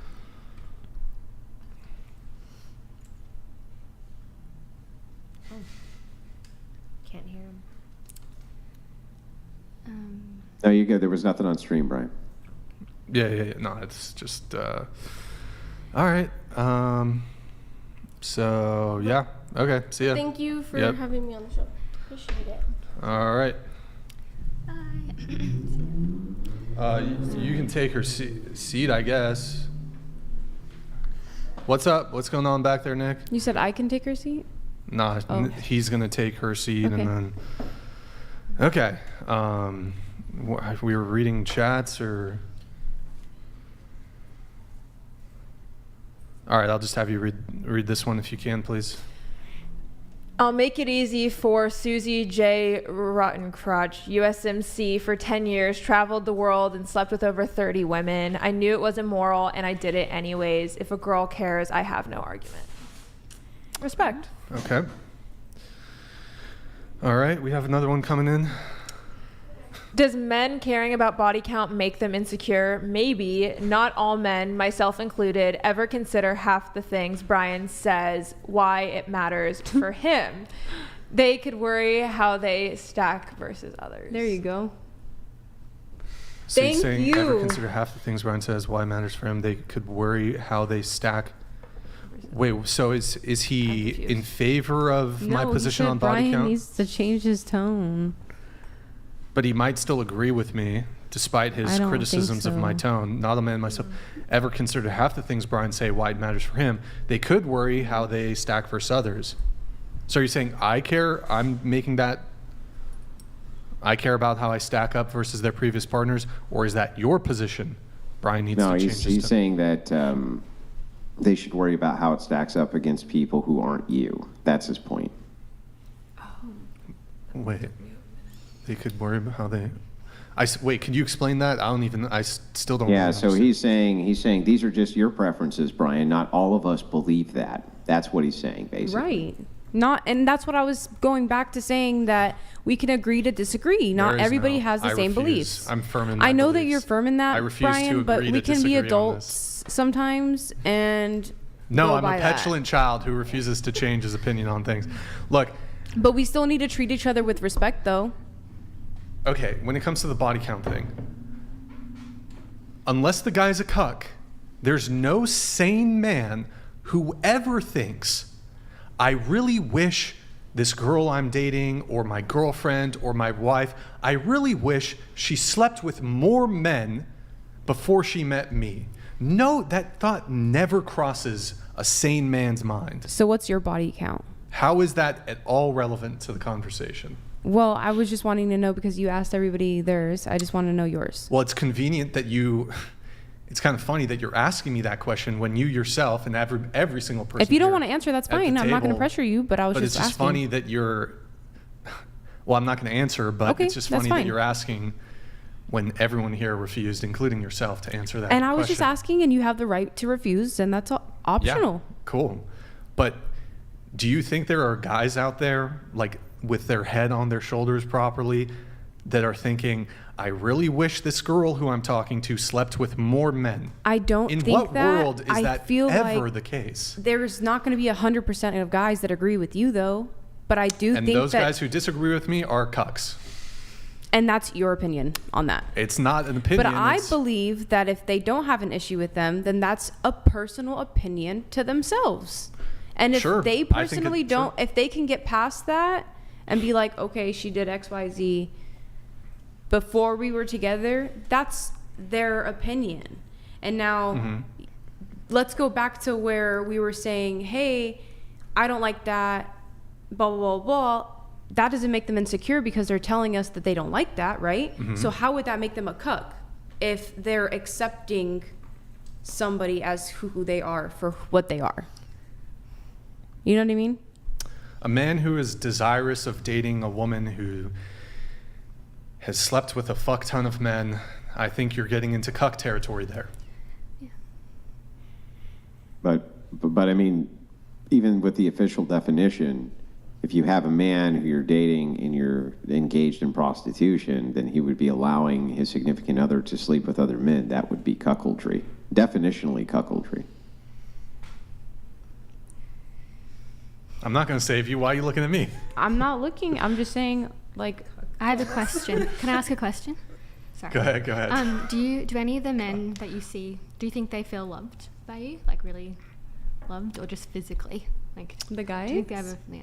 How do you think they feel? Yeah, I have, like... Do you think they think that you love them? They know that I care for them and that I have love for them. My regulars. Okay. I'm just curious. I don't know. I didn't really have anywhere to go with that. I was just wondering what you thought. Okay. All right. We got some more chats here. Oh, no. Okay. You build a relationship with people. Oh.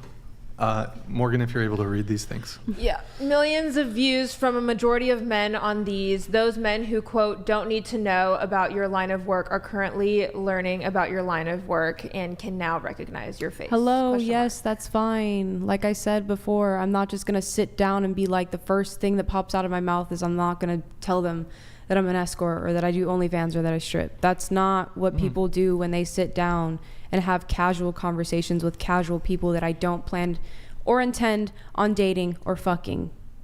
Do we all got that now? Or, because I've repeated that several times. Thank you, Kyle Kelsey, for the super chat. These three spicy workers are annoying. I'd rather listen to Mud Duck out of the desert calling us on the window like courage. I didn't want to read that one. Morgan. Okay. All right. Thank you, Kyle Kelsey. And then we have this one. Oh, hold on. Living_donated $100. Brian, don't look up. Dora the Explorer grew up and she's a 304. Yeah, outfit change. I don't get it. Outfit change. Thank you, Living. Appreciate it. All right, we have this one. Swiper is indeed doing some swiping. That's what's happening. All right, we have Nikolovich Miggs. Thank you, man. Appreciate the super chat.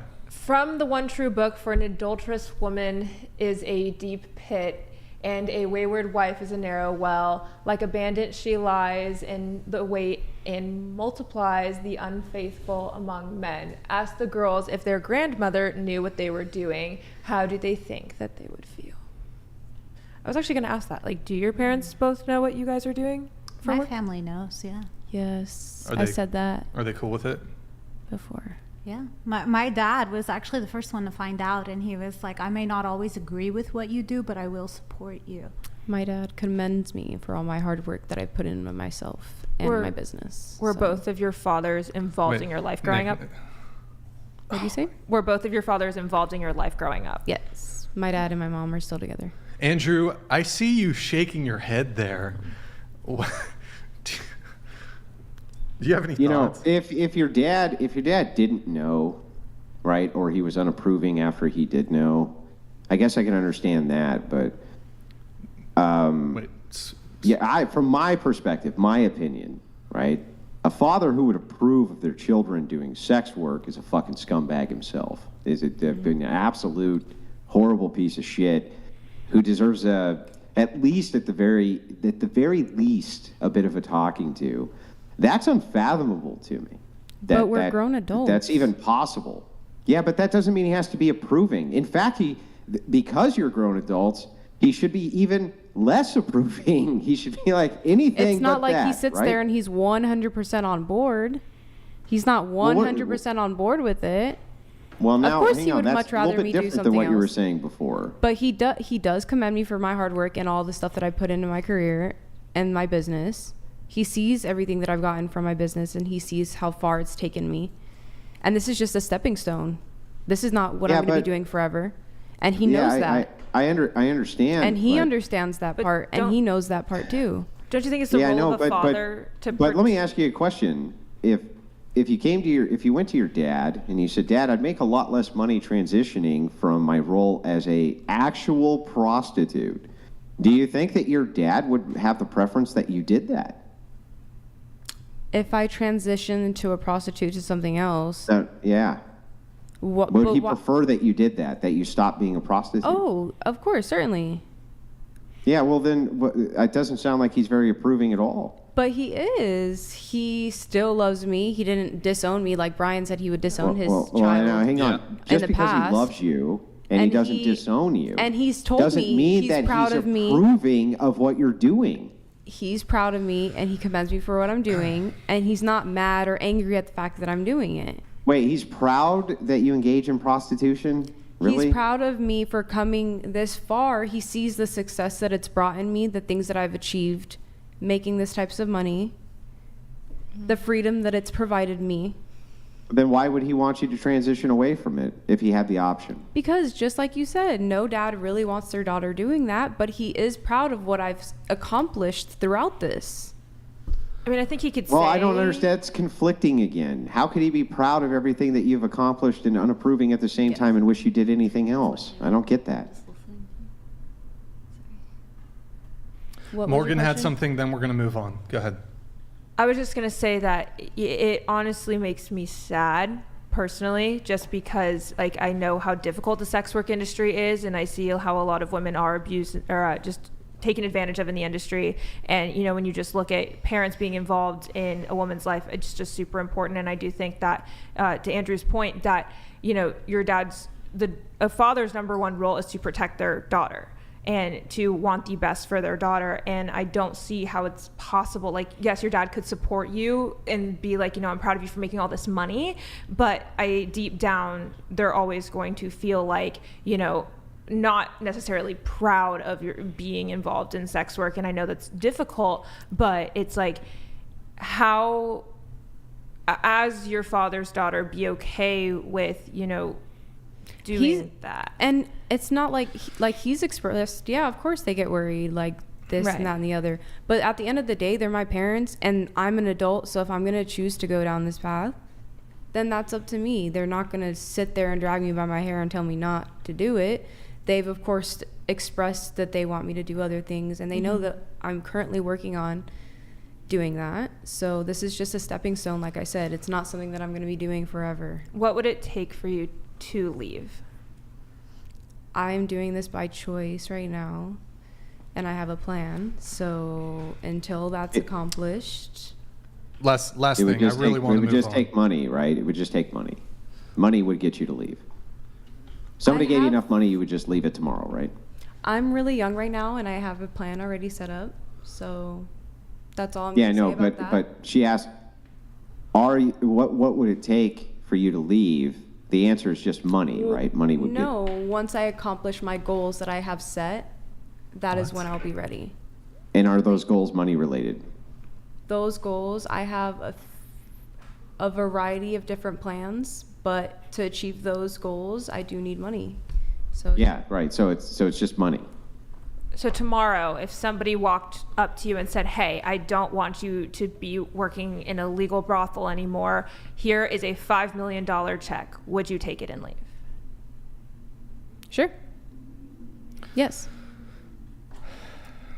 It saddens me knowing that women are having to sell their bodies to men just for money. But the thing is that like I appreciate and I love my job. I genuinely do like connecting with people on a deeper level. Being able to help somebody that has different problems that they can't express to their significant other, or that have a hard time doing things by themselves, for me to be able to help them, like, yeah. Would you do your job for free? I'm not doing my job for free. Would you? Would you do Right. another job that made the exact same amount of money that you're making now, if not more, but it wasn't sex work? Would you take that? Yeah. Wait, you said significant other. People with like partners come to you, like to the brothel? Yeah. All right, that's a whole nother fucking thing. Okay, all right. Brian needs to change his tone. Way not to change your tone, Brian. A man absolutely could be insecure by body counts. He could be insecure that he won't be able to please his woman as her ex did. Brian, I bet you hear that a lot. That's actually a good point. I see what you're saying. And actually, it does raise the question of, well, let's say this individual man is insecure. So what? So what if he's insecure? For example, I've written some notes here because I've been waiting to get to that super chat. Hold on. Yeah, for example, I am insecure. Hold on, I'm sorry. About catching herpes. Okay, I'm sorry. I'm insecure about the greater likelihood of divorce, the greater likelihood of infidelity. I'm very insecure about these things. I'm insecure about there's a whole bunch of things I could be insecure about. So I'm insecure. Got me. You've got me. I'm insecure. So insecure. I'm very insecure about all these things. Yeah, but he doesn't have you, though, because his question doesn't really make any sense. He says, it could be possible that men could be insecure about it. Yeah, that's true, but that doesn't mean that they are. So just as your criticism towards Brian is some could be, the criticism back is, yeah, but many also may not be. So when a woman says men are insecure if X, they're putting it in a monolith and saying all of them are. Mm-hmm. Yeah. True. What? It's just like the back and forth thing. Like, that's exactly like what we've been trying to tell you with different things, the back and forth thing. Cool. Okay. Richie, thank you, man. The charity liquor has 1,500 plus body count and a 15 IQ. She can't answer a simple question and loves to announce the Bunny Ranch inviting potential psychos. Do you want to respond to that? Come see me at the world's famous Moonlight Bunny Ranch. Oh, whoops. That's weird. Okay. All right. I need to get through the pre-show notes here. So, oh gosh. Okay. Let's get Meg in here. Meg. All right. So, you said that you're in your bio helping women uncover the most feminine selves, attract true love, and get the ring. I think that was in your Instagram bio. Do we still have that pulled up? Meg's Instagram. I don't know if it was changed recently, but you are engaged. Can you do a little Beyonce? There it is, helping women get the ring, get the marriage, etc. Do you want to do a little Beyonce? What? Showing the engagement ring. Ah. Boom. There it is. Boom. And okay, so you're engaged. That's good. You had a lot of notes here. I know we're just getting to you now, so strap in, fellas. Okay, so you said how men's body count is not a proxy for their value as a man.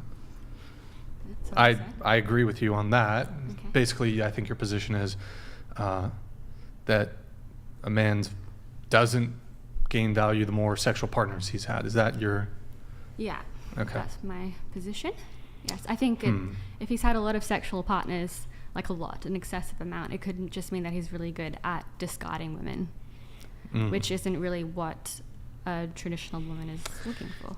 It does occur to me, though, that a man who's slept with a lot of women is probably going to just sort of generally, in order to do that, you're going to be generally attractive to women. Whereas I can't really say the reverse for women. It doesn't really mean he can, it hasn't shown that he can keep a woman. Yeah, sure. But we could argue that any woman, for example, could have a high body count. I think any woman could be a slut if she wanted to, whereas I would argue very few men could be a slut.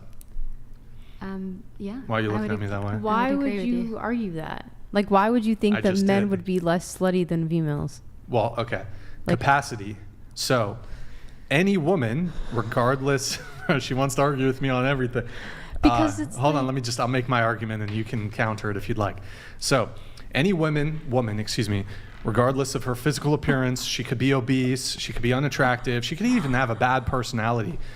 She could very easily just get sex if she wanted to. Yes, she could. Now, I would argue if you take that male counterpart, obese, terrible personality, there's no world where he can be a slut. Yes, that's true. He can't be a slut. Yes. So very few men have the capacity to be a slut. Some people prefer the stud thing, but I feel like that opens my argument up to attack. So it's just much easier to say slut and slut. So any woman can be a slut. Very few men can be a slut. That's correct. It's natural selection. Women, like men, are trying to have sex. Mm-hmm. Women are looking for sexual exclusivity. That's it. So it's supposed to be hard for you guys to get laid. Yeah, but in all cases, it's not. Like, right, but in general. But there's a lot of guys that. Okay. Yes, there's players out there that run through chicks and really hot dudes or guys with status, whatever it may be. Yes, of course, they can be promiscuous and sleep with a lot of women. But my position on this is an average woman has the equivalent sexual pull as basically like an A-list male celebrity. Like, you guys don't realize the degree of sexual power that you have. I do. I think most women understand this. Like, she can make. Well, she's trying to argue that any guy could be a slut, and I'm saying no. For a guy to be for a guy to be able to procure sex to the same degree that just an average woman off the street can, he must be like A-list celebrity, professional athlete, top musician in a famous band. Yeah, that's how it is. Like, the best man gets the best woman. The jock gets the cheerleader. That's right. That's how it works. But she's trying to argue that like the average guy has that amount of sexual optionality, which it just isn't true. What's your opinion? Bro, this girl, she wants to disagree, but I don't know. Why are you looking at me that way, bro? What the fuck? Chill. Relax, bro. Okay, going back to Megs. Okay. Let's see. We had something. There's a lot. Okay, let's start with the disagreements, then I'll go back up. Okay, so you disagreed. You said that women shouldn't be drafted. The purpose of war is to protect women and children. Is that correct? That's what I said, yeah.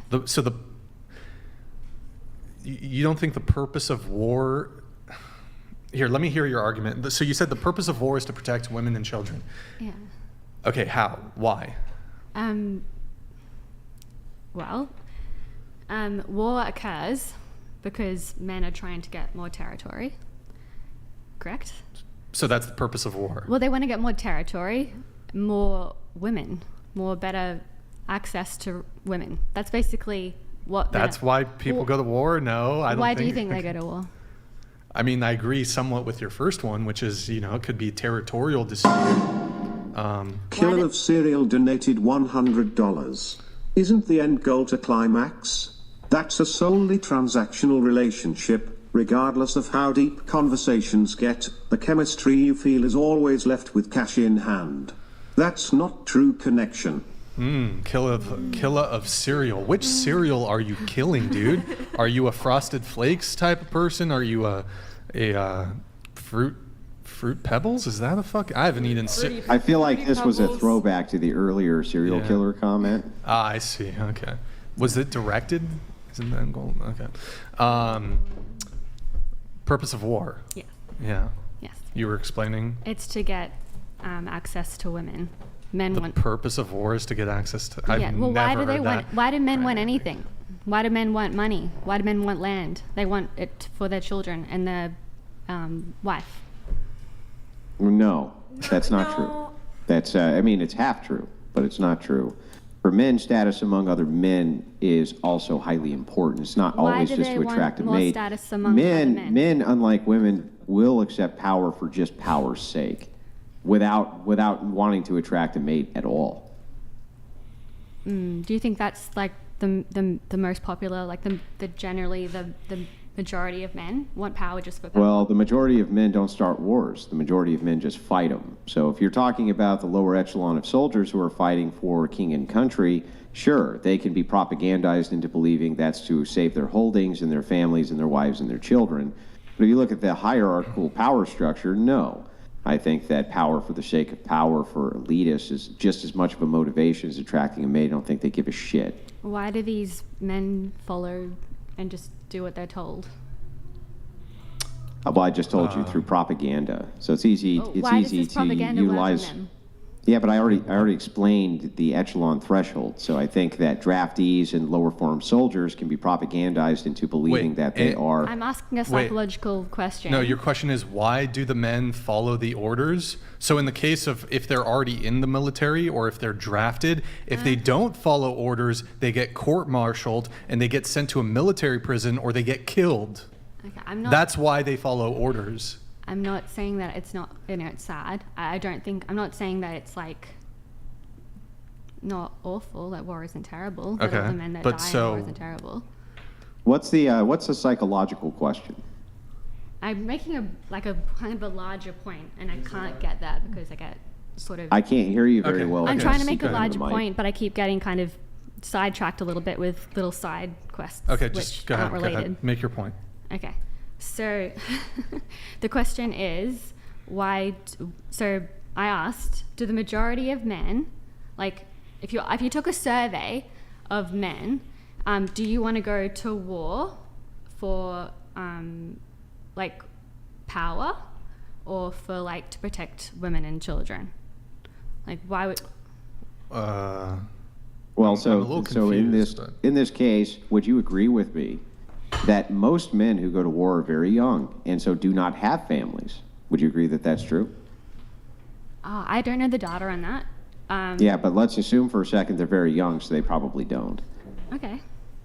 Yeah, so if that is true, that most wars are fought by young men without families, then they're not protecting their families, right? So they must have some alternative motivation. What would you think that might be? To have family in the future? Right, so it's for status, right?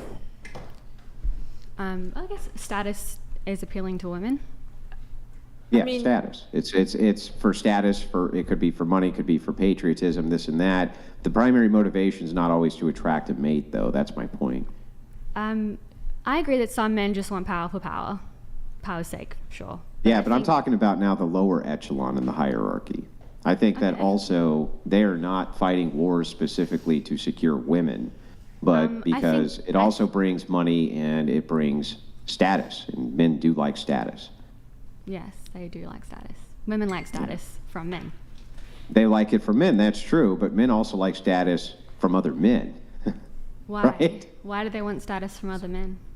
It's just it's part of how we're built as a hierarchy. If What we do didn't have status appeal, there would be no hierarchy. Because we love hierarchy so much. The man that gets to the highest hierarchy of all men, what does he get? He gets whatever the fuck he wants. Exactly. So he gets his best choice of the women.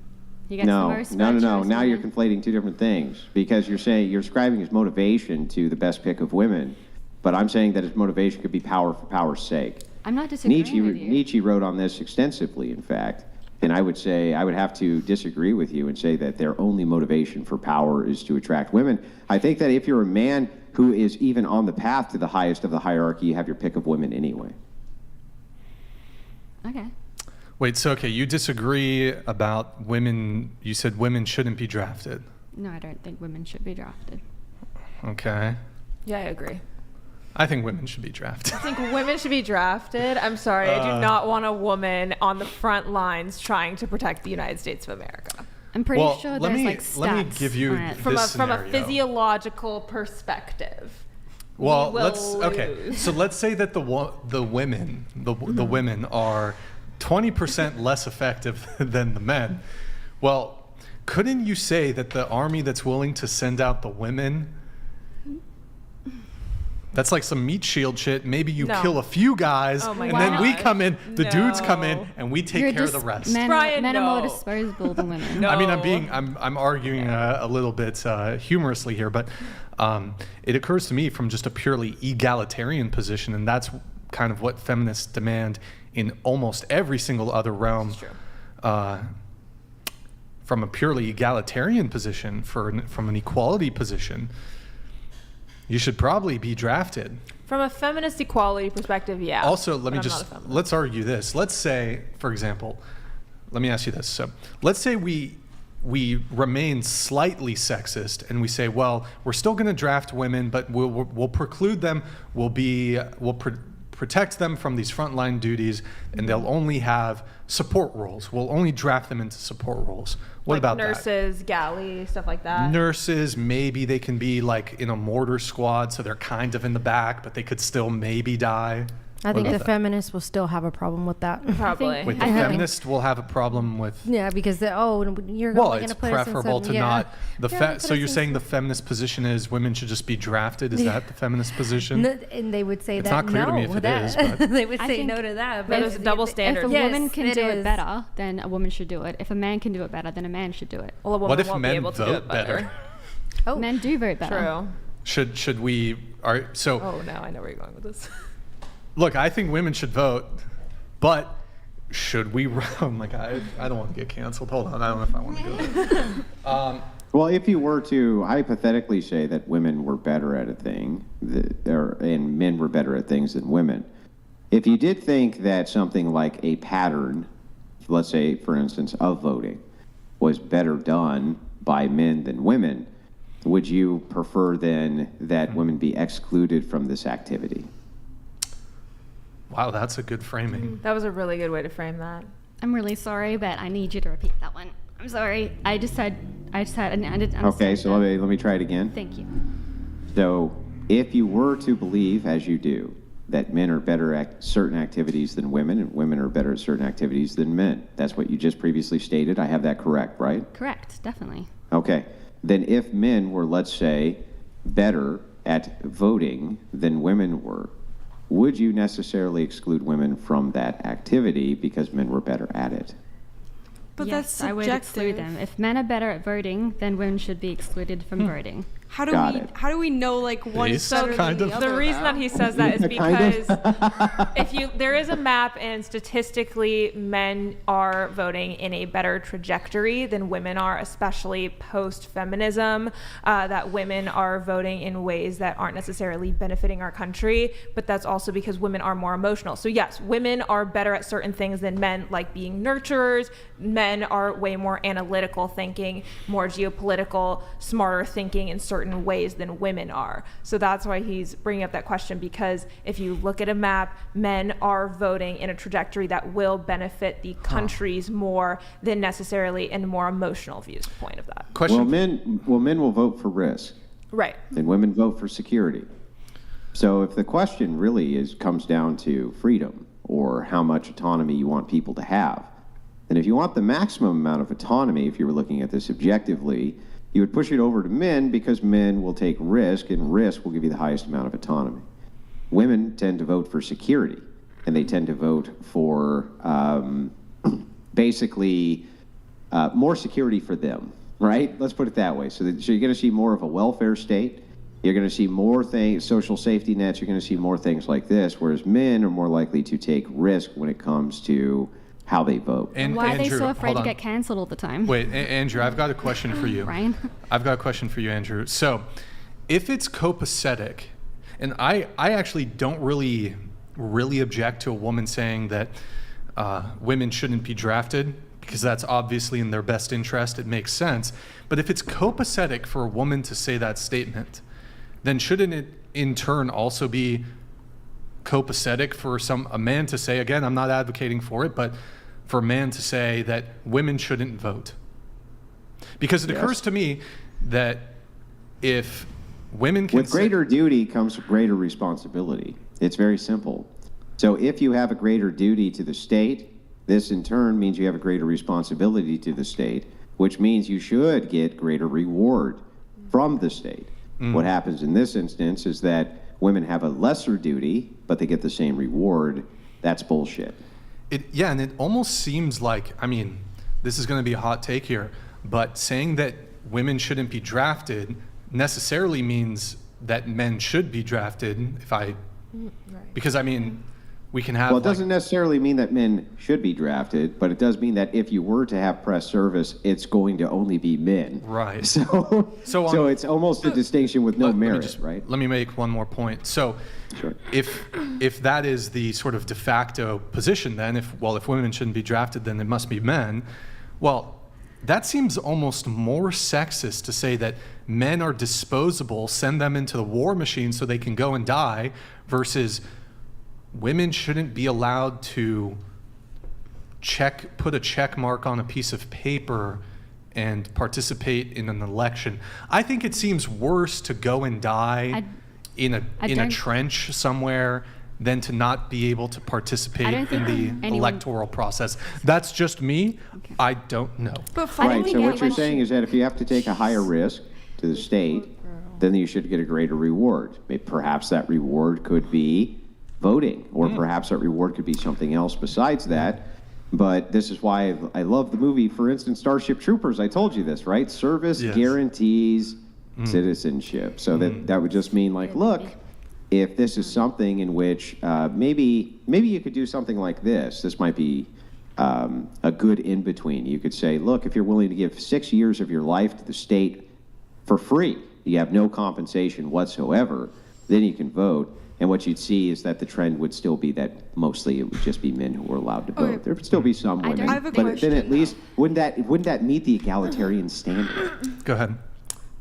So following that logic, though, that would mean that participants of the military would be eligible to vote, not just the general public. No, that would just mean that people who gave service to the state in one capacity or the other for free for X amount of time would be able to vote. I don't think anyone should be forced to do anything they don't want to do. Which would include men and women, or solely just... You could include, but if you could include men and women. It's just that the side effect of this would be that it would be way more men who would sacrifice their time without compensation in order to be able to be one of these special electors. Did you have something? And then I just I'll don't move think on a bit. I don't think anyone should be forced to do something they don't want to do. I think if we were in a better society, and I think if people were more patriotic, men would actually want to go and protect their family and children. But I think... You don't really believe, though, that people shouldn't be forced to do things that they don't want to do. I mean, obviously, people are forced to do things they don't want to do all the time, right? And that's perfectly acceptable. And you shouldn't murder people. You shouldn't. You shouldn't rob people. You shouldn't. No. What about should you stop at a stop sign? Look, if you don't want to stop at a stop sign, then you're going to get hit by a car. But No, that's not what I asked. Should you stop at a stop sign? yes, you should stop at a stop sign. You should stop at a stop sign. But aren't you forcing somebody who doesn't want to stop at a stop sign do something they don't want to do? I'm not.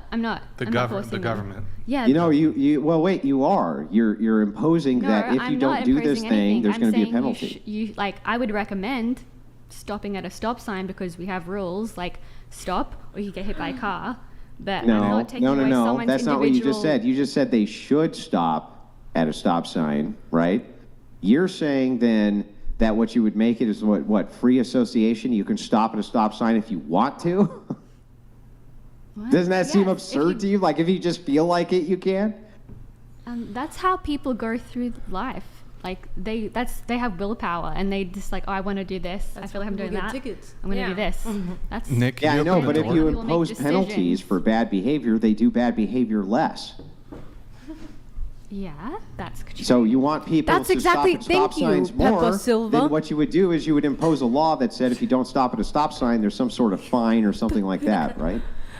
Brian, how does this Yeah. have to do anything with dating? That's what was one of the comments. Well, because you're testing the logic. We are talking in a broad sense about relationships, but people can come to views on relationships through other means, and it's important to test their logic on that. That was crazy. Yeah. I mean, I it's a think women relationship should be- I coach. think women should I be believe I'm drafted. talking to a relationship coach whose worldview informs her on relationships. And would I be wrong? We do have a lot of notes. We won't linger too long on that draft one, but Bender the Offender donated $100. you can leave Andrew up. I would argue Starship Troopers has the most egalitarian society in terms of men and women working together. Yes. Would you like to know more?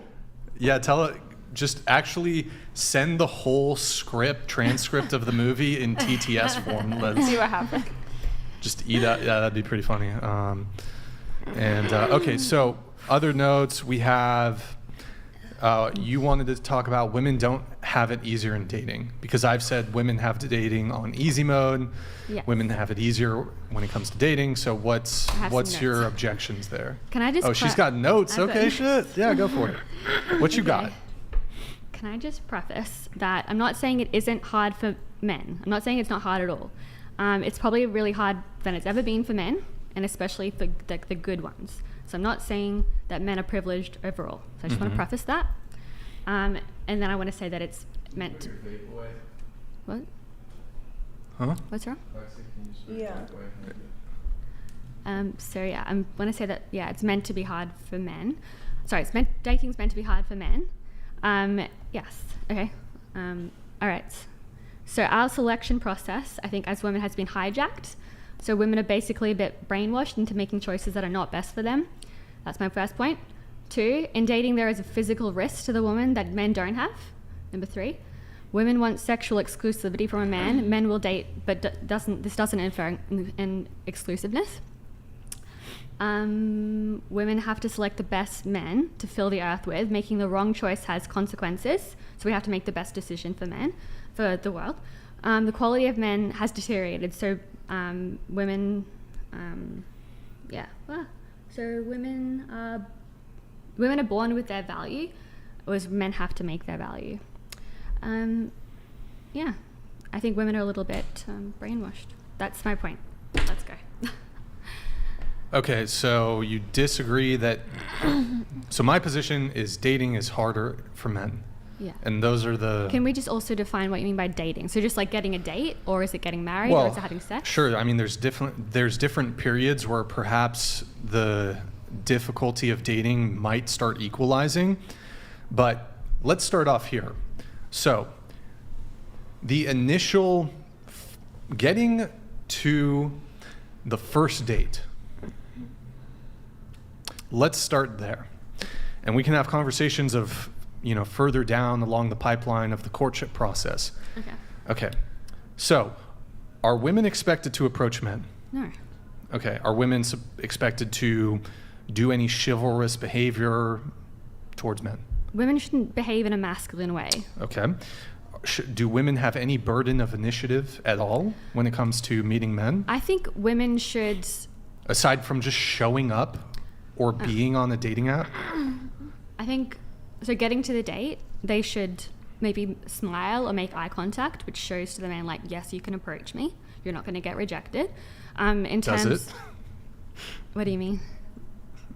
Okay. All right. Continue. Go ahead. So your question is, what does a woman provide on a date? Here, well, let me tell you what men do, and then let's counter it to what women do, and we'll see if we can come to agreement or disagreement. So here's what men do. Approach, I've got notes too. Approaching, sending the first message, carrying and leading the conversation, soliciting a first date, soliciting your number, setting up the date, carrying, leading the conversation on the date, paying for the date, soliciting a change of venue, or soliciting subsequent dates and the setup and financial responsibility for said dates, moving things forward physically, closing the distance gap, going for the first kiss, moving things, I won't get detailed, but moving things forward physically from there, all the way up until sex and beyond. So what's hard about that? That's very convenient for a woman to say who never has to do any of that. No, that's not our role to do that. Right. So what's hard? Okay, here, let's role play. I'm a woman, you're a man. Pick me up. Go ahead. Well, I definitely just like see whether you're interested first and see if you're like me. I haven't looked at you at all. I'm in the Trader Joe's. You think I'm attractive. Okay. Go ahead. Maybe I would like ask a question. I'd be like, oh, I'm looking for this, or what are you buying? And then if you were like looking, if you look like I'm buying cantaloupes. If you look, don't touch me, or don't talk to me, sorry, then I would just be like, back off. I would not continue. But if she's like, oh, hi. Okay, yeah, let's role play the conversation. I want to say I'm not good at this because I'm not a dude, so I don't know what to do. I've never Okay, checkmate. You lose. Okay. Hi there. What are you up to today? I'm shopping at Trader Joe's. All right, then. Have a good day. You don't seem interested, so I would back off. Oh, okay. Yeah. Okay. You seemed a little bit. Yeah, that's how like 99% of women are going to respond. Men face so much rejection that when they are just getting to the first date, that is a huge milestone. So I will say like 100%, it is way more difficult for men to date because women will be approached 10 times more than any man will ever even just get to the first date point. That is really hard part about being a man. You have to get rejected a lot. That's what you have to do. Who faces more rejection, men or women? Men. Okay, so that wouldn't you be able to make the argument that the sex that faces more rejection would mean that it's harder to date? No, I wouldn't say that. I think so women have dating harder because they face less rejection than men? No, I'm not talking about rejection. That's saying part of dating. I think there are different. Is that not part of dating? Yeah, but there are different ways that dating can be difficult. I think rejection is the hard part for men, and I think there are different things that are hard for women because we have different goals. What's hard for women?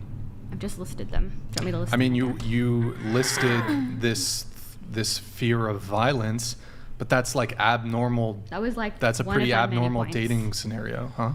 That was one of my many other points. Okay. Okay, who has an easier time getting laid? Men.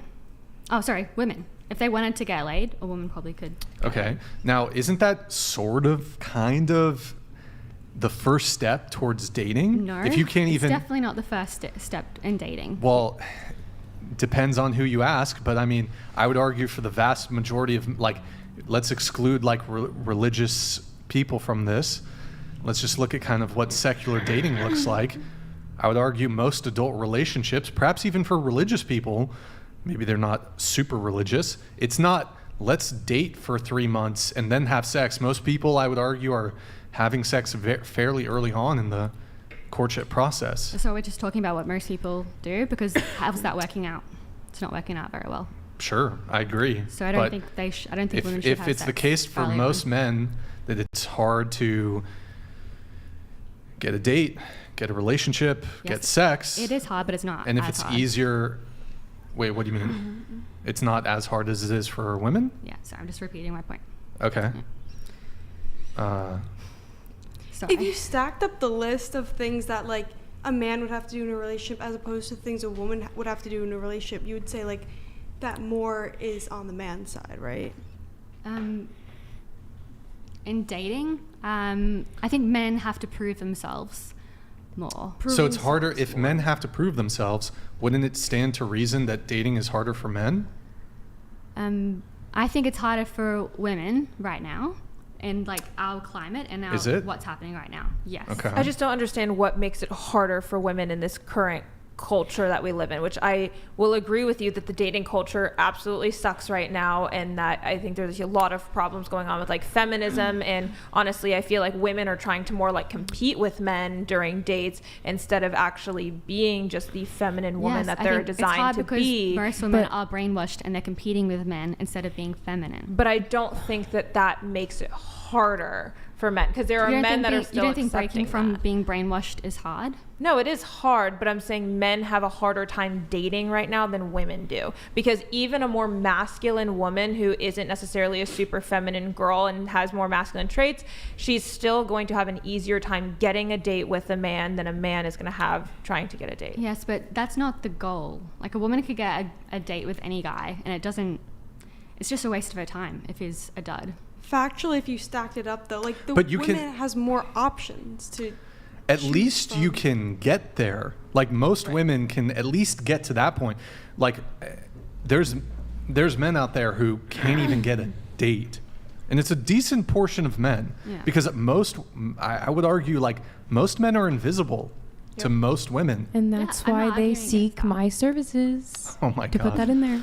I think it's hard for men. I'm not saying it's not hard for men, especially now. I'm just saying it's harder for women. So, but it's hard for everyone. If being constantly rejected is not a big deal, then why don't women approach men more often? That's not our role to approach men. It's not going to go well. If I approach a man, I'll be like, hey, blah blah blah. He'd actually probably be very be shocked.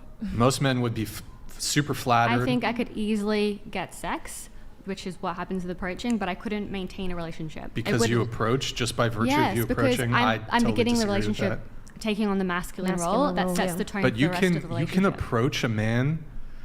First off, most women don't do cold approach. Most women aren't going to like do an overt approach. They're going to do like what you said. Oh, I made eye contact with him, so that's me taking initiative, which it really isn't. But so.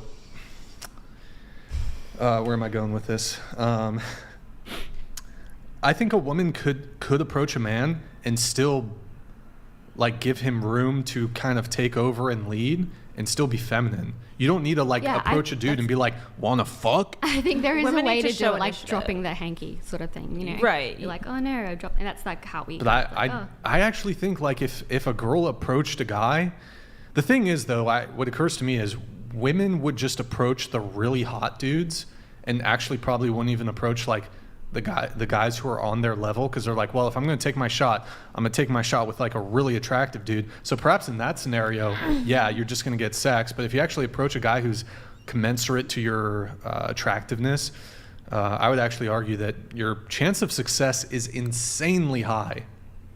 Let me ask you a question, if you don't mind. You said that on the approach that women would be less successful than men due to the fact that that's the masculine role, correct? Long term, making a general statement, yes, I think there are individuals that would work out for, because it's like maybe that's what would work for them. Maybe there's like a masculine woman and like kind of a feminine dude. Yeah. As a dating coach, do you think that that's a more masculine or feminine role? Which one? Which approaching? Being a dating coach. I don't know, probably a masculine kind of thing. Yeah. But that's not. I'm not dating my job. Let me make sure that you are a dating coach. Is that correct? I'm not. No, I'm not. I'm just interested in the subject, and that's why I'd like to go. I'm definitely open to learning more about the subject. I'm not saying I know everything. I'm just saying that's the topic interests me. But I do think there could be a really feminine woman. I haven't approached anyone. I'm definitely open to learning. I'm not saying I know everything. I think there could be a really feminine woman who's teaching other women also how to embrace their femininity within dating. But hold on. But you say in your Instagram bio, DM me dating for a free guide. Yes. To dating, you have a guide. I'm available, but I'm wait, hang on, back up, hang on. What do you mean you're available? I'm like, if someone DMs me that thing, 24 guide, I'll send them a guide. Is it a paid service? Do you get a paid? Are you in a paid service of any kind? I just want to like I'm just interested in the subject. It's a free guide. I'm thinking hopefully down the road I'll be really good at it, but I'm not saying I'm a professor of dating right now. So it's just free. Okay. I'm not lying to anyone. I'm Sure. not trying to swindle anyone. No, I'm not. Well, I'm not saying that, but assuming for a second, because you're interested in the topic, that you're going to go pro.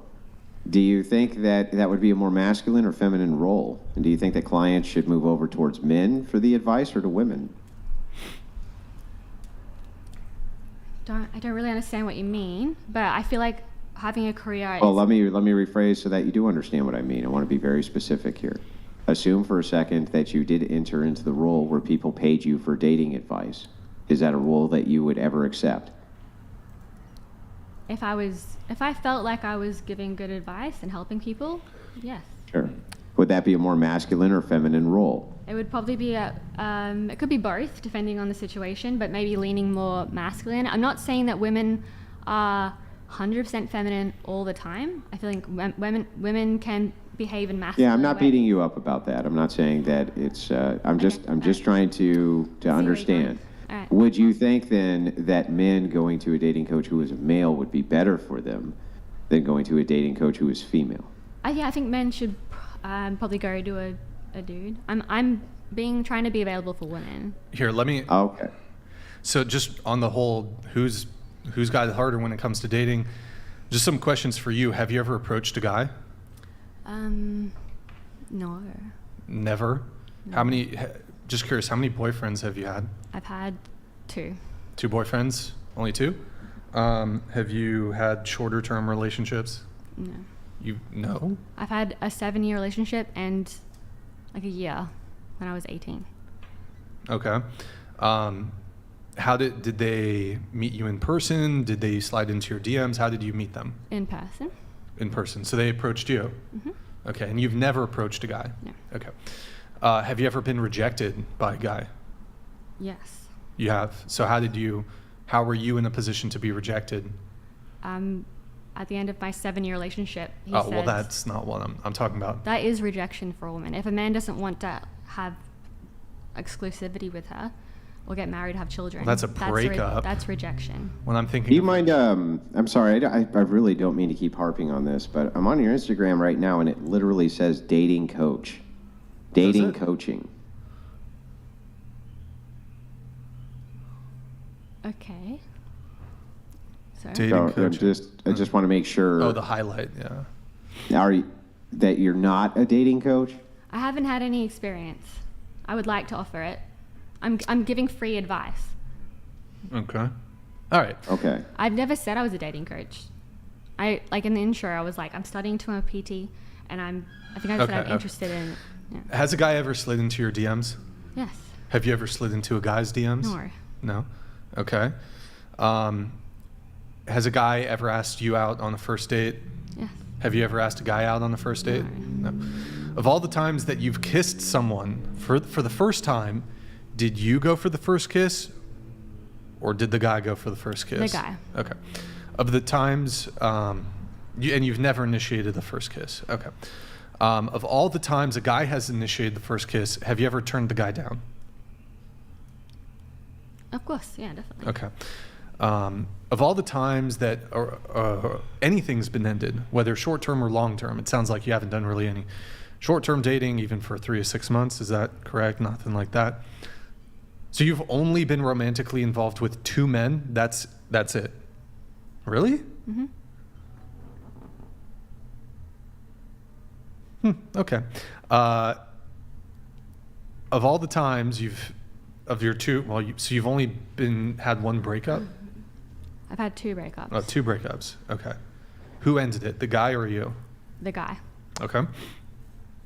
Have you ever made a guy wait for sex?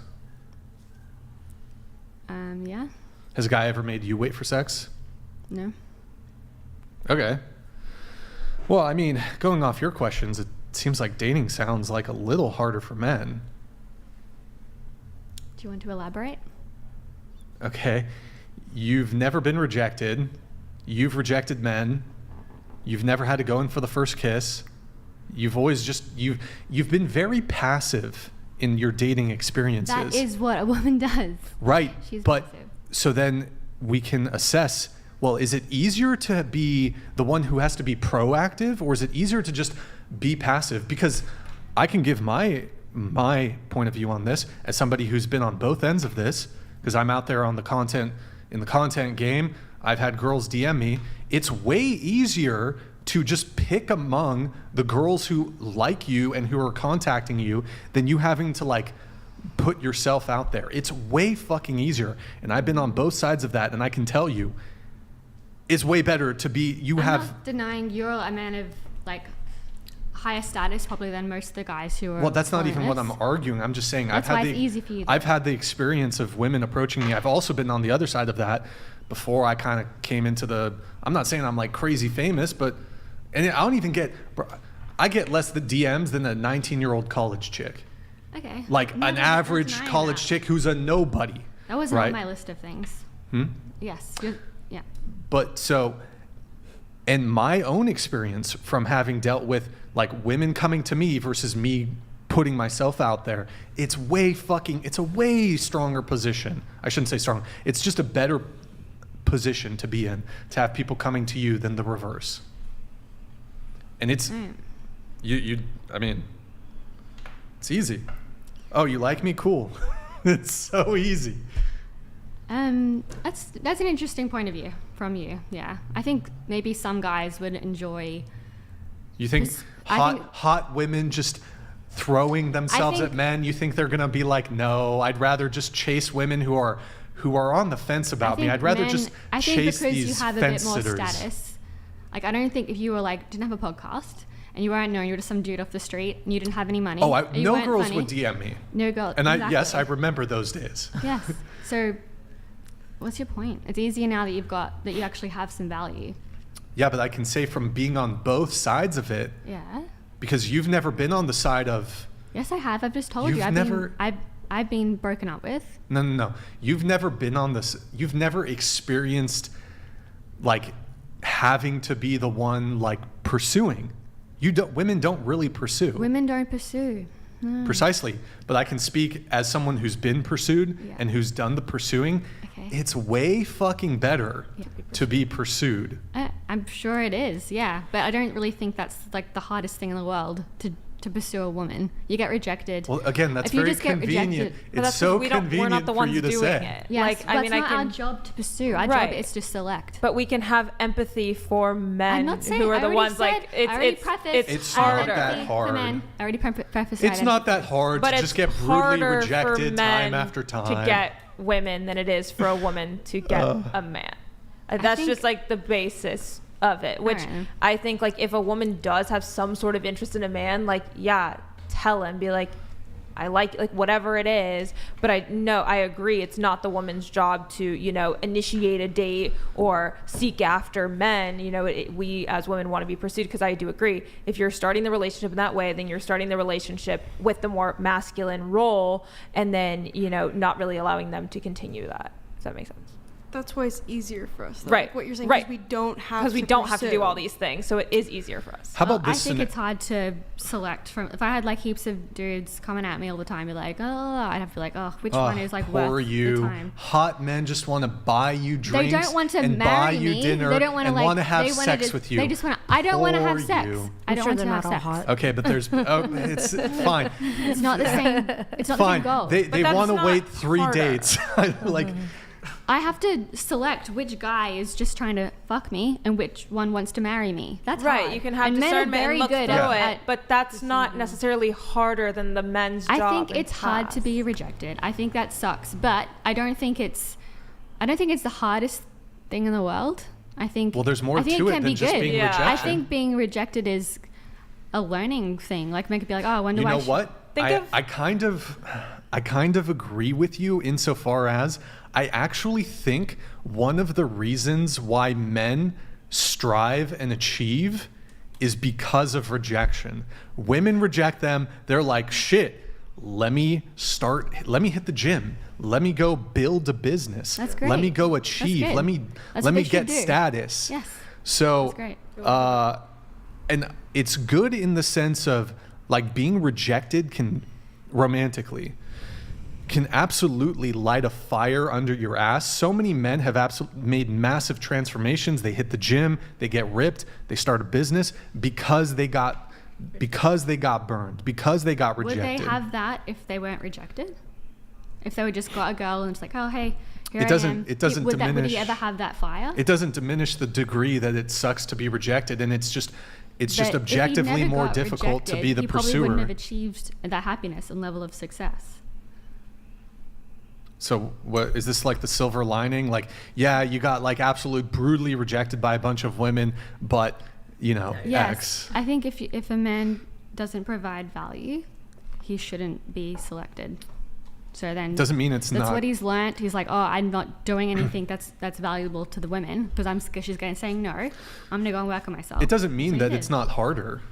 It can still be harder, and there can also be benefits of rejection. Life isn't meant to be easy. And life. Sure. Yeah. Yeah. Would you rather pursue or select, though? I would always prefer to be a woman, so I would prefer to select. Why would you rather select? Because that's what I'm born to do. But Is this a Lady Gaga song here? Mm-hmm. But suppose it's born this way. Suppose you weren't deciding like between being a man or a woman, regardless. Like just take that out of the equation. Like, would you rather pursue or select? Select. Because it's easier. No, because I don't know. I can't really put myself in a man's mind. I don't really know what it's actually like to be a man. So I guess that does bias me a lot. I'm just glad my husband got rejected so much because I found him. So I mean, if I can just bring it to a bit of a niche scenario here too, I would actually argue women who have certain character flaws or... Bender the Offender donated $100. So she is basically complaining about play the game of life on easy mode. Do you want to play on hard mode or something? I don't want to be a man. I'm very happy that I'm a woman. I think it's very hard overall. I think overall it is harder to be a man than to be a woman. Does that extend to dating? Or you mean overall? You mean in life too? I mean, yes, that's kind of based. based. I think in life it is way harder to be a man than to be a woman. Oh, okay. All right. Next disagreement. Let's go through all of these. Let's go through all of these. You also said, "Ooh, okay, this is going to be a contentious one. The women are going to turn." Well, they probably already did. You say you support plastic surgery to a point and makeup. So I've stated previously on the podcast that I'm a natural body supremacist. I'm not a fan of makeup. I'm not a fan of cosmetic surgery, plastic surgery. So lip fillers, breast implants, lipo, BBLs, labiaplasty. That's a huge one. I think women are... Okay, I'll give the scenarios, right? I'd prefer a woman with flat boobs than big fake titties. I'd prefer a woman with a little belly fat than lipo belly. I'd prefer a woman with a small upper lip than lip filler. I'd prefer a woman with a small bum over the BBL, which looks ridiculous. And I'd prefer some giant labia instead of labiaplasty. Okay. Well, cool. That's your preference. And also I'd prefer minimal or no makeup over makeup. All right. Have you heard of, is it David Buss? Who's that? Or I've heard the name. Is he an author or something? He's an author. I'm pretty sure he talked Evo about... Psych? If you want to look it up, he wrote a really important book about plastic surgery? No, how men select women. Like what features they look for. You don't know who David Buss is? Oh, so here, I'm prepared to agree with you that generally speaking, men find large breasts attractive. Men find large butts attractive. My position, though, is and I think a lot of men would agree with me on this, it ought to be natural. And you can't, just because you're trying to basically fraud and trick us, and you've pulled this veneer over you, doesn't mean that that's how you actually look. I think BBLs look ridiculous. I don't think BBLs look good either. I agree. Okay. I think it's gone a bit crazy. I definitely think it's... Well, you have plastic surgery, correct? Yes. Okay. Lip filler? Fake tits? I don't want to talk about specifically what. Let's stick to the argument. But would say that if all women stopped doing it, I think it would be fine. I just think women are competing to be really pretty. So and I will say I've been an average looking girl and I've been a pretty looking girl, and life is a lot easier as a pretty girl. And I will say men treat me a lot nicer because I'm pretty. People treat me a lot nicer because I'm pretty. Well, was that because you have fake tits, right? So is that what you're talking about? I don't want to talk about specifically. I will say that there's definitely been a bit of a glow up, and I have experienced life on both ends, and I appreciate men a bit more because they open doors for me. They're very nice, but beforehand it was kind of like I wasn't even looked at. Sure, pretty privilege is a thing, but I mean, at the end of the day, natural beauty, I think, will always precede fake beauty, because I think the beauty standards, one, like, women are constantly competing with other women. I don't think that women are going through these procedures for men, but they've been told that getting lip fillers, they've been told that getting, a boob job is going to attract more women, which sure, objectively, bigger boobs might attract more men, but also, are they attracted to that, or are they attracted to your personality? So I don't know. Didn't you just contradict yourself, though? Didn't you just say that they're not going for these procedures to attract men, and then in the next breath you said, sure, they're doing this because it attracts men? I will say, like, lip fillers, if you're getting Botox or fillers in your face, BBL, something that's way beyond a natural appearance, then yes, they will not be physically attracted to that. But contrast to that, if you look at society now versus go back 30 some years, I think we live in this hyper pornified society to where that kind of unattainable beauty standard is something that's being put in front in the media more than natural beauty. Yeah, sure, but it's still to attract men. Honestly, like, women compete with women more for beauty. I agree with that. But it's not why? always What are they competing for? Just to be the prettiest one. Like, genuinely, So women that they can compete. so that they can get what? They're self-security, like, self-reassurance. Are you guys just... It's low. Women have such low self-esteem that they're doing it for themselves and they're doing it for other women, which I know sounds crazy, but... It does sound so crazy. It sounds they're insane. Not always doing it. There's no way that women are getting fake boobs to compete with other women. They're getting fake boobs so that they will get lots of male attention. I'm talking about fillers in their face. They're getting Botox. They're getting lip fillers. They're not getting that for men. They're getting that because they're competing with other women. If they see another woman or their friend starting to get wrinkles, they're going to get Botox because they don't want wrinkles. Can we just call it for what it's mental illness? Was it? Can we just say it's mental illness? Wait. Oh, she agrees? I agree with you. Oh, okay. All right. Based Lexi. Well, hey, I agree with you. For real. Based Lexi.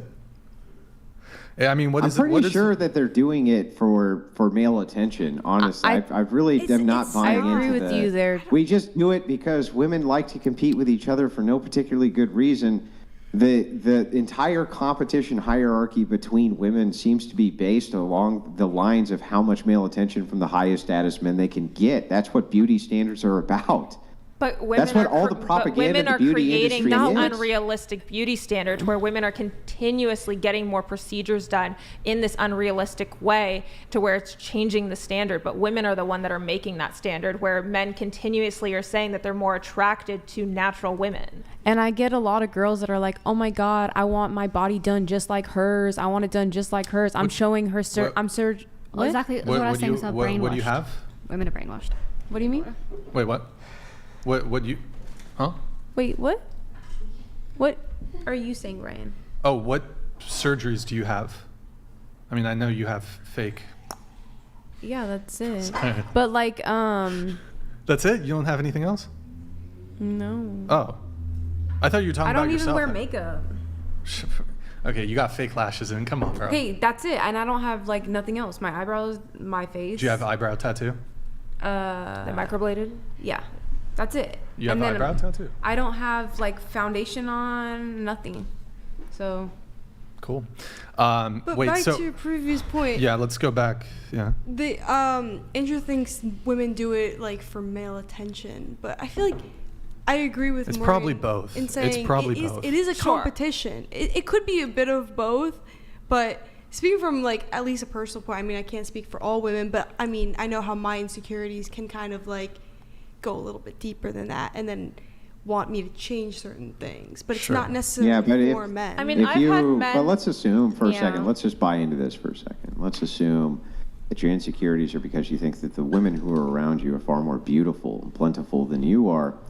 If suddenly by the next day nothing changed about you, but you had all of the male attention, would all those bitches be jealous? And would your insecurities suddenly be alleviated?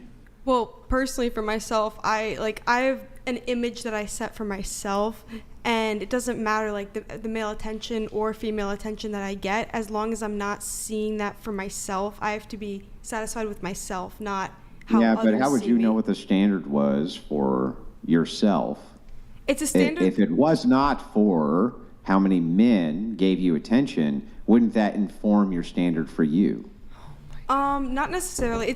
For me, it's a standard that I set for myself. It's like a compilation of what I aspire to be, in a sense, how I aspire to look, just for myself. But I mean, I have a boyfriend, and he could tell me I'm pretty 1,000 times, but I would still want to change certain things about myself, not necessarily to like appease him, to appease other men, but just so I. Yeah, but that's one guy. But what if it was all the guys? Here, all I'll give the an guys example. were I've had teasing towards you. I've had men tell me, no, don't get lip fillers. I'd rather you not get Botox. I have absolutely no work done at all. And I've had men that have told me, don't get any of these things done. But then I've had women, oh, you should get half a syringe with me. Come with me to the med spa. Just get a couple units of Botox. It will help with your fine lines and wrinkles. To where women are encouraging other women to get these cosmetic surgeries and like these small plastics because men are more attracted to natural women. So that's so wait, all I'm you think they're sabotaging you? I mean, to an extent. I mean, women are constantly just attracted to getting these kinds of procedures, and I've experienced men not wanting me to get any of that done, which I am on board with. I'm like, I don't want to get any of that done. Yeah, so you didn't get any of it done, right? Right, but that's what I'm saying. So is then men are the attracted assumption to the there is that you don't get it all done because you get more male attention if it's not done. That's the assumption, right? So then why are you saying that women are getting all of these procedures done for male attention if at the end of the day not every woman's going to be in your situation. Take, for instance, Fair. our not dating coach friend over here who said she's been on both sides of the spectrum. My assumption here is that before she was on the side of the spectrum where she was perceived as, quote, hot, this was pre-boob job, cosmetic surgery, things like this. Am I wrong? Are you asking me? Life was easier as a pretty girl. Yeah, and that was post having stuff done, right? Mm-hmm. But yeah. Then there's so then this would go to my point again that yes, it is possible that you could say I'm a natural beauty, and so Living because of that natural, donated $100.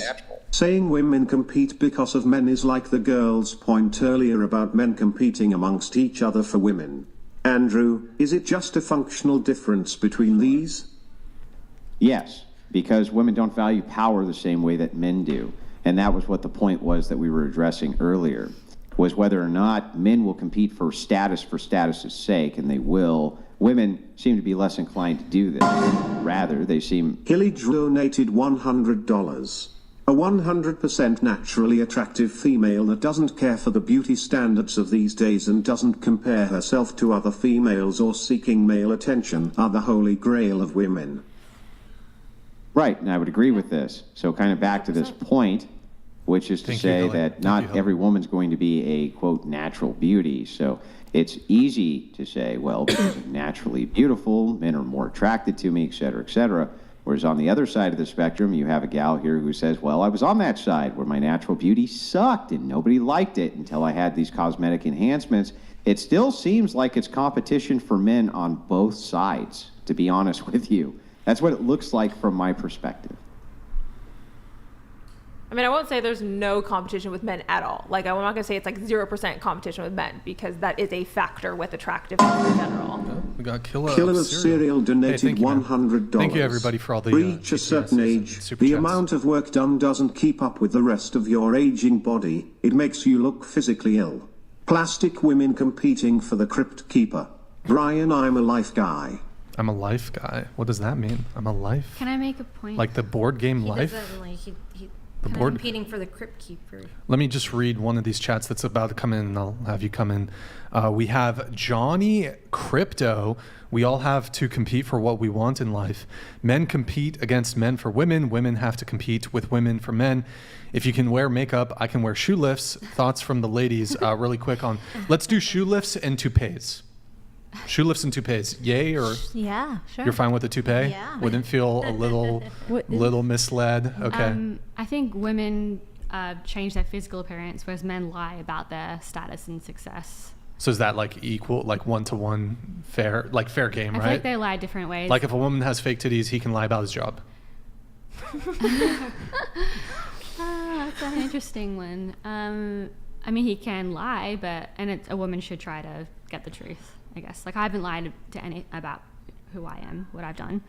So, yeah. But don't men tend to elevate physical appearance more so than women do?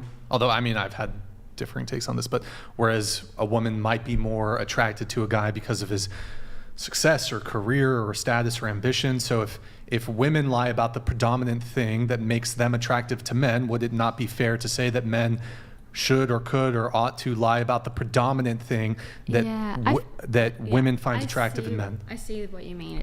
There's an inconsistency there. I think it's harder for men to keep up the lie, though. Men can't really keep up the lie. And it's a little different. It's not a 1-to-1 fair comparison, but just around the table on this, shoe lifts and toupee. What is that? A toupee? It's like a hair piece. So like they're bald, but they like have hair, like a hair. It's like a wig. It's a wig. And I'm like answering like yay or nay. Like, would you kind of feel a little like, because maybe you like a guy with a full head of hair, and you'd be like, and then he like takes it off after you fuck, and you're like, wait, hold on, I thought you had a full head of hair. Go ahead, Lexi, you got this. Yay. You're down with the toupee? Sure.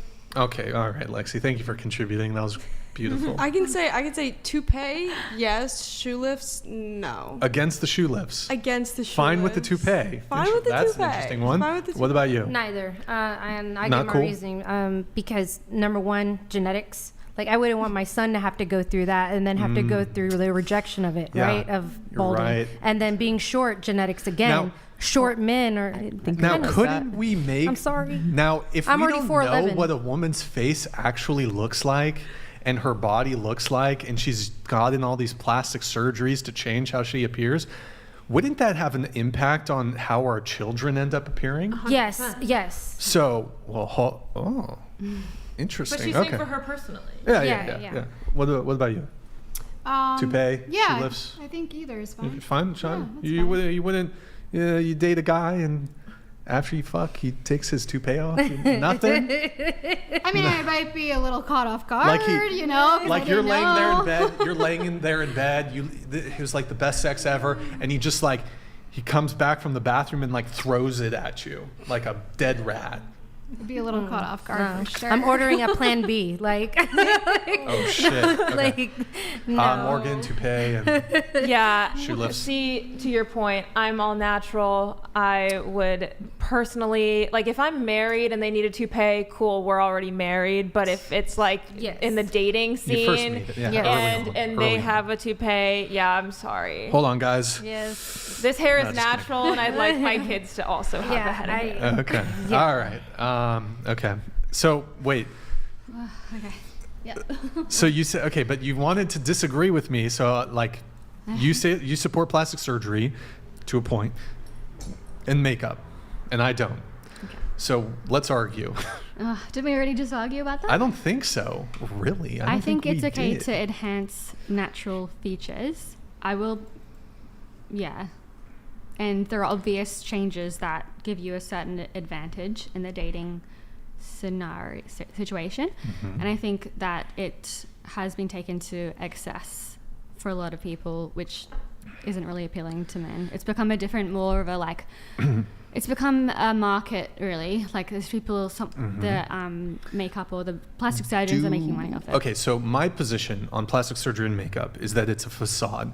It's not true. It's not how you actually look. Mm-hmm. I think it's a lie. It's a bamboozle. Yes. It's paint. But so It's you fake. think no makeup at all? I don't mind a little like eyeliner, maybe, but like I prefer no makeup. Who do you think is the most beautiful woman in the world I mean, it's very hard to say. for you? I don't really have like celebrity crushes. Like I don't think I could. All right. Well, what? I mean, I've previously said that a woman who I think is very attractive. I don't think she's the most beautiful woman I've ever seen, but a woman who I think is very attractive is. Oh, I'm blanking on her name. Chat knows it better than me. Oh my God, what's that girl from Smallville? Oh, the Asian one. The Asian girl, half Asian girl. Kristen Kruick. Thank you. I don't know if she's the most beautiful woman. I've probably seen more attractive women than her. I think she's very attractive. Yep. She's really pretty. Yeah. I guess what I'm trying to make is that I think men seek beauty. Beauty can be inspiring, and I think maybe it's nice to sort of try and be a little bit prettier. Like I'm not against women, like up until a point until it's like absolute lies and bullshit. It's nice. I think men like beautiful women, and I think that's nothing wrong with that. I mean, I want to ask the chat this, Nick, if you can pull up the chat. Well, okay, I know she's 41 now, but I'm talking, and she's a little younger. And I don't think she got married or had children, so she's an old. Hey, Kristen Kruick, I'm available. I hope she froze her eggs. Okay, so chat, do you prefer women with plastic surgery or without? So with plastic surgery, without. Without. I personally prefer without. BBL, lipo, fake boobs, lip filler. Hilly donated $100. Question, at what point do you think it is a lie? At what point do you think it is a lie? Like how much plastic surgery? That's a lot of withouts. I just want to make a point, and I'm probably going to offend a lot of men, but I think the pool of men which you take these surveys from are not the happiest of men with women. So you think well-adjusted, happy men want a woman who's pumped full of chemicals and spending tens of thousands of dollars on surgeries and is potentially inflated what I'm trying to say. Your argument is, well, your pool of men are unhappy. Well, what's your evidence for that? I think the men who watch this show seem like they're struggling. I don't think a man who is really Your happy. evidence is your feelings. Wait. I'm making assumptions. I'm making a lot of assumptions. But hold on. Your evidence is. I think if we tested it, I could be true. It could be true. Let's just assume. Let's test it out. Let's assume what you're saying is true, though. Wouldn't a man who's really struggling with dating be more willing to accept a woman who's undergone plastic surgery? Because for a man to say, well, I want to exclude this subset of women, excludes them as potential partners. So that means they're demonstrating a higher level of selectivity. So couldn't you make the argument that if a man's struggling, he's in less of a position to be sexually selective with women? I would make the point that they've probably been through so much rejection that they want to reject themselves to make themselves feel better. That's a reach. So they're just conveniently only rejecting the women with fake tits and BBLs. Is that? No, I'm not saying that. I'm saying that maybe it feels nice to reject. I don't know, chat. women. Are you guys just traumatized and is it the trauma that is that why? I mean, where did you come up with this? Where are you coming up with it? Like, other than I just think this because I feel this way. Where are you coming up with this stuff? It's just an assumption I'm making. What if I told you that I actually surveyed my viewers and they're all 6'3" gigachads with massive peens and they're super rich and they have a bunch of crypto and they're super charismatic and funny and they're super dope and cool. And they're the happiest from anywhere on planet And none of them Earth. have any STDs and they're great people from a solid household. I'm sure there are a few. Like one in the chat if that's you. One in the chat if that's you. Just saying. Just lying. Like, I think we're going to see a lot of ones in the chat here of all these men who are like these 6'3" gigachads.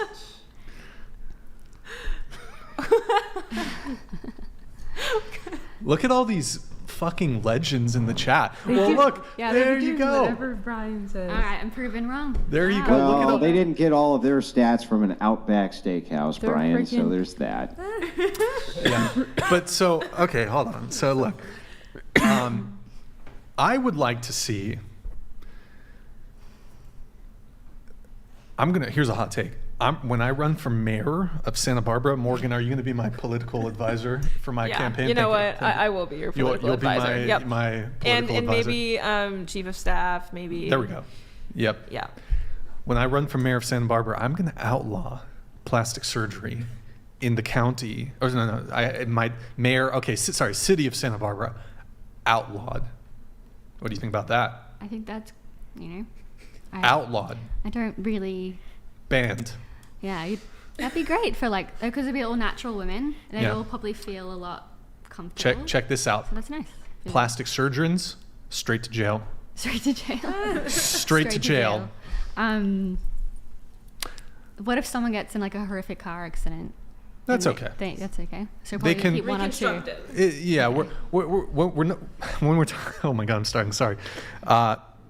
So when we're talking about cosmetic surgery, it's purely Cosmetic. Yeah. they're I'm just making a joke. Yeah. It's not okay if you've had severe burns or an injury, disease, and that's fine. Or that's what if fine. you're born with disfiguration?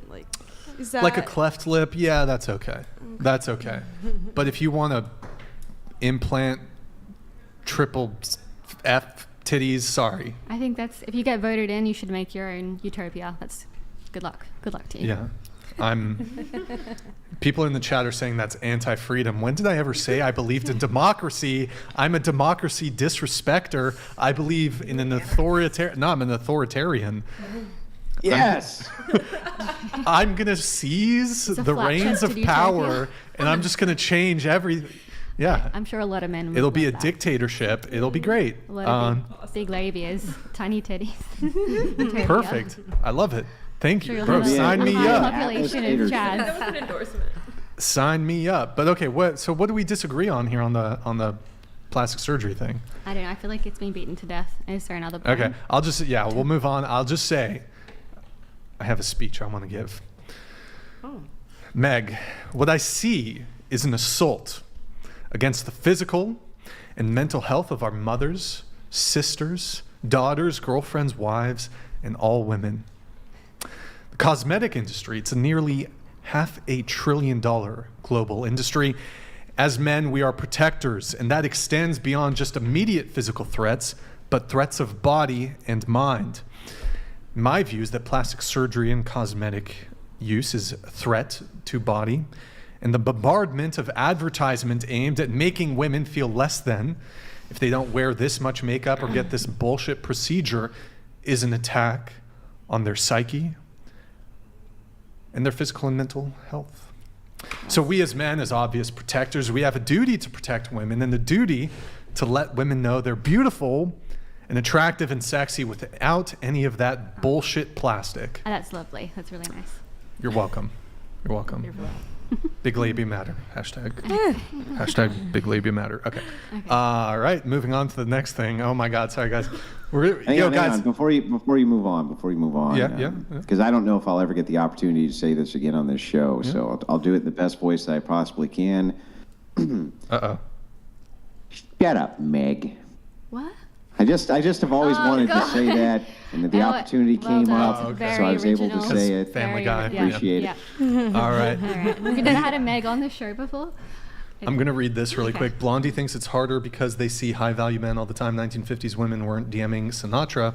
Yeah, hypergamy has been gamed. 99% of women have always been with simple men. Thank you, Olympia Marketing, for your super chat. Really appreciate it, man. We have Truth Bomb donated $100. I will say I'm very sad sitting on my 8-figure net worth. I use this show for a good laugh. It was a nice thought, though. Christ is king. Wow, that's beautiful, Truth Bomb. Thank you. Sitting 8-figure net worth. Oh, was it Doge? 8-figure. Was it Doge or was it Shiba Inu? What was it? Truth Bomb, tell us. Okay. And then we have Jay Ekin. It's been said before, men fall in love with looks. That's why women wear makeup. Women fall in love with words. That's why men lie. Yes. Oh, yes, that's I poetic. agree. It's Well done. Shakespeare over here. Well done, Jay. Thank you there. Let me read this other chat here that we have from, we got Stochastic Decay, hashtag Brian Alice 2024. I was born in France, so does that preclude me from running for president? Am I precluded? Well, it depends. Did you have one naturalized parent? Well, so I have U.S. citizenship. My mom's a U.S. citizen. It doesn't matter if you have U.S. citizenship. Did one of your parents have U.S. citizenship? Yeah, my mom. Well, then, yeah, you're not precluded. Oh. I thought you had to be born on U.S. soil or something. You were born in France? I thought it was Yeah, I was born in you're born France. on No, U.S. soil. that's Oui, je parle français. No, you That's have why. to. Oh my gosh, You have to be that's so cool. I didn't know born you to. Well, I mean, if that was the case, like then soldiers overseas would have all kinds Well, of. look, trouble, right? in any case, it really is irrelevant because I'm going to stage a coup d'etat. So who cares about the Constitution or whatever? It's just going to be a coup d'etat. I'll just fucking, like I said, we'll seize the reins of power by force if necessary. I mean, you know, so. By the way, that's not. I'm for the fucking DOJ. That's a joke. Okay. I'm hearing a lot of President Atlas over here right now. There we go. Pepe Silva, Brian, shave your beard and show that weak jawline from the dad bod. Nice. Admit your beard grooming is the man's version of makeup. Yes. Love the podcast, but Well done, Pepe. call out hypocrisy when I see it. Look, I mean, true. I have photos of me on my Instagram without the beard. I've got videos of me dating back 10 years without the beard. The beard's pretty new so I feel like in that scenario, I'm not really hiding anything, but I do have the dad bod, that's for sure. I'm working on it though. I'm trying to lose it. And I don't think the beard to makeup comparison is really that fair though. I don't think that's a fair comparison to make because, and arguably, like I've made this argument before, if what we're judging on physical attractiveness, I would argue the top 50% of your face is what's going to be deemed, like is what's going to be make or break in terms of your physical attractiveness as compared to the bottom 50% of your face. So, Well, also considering that facial hair on men is natural, makeup isn't. right, it's natural. hair's natural, whereas makeup is paint. So yeah, okay. Let's see what else. Oh, what were we getting into? We were. I was reading a chat. Holy shit, I got lost here. At what point do you think it is a lie? That was from Hilly Jr. I think we did that. Okay, we have. Women are better than men at child rearing. Oh. I don't think I've actually argued that. Maybe Andrew did. I had someone say, I don't know if it's grade 1 motorsports or I haven't seen him at all. But yeah. Did someone say that? Do you want to argue about that or no? I would, well, okay, the only thing I have to say on this is that when you look at single mothers versus single fathers, children coming from single father households tend to fare better. So. Fare better how? Their outcomes in life are better. They do better from educational standpoints. They do better from less prison sentences. They do better outcome-based if they're raised by a single father versus a single mother. From what age? Did they have their mother at the start? Well, no, we're talking very young children. Like how old? Yeah, even down to infants. So a single father looking after a baby has better outcomes than a single mother looking after it. Just on average. On yeah. average. Yeah. And have these studies been showing like when they're adults? Like how old? That's what they're doing, right? Is they're following these children. How long is the study? Yeah, I'm trying to explain it. Okay, so they're following these children from infancy into adulthood, and they're looking at the outcomes. Some of them are 30 plus years. But it used to be that feminists would make the argument, so I can give you an argument for yourself if you want one, but what feminists used to argue is that, well, that's because there's a whole hell of a lot more men who are in the custody of a single mom. But that has changed over the years. Now there's a lot more men who are getting custody of their children than there used to be, and we still see similar outcomes. So yeah, that's what Brian is alluding to. Is it just one study? Well, okay, so No, it's a multitude of studies. There's even been meta-analyses on this. Over like what period of time? Because this is Well, pretty it impressive. depends on what you're referencing specifically, Well, but it's let's not talk- very wait. difficult. Go. Oh, Go ahead. Andrew, I was just going to say, I think the easiest way to tackle this is just look at criminality. So Yeah, I was just going to bring that up. It's not very difficult if you judge on outcomes just on education and criminality. What are other things that you would be looking for as markers? What's happening? Anyway, Nothing. I'm really curious about this studies because it's really hard to do a study for that long. I've never heard of any studies that have been, have you looked repeated for 'em? and have been shown validity. Have you? Yeah. Have them? What are they called? Who did it? Well, give me a second and I can pull them all up for you. But probably what would be need a the few point as of well to doing prove your that? point. Hang on. What would be the point of And I thought doing you were that when you can't traditional. access? Aren't the traditional Stop. values like a mother? Stop talking and let me finish. Okay. What would be the point of doing that if you have no reference point? The point of doing what? Giving you a study that you can't reference right now. And you said you have a study. I'm asking you what. Yeah, I know, but what would I do with it? Do you want me to FedEx it to you? You Like, can- how would that help you right now, even if I provided the data for you? If you're I going wanna to show that engage you in don't this, have you the can say, data. you can say, You don't listen, have it. Should we Google I it? don't know Yeah, of we any can of these Google. studies, and that's fine to do. See a few empirical Right? studies, You shall we? can, hang on, stop. Let me finish, and then I'll let you talk. Just let me finish what I'm saying. Okay. All right. Okay? You can say, I don't have the information on this, and that's fine. There's not a problem with that. Or you can say, I've not read the data. That's fine too. But at least give some kind of logical argument back. Me just citing a study to you, which I can do, I can pull up the data for you, but what good does that do you in your position? You can't look at it. I can look at it later. Okay, well then I'll send it over later. Would you like the references now? Yeah. I mean, this is Can not get my email. this is not something. Okay, we'll pull them up. Sure. And I think one study. Let me ask you a proves question. anything Do you either. think in a two-parent household, fathers tend to have the role of disciplinarian? Yes. Okay. And mothers tend to what? Nurture. Okay. So perhaps it might be the case that in a single mother household, a mother might be more So likely you can to. find this. All the references are actually right here, but you can also reference Rachel Wilson's Substack. There's 45 years of data. This is what it's called, disproving the myth that husbands are the abusers. We can start with that. Included in that Substack are multiple studies, including a meta-analysis which followed children, and they were looking at the outcomes over a multitude of years. You can also find an easy reference point which guides all these studies from Medium. Medium did this as well and showed how the outcomes for males coming from these single-parent homes were better than females. Now, Medium itself is an article you can reject, but they do cite the data in the actual article.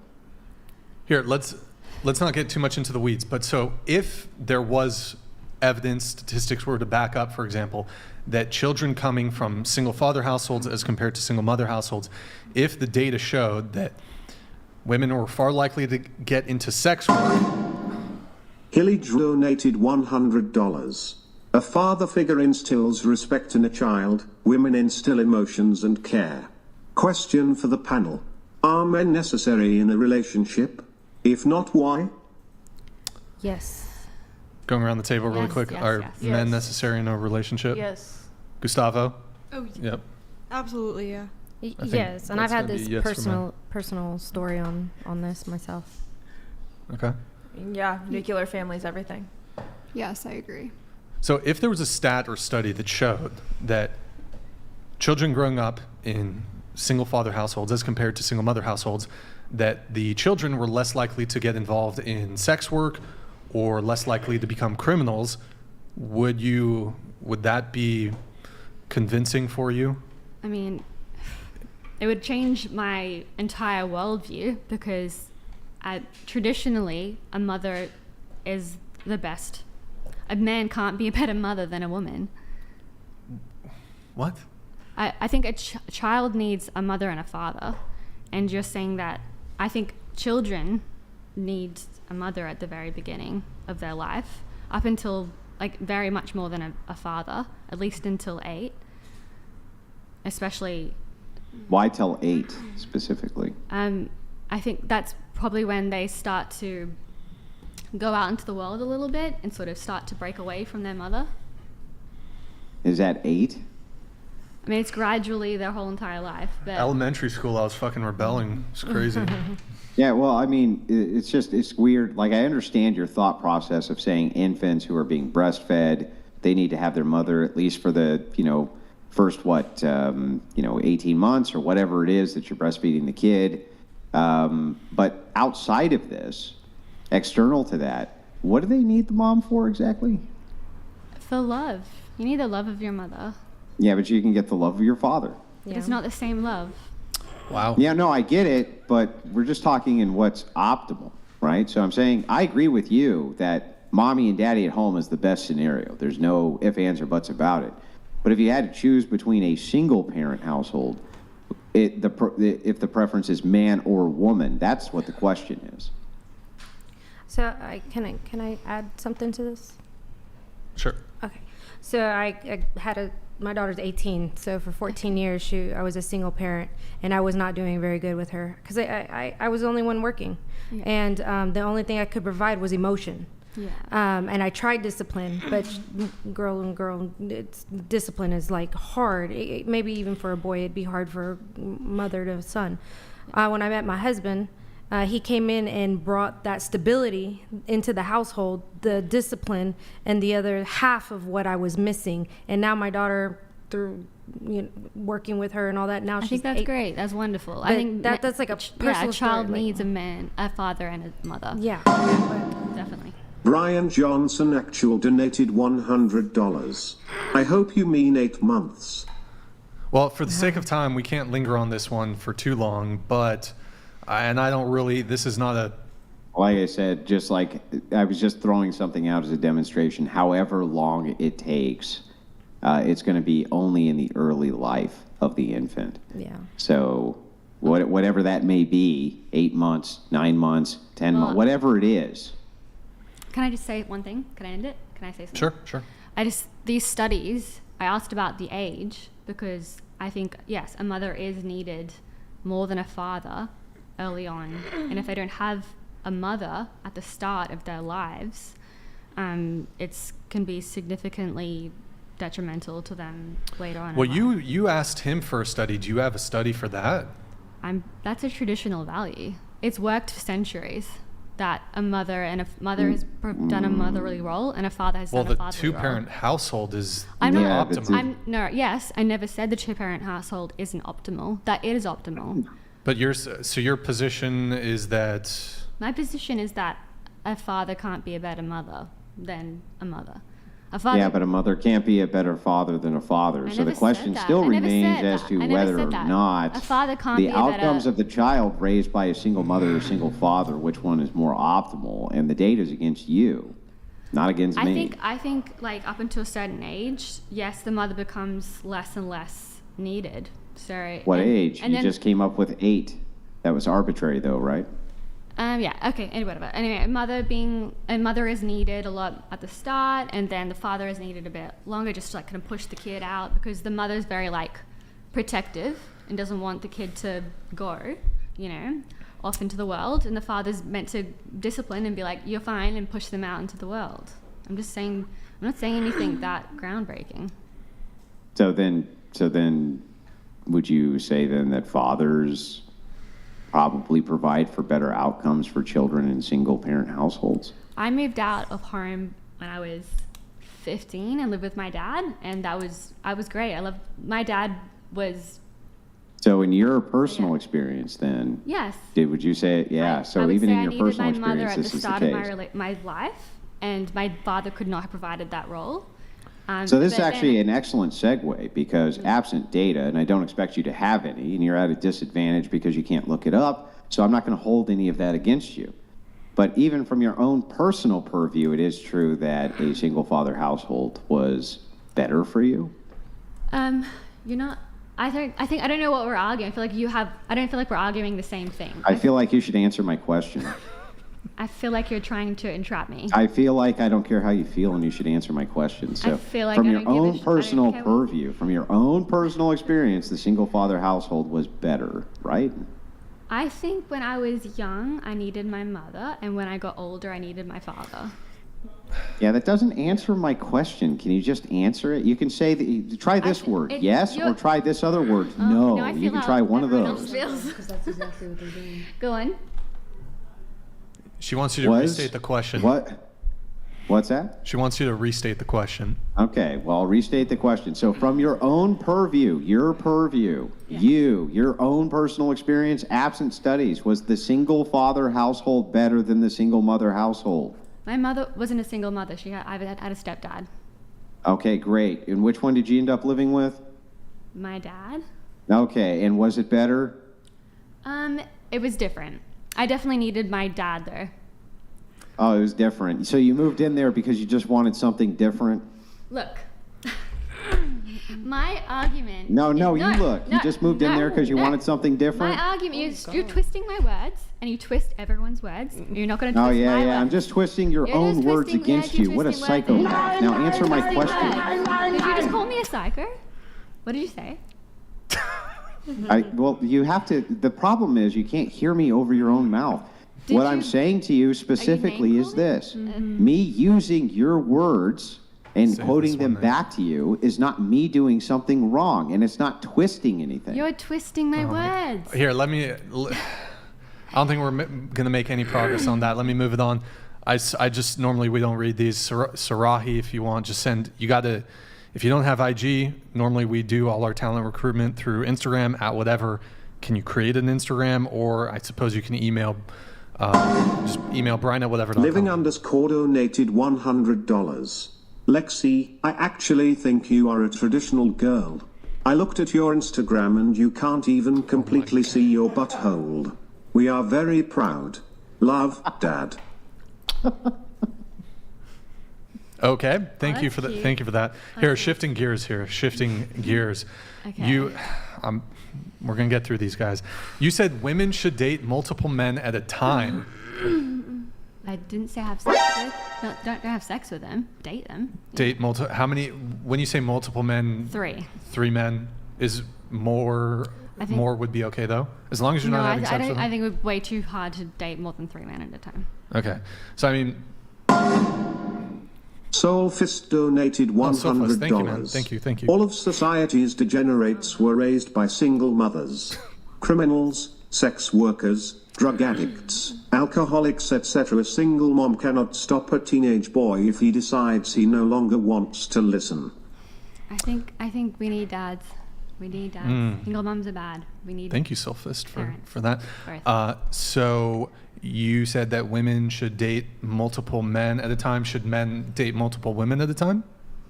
Yeah. Oh, okay. Well, I mean, I'll give you my point of view on this.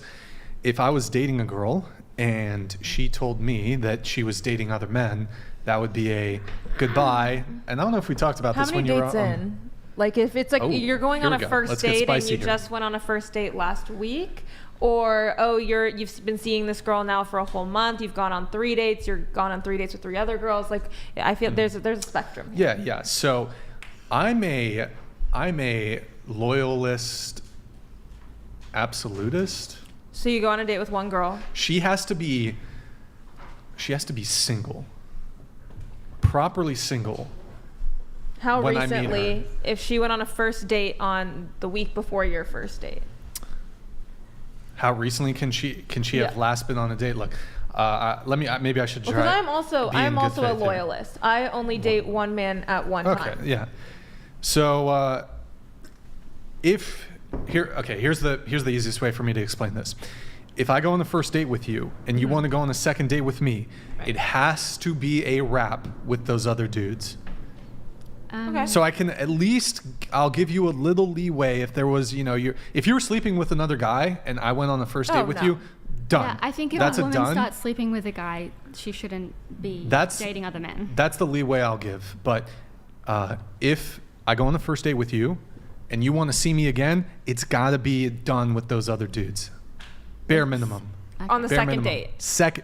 No, if I go on the first date with you and you want to see me again, you can't be going on another date. With a different Why? man. What promises? Why? Why does a woman have to give up all her choices? Are you going to be going on another second date? Oh, I fucking am a sniper. I'll laser in on a chick. If I like her, I like her, and that's it. Well, how does she know that? Are you I'm going gonna tell her. What does that mean? Fuck, I'll tell her before the first Words date. don't mean anything. I'll see how far I can push the boundary. I'll be like, yeah, I don't want you talking to other dudes. See, I think that's respectable. First message. Hi, Okay, nice maybe to not meet first you. message. Well, Nice to meet if you. it's- I'm Brian. You must swear off all other men. In fact, Okay. even if we only go on a date and it doesn't go anywhere, you have to join the nunnery. If you're being That's how fucking extremist. I'm a fucking extremist on this shit. If you are saying that you want to be true. exclusive with her, and so you're not dating anyone else, and she's not gonna, then she's not That's gonna what's date anyone up. else. Then you both agreed that you don't want to date anyone else, and that seems fine. That's For shizzle. yeah.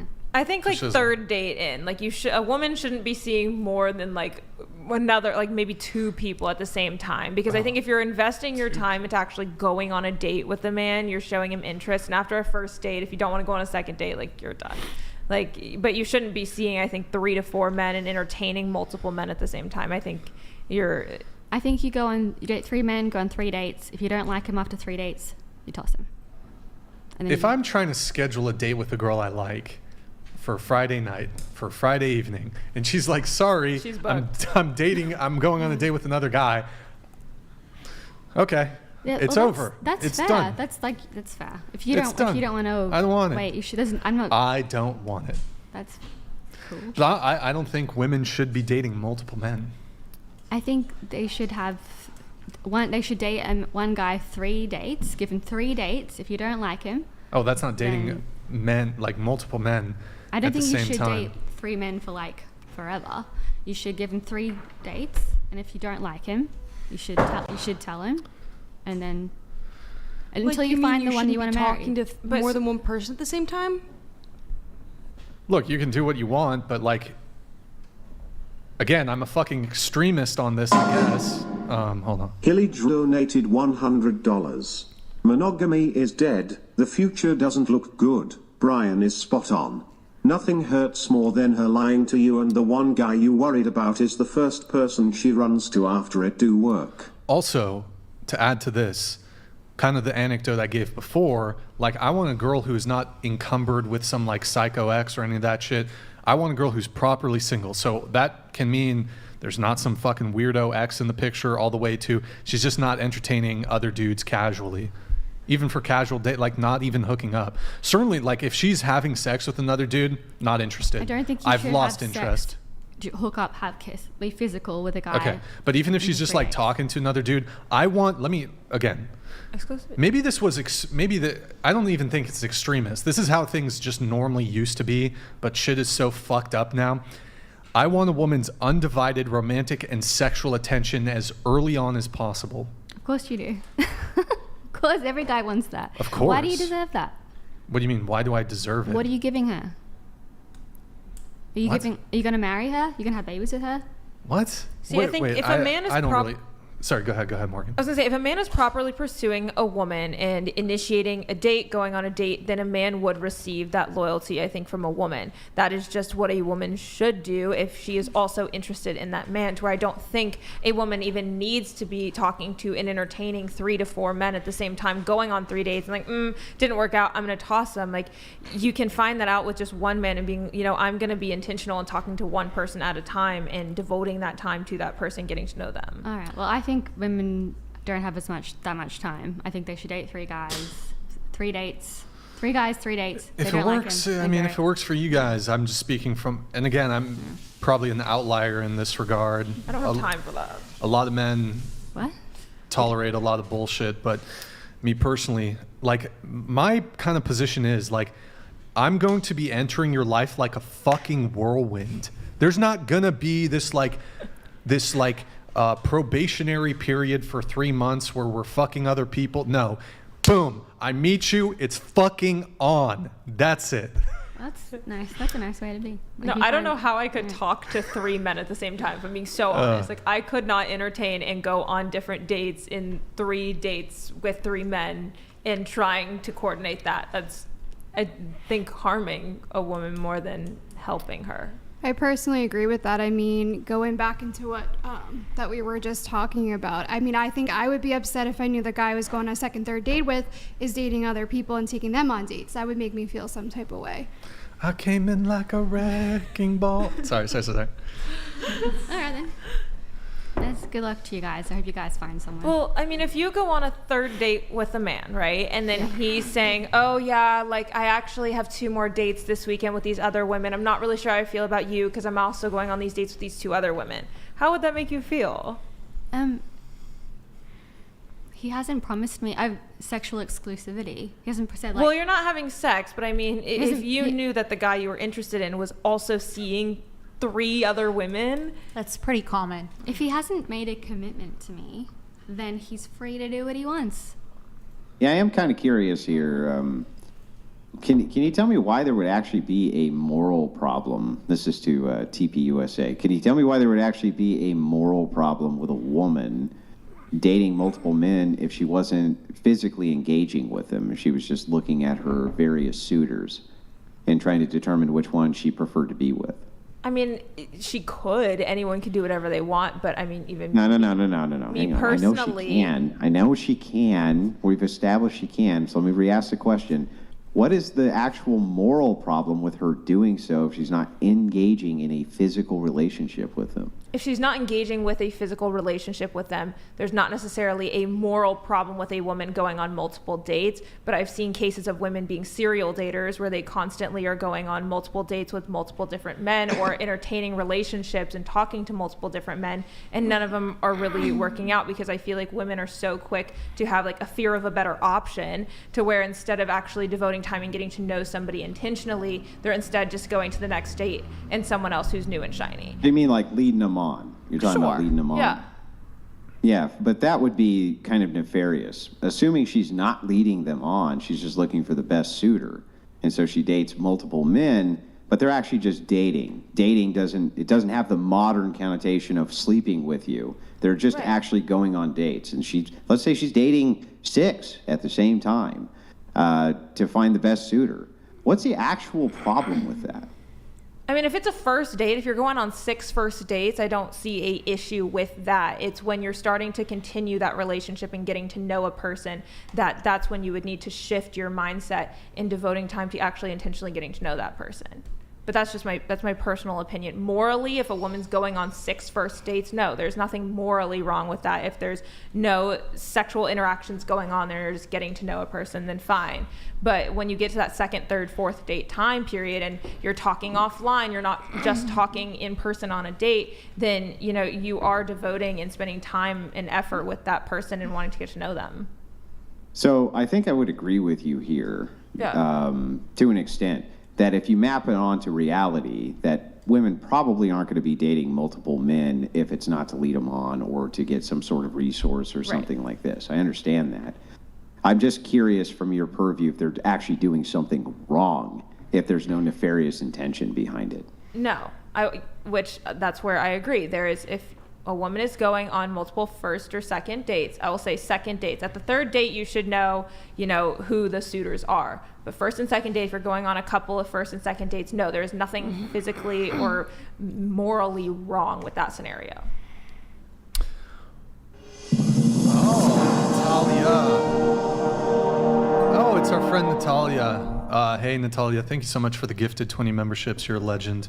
Always love seeing your comments after the videos. Thank you. Appreciate it, Natalia. Actually, I want to come back to something you said. So I said, I want a woman's... What did I say? I want a woman's... I want a woman to be... Oh my God, how am I blanking on the thing I just said? What did I say about exclusive, romantic and sexual? No, but it's not exclusive. What's the word I used? Loyal. Is it exclusive? Hold on, let me Google this thing. One sec, guys. Hold on. Somebody sing a song really quick while I'm Googling this shit. Undivided. Undivided. Thank you, Nick. You're a fucking legend. Okay, I said I want a woman's undivided sexual and romantic attention immediately. And you're like, well, why do you deserve that? And I actually think that I'm giving a girl a better deal, actually, than the reverse. What are you giving? How many women complain about these guys are commitment phobic? They don't want to commit, blah, blah, blah. They just want to fuck around and be players. You're giving I actually think that I'm giving you exactly what you want. So you can hop on the ride or you can get off. I think that's, if you are so sure about a girl and that you So it's not about what I deserve, really. Why do I deserve it? When you said I want this from a woman, yes, I didn't know what you were giving in return. If you're going to give like a lifetime commitment to her, take care of, no, not lifetime commitment. That's not what we're talking about, though. Dating. That's what women date for. Well, most women. How am I supposed to give a lifetime commitment? That can. Wait, I don't really understand. I think I can bridge the gap here. I think I see what she's saying. So your question back, you're asking, why is it that a woman should give you her undivided attention if she's dating multiple suitors, she can find the one who's going to give her a lifetime commitment? Did I get that right? Yes. Okay. So then what Brian's saying is, well, look, if it's me, I think that I'm enough of a prize, or I have enough that I'm giving immediately that I don't want to have the competition of other men that I'm competing with. And the kind of woman who would string me along to give me competition with other women, I don't want to be involved in. And you, as the person who wants his resources, you would want to take that into consideration, right? Because that would be exactly the type of steadfast man you would want a woman to be with for the rest of her life. I don't want resources for like a short time. I want it forever. That's what I want, a full. Yeah, I know, but the kind of man who wants your undivided attention is the type of man who's probably the most likely to give you those resources forever, right? Most likely, yeah, but not yeah, most likely. So then his point, that's checkmate for Brian then. Is it? Okay. Yeah, that would be checkmate for Brian. So if it's most likely true that the type of man who wants your undivided attention is also the type of man who's the most likely to give you all of those resources for your lifetime, then it seems like you would want a man who you gave your undivided attention to. Most likely just doesn't cut it. If I can add something here. So I do think that perhaps my paradigm is both an old one and a new one, insofar as my view on this was actually perhaps fairly standard decades ago. But now it's kind of new because there's this expectation that, well, people are just out there dating multiple people. I certainly know on dating apps, the expectation is going to be this person's dating multiple people. You're lucky if they're not sleeping with one other person, and that's kind of a tragic thing. But it's this new paradigm, but an old paradigm. And shit, I lost my train of thought. Fuck. God damn it. Fucking. Wait, okay, so hold on. I got this. I can do this. Get it fucking together, Brian. Okay. And so it fuck. Okay, take it away, Andrew. I lost it. I'll get it back. What you got, Andrew? I think. Should we go to the next point? Soon, very soon. But You're trying oh my god, really I totally hard. lost my train of thought. Brian's checkmated himself. No, I didn't checkmate myself. I just totally lost my train of thought, which is kind that's a mulligan. We're gonna call that a mulligan. That's a mulligan. That's a mulligan. I was arriving at some point, but I totally forgot. It'll probably come to me in 5 minutes when we're talking about some other shit. But wait, it was. Oh, thank you, AB Check. Okay, let me think about this for 5 seconds.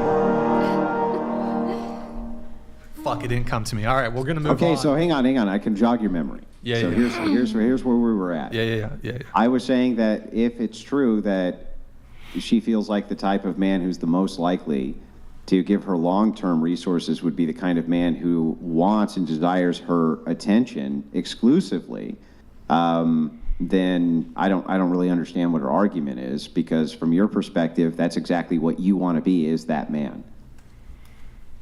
Yes. So you're providing a lifetime commitment No? What? Well, no, but he would be the most likely type of man who would, if he wanted your undivided attention and was giving you the resources right now, he would be the most likely to do that long term. Why should she stop looking for other men when she might find another guy who will give her a lifetime commitment, like marriage? Well, how would she determine which type of man's going to give her a lifetime commitment? It wouldn't be on the first date, right? So if the type of man who's going to give her a lifetime commitment, wouldn't that be exactly the type of man who would say, I want exclusivity? I think you need to get to know a person to see whether you can trust them, and if they say they want to be exclusive, and they're looking for a lifetime commitment. I'm not saying they promise right there on the third date they want to marry. I'm just saying that that's what they want to work on together exclusively. I think then they should stop dating other people. This is kind of weird, though, because let's assume for a second that you're in this situation where you have 3 different suitors, and the 2 suitors say they're okay with you having the other 2 suitors. They're fine with it. They'll compete. And one of the suitors says, no, fuck that. I'm not competing with nobody. I want to date exclusively, and that's that. And you need to kick these other assholes to the curb. Wouldn't that be the guy you would be most likely to think would have the long-term commitment to you? I just don't think you can imply that it's reaching a little bit. I mean, it's nice that he wants exclusivity. That's nice. But he could just want to have her exclusively for a short time. Yeah, but so the other 2 haven't made any commitment. They haven't even, all they've said is, sure, we'll just continuously compete. Like, you don't know, if that's all the information you have to go off of, wouldn't you go for the guy who wants exclusivity? Well, the thing is, we don't have just 3 men to choose from. We've actually got 3 men at a time. If one guy doesn't want to wait, I don't know, not wait, but like, if one guy just can't provide commitment to a woman and he doesn't want to do that, then she should stop dating him. But isn't exclusivity commitment?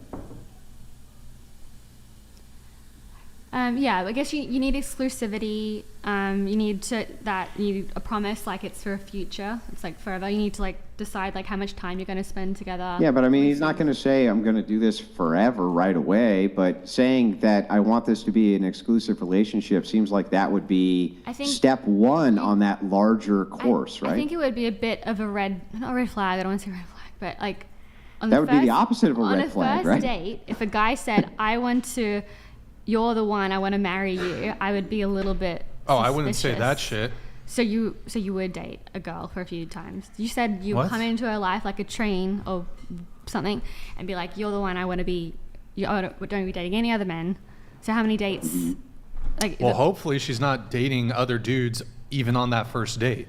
But I will give a little bit of leeway. It's still suboptimal. The best scenario is the girl's properly single, and then from the get-go, that's the best. That will make you more appealing to a man than if he knows that you're just dating other dudes, in my view. She's not being physical with any men. Don't care. Okay, well, that's fine. It's Don't up care. to you. If you want to date a woman who isn't dating any other men. I don't want, here's the thing, right? I don't want a That's fence sitter. And as somebody, I mentioned it before, as somebody who's been on both sides of this, where women will show interest in me, I show interest in women, I take the initiative, they've taken the initiative. I want a woman who's like really fucking into me. I don't want some chick that it's like she's playing hard to get and it's a chase. It's just better if she just instantly. What? Let's turn it around. Let us assume for a second that you were dating a guy who had 4 different girls he was dating. Would you recommend that the girl who said to him that she wants him to exclusively date, if his goal was long-term commitment, that he go with that one? It's up to him, really. Like, I don't think men date for... I think if a woman was like, I want to be exclusive with you, and if he felt the same way, then he should be exclusive with her. No, I think he's asking what advice you would give to a woman who's dating a man who's dating 5 women. I would be like, don't sleep with him. Yeah, right. But wouldn't you say that she should put herself in a position where it's exclusive? That's the goal, for sure. Right. If that's the goal, then why wouldn't that be the goal for a man as well, to say, I want exclusivity?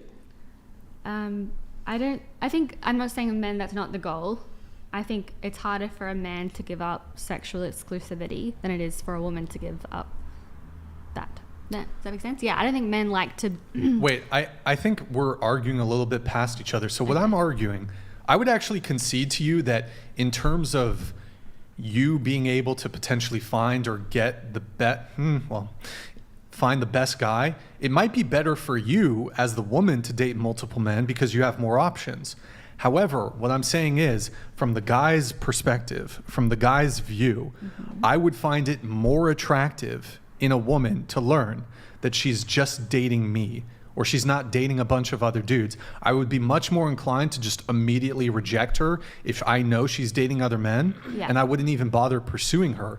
I'm like, it's not worth my time. Let me go find a girl who's properly single. So that's where you will end up potentially losing out on certain men by, having this sort of conduct where you're just dating around, dating multiple men. I hope you're forthcoming about that with potential partners, or men might just assume it.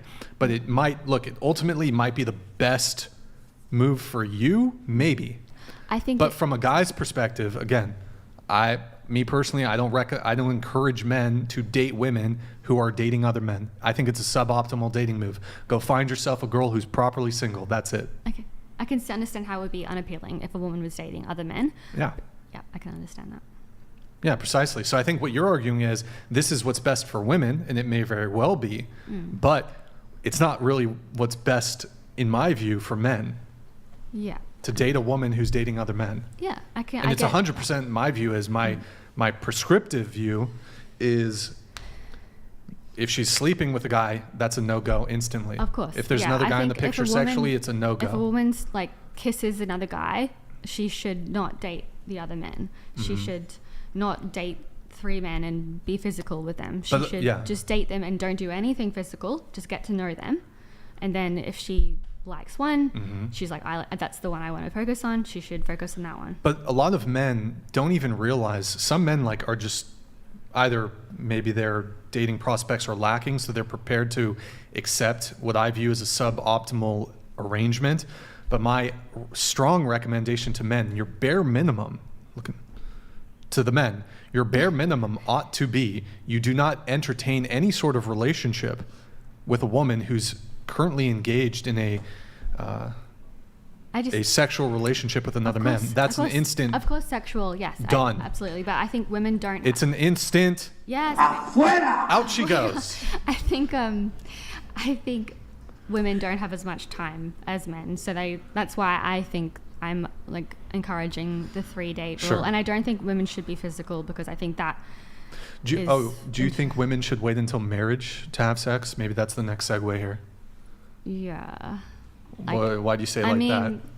I think that's the best option. Is that what you've done?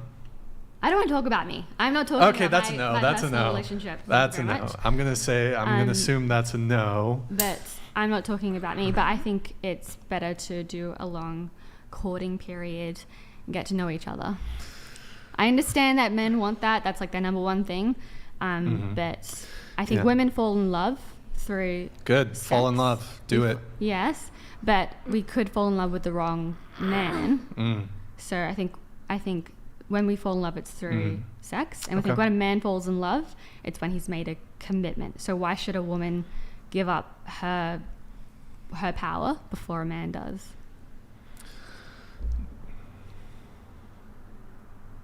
So you're talking about marriage, waiting until marriage? Is that what we're talking about here? Yeah.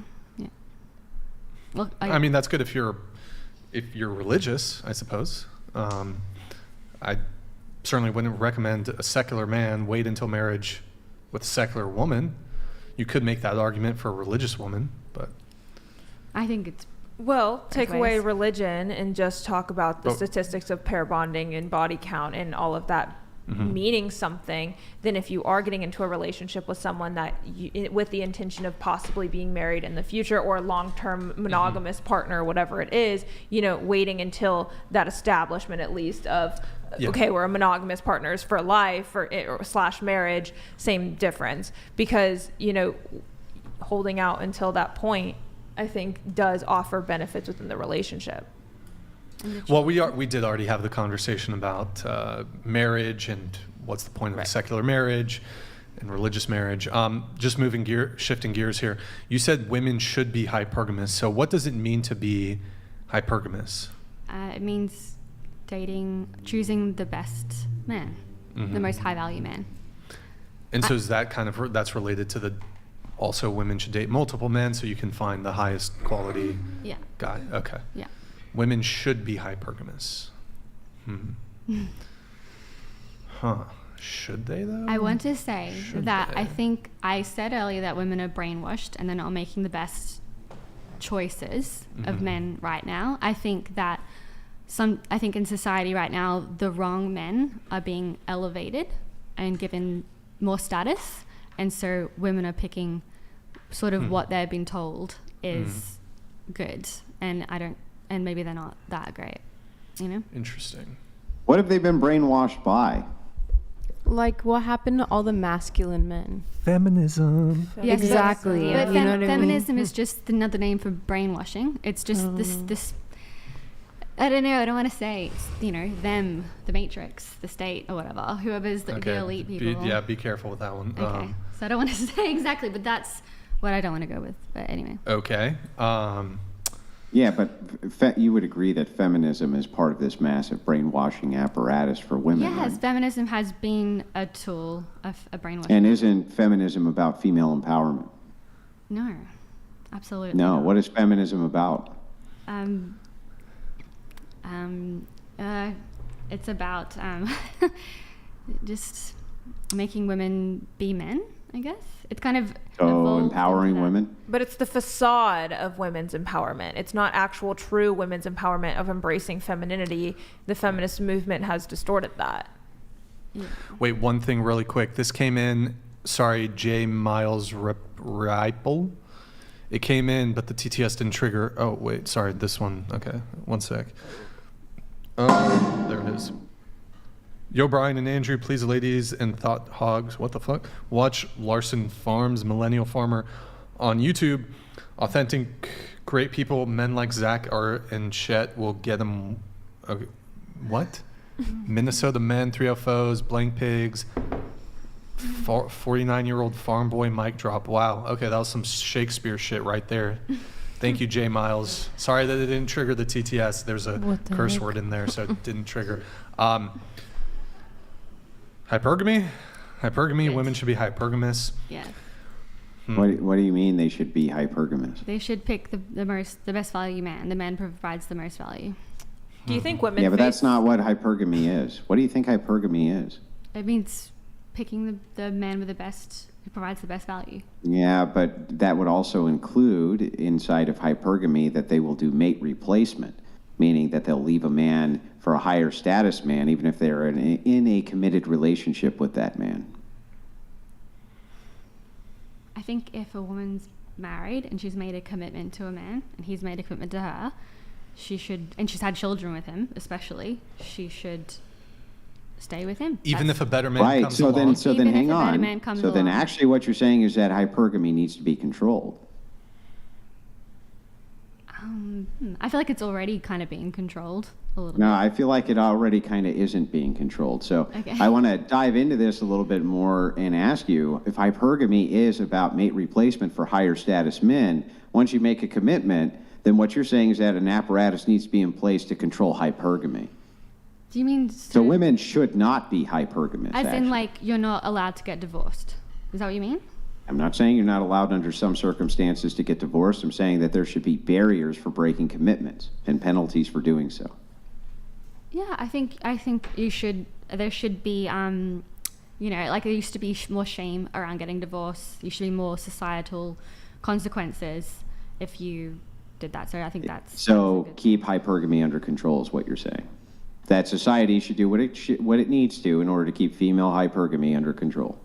Yeah. If what I just said is what you mean, then yeah, I think. Yeah. Right? Okay. So then earlier, your statement that females should be hypergamous was actually not correct. They should not be hypergamous. In fact, society should go out of its way to make sure that female hypergamy is kept under control. But they should still be hypergamous. No, well, okay, well then we're back to this then. Why should they be hypergamous? Is your definition of hypergamy just to say that at first they should find the best mate that they can and then commit to them for life? Yes, that's what I think they should. Okay, well then that's not hypergamy. Hypergamy is mate selection replacement. That is not hypergamy. I don't think... Hypergamy is not interchangeable with promiscuity. Okay. Yeah, so that's not what hypergamy is. So you would actually have a stance against hypergamy. All right then. Maybe I made a mistake there. If that's I don't know what's the dictionary definition of hypergamy. So hypergamy would just be mate replacement based on resource allocation. I think or physical attraction. So hypergamy is just woman go with best standard option that she has available at the time. All right. Well, I think women should find the most value man, pick him, commit to him for life, not right. So even if he gets into a tragic accident and loses his legs, she should stay with him in order to take care of him in a committed relationship and not trade up, right? In this individual circumstance, I think she should. That would be nice of her to look after him.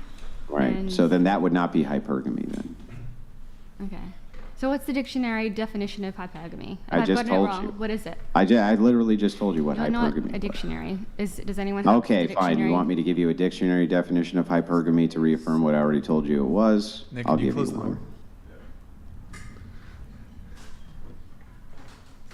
Hey guys, go to twitch.tv/whatever, drop us a follow and a Prime sub if you have one. Also subscribe to our Clips channel. Yep. It's the propensity of individuals to form unions in which the women of lower status than the man, meaning in this case, the woman's going to upgrade her status to the highest status man, which is available. It didn't mention replacement in there. Okay, so what do you think the propensity of individuals to form unions in which a woman is of lower status than the man is? The man would be of higher status, correct? Of course. Okay, so then if the man became lower status than the woman, the natural inclination of this what would be the logical implication of that? If your husband became lower status than you, It doesn't you would mention what? anything about it doesn't make anything. Okay, one more time. The propensity of individuals to form unions in which the woman is of lower status than the man. So if the man's status drops below the woman, the implication is what? It doesn't imply that. What does it imply? It implies what it said. A man and a Which woman, is? a woman of lower status than women pick higher status men, then they make and they make a union.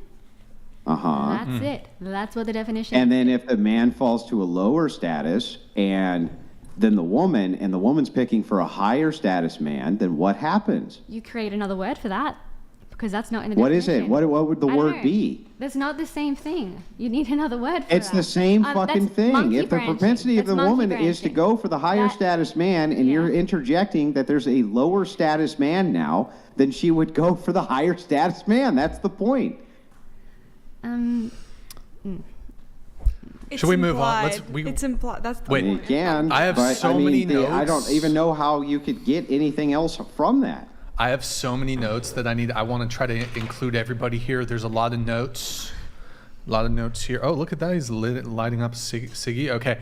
We have Cha-Cha. That was me. Yeah. You said that a guy broke up with you because he said... Do you want to tell us the story? Broke up with you because...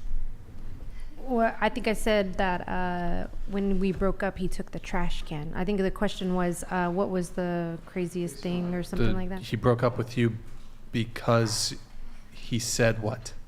No, I never said anything about what he had said. You said a guy... Okay, in your pre-show notes, you said a guy broke up with you because he said you were too fat. Oh, no. Okay, that's the other question. No, so I was talking to a guy once, and pretty early on, he said that I was too fat. Yeah. So I was 130 pounds. I could lift like, I think it was like 135. 130 pounds. Right. I was benching. I could run a 16, 17, 2 mile. Like, and Is he that said good? Yes, for 4'11", yes. It's a And 16-minute 2 mile. Is for that's 8 minute? It's an 8-minute mile. Is that good? For 4'11". Is and that a woman. good? Yeah. Is an 8-minute mile good? Sorry. I don't Okay. even know if I could run an 8-minute mile. Yeah. Oh, you could do it, Morgan. You could do it. Yeah, I was pretty fit, you know, and Okay. he said I was too fat. So I was like, oh, okay. Okay. And so you feel like that was wrong, or you weren't, or because you said you're 4'11" and you were 130 pounds. Mm-hmm. Should we pull up the MBI calculator, Nick? BMI. Sorry. Yeah, I was probably around. Nick, do you want to pull that up? It is. I think there's a tab for it. Scroll it up. Yeah. You probably need to pull us on the. No, make this bigger. The screen. All right. Yeah. Height 4'11". And then God, I can't believe I'm doing this. Okay. Weight 130. Calculate. BMI 26.3, indicating your weight is in the overweight category for adults of your height. Oh yeah, I always have been. I'm in the military, so I've always had to tape in the military. Wait, was he? So he was right? No, definitely not. Because weight standards need to change. But I mean, the BMI scale, like I've learned, doesn't consider muscle density, and it's like somewhat. I mean, wouldn't that outdated. apply more so to men than women? Because men have more muscle. I mean, it can apply to men and women. I mean, sure. There are BMI is not perfect, from a but scientific standpoint. Like, okay, all right. Just that's just what I've learned. I was curious. Okay, all right. We have. Oh, she's up at the bathroom. Let's get Allison. We haven't heard much from Allison. We got Allison here, right? There she is. There she is. 2 months ago. Wait. Oh, the soccer coach. You want to tell us that story? Yes. So I went on a first date with a guy who's a soccer coach. The date went well. We just went for a drink. And then we were just kind of throwing some questions back and forth, like what's a non-negotiable for you? I can't remember the term off the top of my head. Stag. So he said, I believe in a stag relationship. So I'm thinking, I don't know what that means. So I'm thinking you just stay with one person. But it turns out that he needed me to be with somebody else, like sexually, before being able to be monogamous with me. And he would have to pick that partner.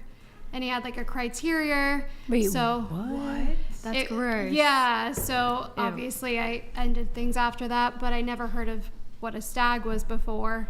And so he likes. So it's a stag is he needed to find a man for you to sleep with that he chose and he wanted to watch. Correct. Yeah, in the same Yikes. room. I'm gonna send the asteroid that's a on that cuck, one. right? Yeah, that's definitely a cuck. Yeah. That's definitely a cuck. She's all like, He just want to watch. Sending the asteroid on that one. And he said it was the only way he could move forward to getting to know you better. So, but you didn't take him up on this, I'm assuming. No, not at all. No. All right. You also wrote, yes, specifically, you wanted to talk about gender roles, dating in this generation. I'm a traditional female and would like a male to lead in a relationship as well as within the dating talking stages. Did we do the traditional, not traditional for your Instagram? Fuck it, let's do it. Oh, I don't think we did. Pull up Allison's Instagram. You can also slide into her DMs here if you want. She's single and she wants to get beyond the 6-month mark. Yes. It'll happen. We have faith. Traditional, not traditional. Fitness, freedom, faith. You're a school counselor, clinical psychologist, and a child advocate. All right, scroll down. All right. Okay. Oh, is that a bikini? I don't know. All right. So, Nick, if you can pull up the chat here. Not bad. Traditional or not traditional? Traditional or not traditional? Traditional or not traditional? Stop lifting weights, red flag. Sorry. Let's see. So much gym? Belongs to the streets. Squat dough. No trad. Not bad. Not trad. Not trad, red flag. Thick bruh. Thick bruh. Not traditional gym rats are red flag. Oh, I don't know if a girl who goes to the gym necessarily is a. She takes Gym rats are never Catfish. red flags. Gym rats are never Trad? red flags. Somebody said trad. No. Kelsey. Oh, that's a woman though. Okay, that's maybe your friend. Okay, there you have it. I see. I saw trad. There's oh, there we go. Trad. Is it trad or not trad? Okay. So there's that. You want a male to lead, and okay, that's no problem there. You said modern dating. We are all corrupting the natural process of an organic connection relationship, specifically with dating apps, DMs. We are our own worst enemy and always looking for the next best thing. Yeah. And is that the case for you? Like you're always looking for the next best thing? No, but I feel like obviously I fed into it with dating apps and stuff like that. So yes, in the past I have. I can't deny that for sure, but I'm just looking for long-term commitment. All right, got it. We had Morgan here. Morgan wanted to talk about birth control. Yeah, so going we around. haven't done the birth control question. Oh yeah, well we'll go around the table. Who here is on birth control? Starting with you. Not I. Not me. No. Yes. I am. Gustavo, what you got? Yes. You got a vasectomy? You got one of those vasectomies or what? That aren't reversible. Yes? No. Just curious, which, what, if you find, What type of birth control? IUD, the pill, Nexplanon, Depo the shot. Nuva, Shot. the shot. What about, what you rocking? I'm on the pill for like hormone like the control. once a day? Yeah. Okay. What about you? The newborn birth control. Makes sense. Okay. What about you? Yes, I have an IUD. Copper or the Mirena? Is that the so hormonal I believe one? that's copper. No, No? that's Mirena's the hormonal. Mirena's hormonal. I used to be on I should that. probably know what's in Okay. my body, but yeah. All right. Not on birth control anymore. Dope. Why are you you're not a fan of birth control? Not a you fan. Want to talk about not that a fan. little Yeah, bit? I'll talk briefly about Okay, it for the all ladies right. that are on birth control or anyone watching who's on birth control. It is poisoning your body. At the end of the day, everyone gets on birth control because they want to regulate their hormones, when in reality, the hormones don't need to be regulated. We need to be doing things to our body, like eating the right foods, staying healthy, and not taking a prescription of some kind to regulate that when we're just tricking our bodies. And I mean, I think the most fascinating thing about birth control is that our physical attractiveness of who we're attracted to changes when we're on birth control versus off birth control. On the pill, when you take your period week, you're tricking your body into having a period when that's not necessarily when you would have it. So it's really interesting with just attractiveness. It's really interesting with your hormones, your mood levels. I mean, look at how many women are on SSRIs for their anxiety and depression, which may most likely is caused by birth control. So there's a lot of issues that we look at with just women's psyches that is caused by birth control, but you never actually are aware of those side effects because doctors just want to continue to make money off of pharma.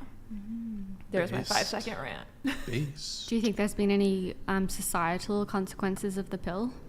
Societal consequences? Absolutely, because now it's actually legal to purchase over the counter to where, I mean, you could have 13, 14-year-old girls going into a drugstore to buy birth control because it's the next cool new thing because they just wanted to regulate their hormones.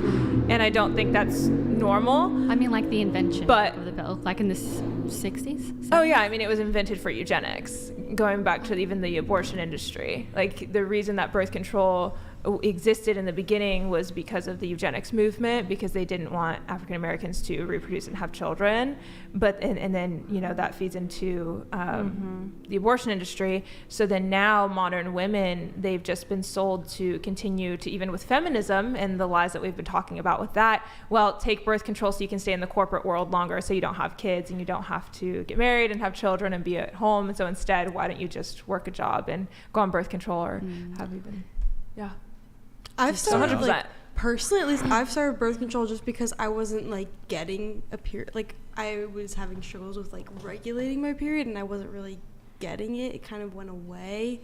So that's what the doctor recommended. Have you ever gotten a hormone panel done to see your actual hormone levels in your body, to see, because women's cortisol levels and different hormones that we have within our body, we go through natural cycle changes. Like women in a month have different cycle, so we have a cycle. We're kind of on a body clock, to where getting on birth control, sure, you may have a period, but getting off of it and actually learning your body and tracking it and using something like natural cycles or tracking your hormone levels is going to be way more beneficial for the long run. Is that interesting? No, yeah, I'm just But curious. But yeah. but that's the case. But for a lot of women, when I got off my birth control, the first thing my doctor said was, "You're gonna regret this. Are you sure you don't want to be back on birth control?" I said, "Well, what are the side effects?" And she was like, "Oh, you can read them. They're on the pamphlet." So women are so ill-informed when they do get on birth control. When I was on the Mirena IUD for 6 years, I didn't have a period, which isn't normal. But my doctor said, "It is normal. You're fine. You're not going to get pregnant." And I'm like, "Well, how am I supposed to know my body?" What do you think? I mean, what do you think about non-hormonal forms of birth control, like the IUD, right? Copper IUD. There's definitely side effects, absolutely, but definitely side effects of the copper IUD. Not as bad as in terms of the hormonal. Sure, stuff. but I mean, if non-hormonal birth control, I would honestly just consider would be like condoms, or natural cycles. I don't know if y'all have heard of natural cycles, but you can physically track every single day based off your temperature, and it will tell you your fertile and non-fertile days. Because why are we medicating ourselves 365 days a year when really we can only get pregnant 5 to 6 days out of the month? Interesting. When you're Interesting. Isn't it the case though that the hormonal birth control, I think you mentioned this, it tends to make women more attracted to feminine men? Yep. So it crossed my mind. And weight gain, weight loss is a huge thing. Would women be more or less attracted to me on birth control? Freaking Brian. Yeah, I always got to make it about me, right? It's always about you. It's always about me. I was just funny. like, No, but women are attracted to more feminine men on birth control. because I don't I'm not think you're like feminine. the total manly. I'm not I like don't think you're super feminine. manly man, but I feel like I'm also like not a soy boy. you're not a soy boy. So like, am I kind of neutral? I think Brian's Am I one a of the bit girls. neutral? you're in the safe zone. I'm one of the You're- boys. yeah. One of the No, girls. Brian's one of the girls. Yeah. Oh, great. I'm just around too much. You're around too many women doing this show. It might be. I find people tell me I'm starting Do to you say drink like. raw milk? 'Cause if No, you don't, I've been starting to say like a lot though. Ooh. It's Brian, bad. check your You're nails. turning. Brian, check your nails. That's not The like fuck? it's like a valley Check your girl. nails. Oh yeah, I did it Like like it. that. Okay. Yeah, you're thinking I was gonna do like that, right? Okay. Just checking. I had to see. I still have a little man in me left. Okay. All right. So there's that. Maybe I'll come back to some more stuff here. Oh, really quick on the draft. Who's the primary victim of war, men or women? Men. Oh, okay. Yeah. Anybody think it's women? I'm kidding. Okay. All right. Yo, Exo Shawnee, thank you for the 50. Appreciate it.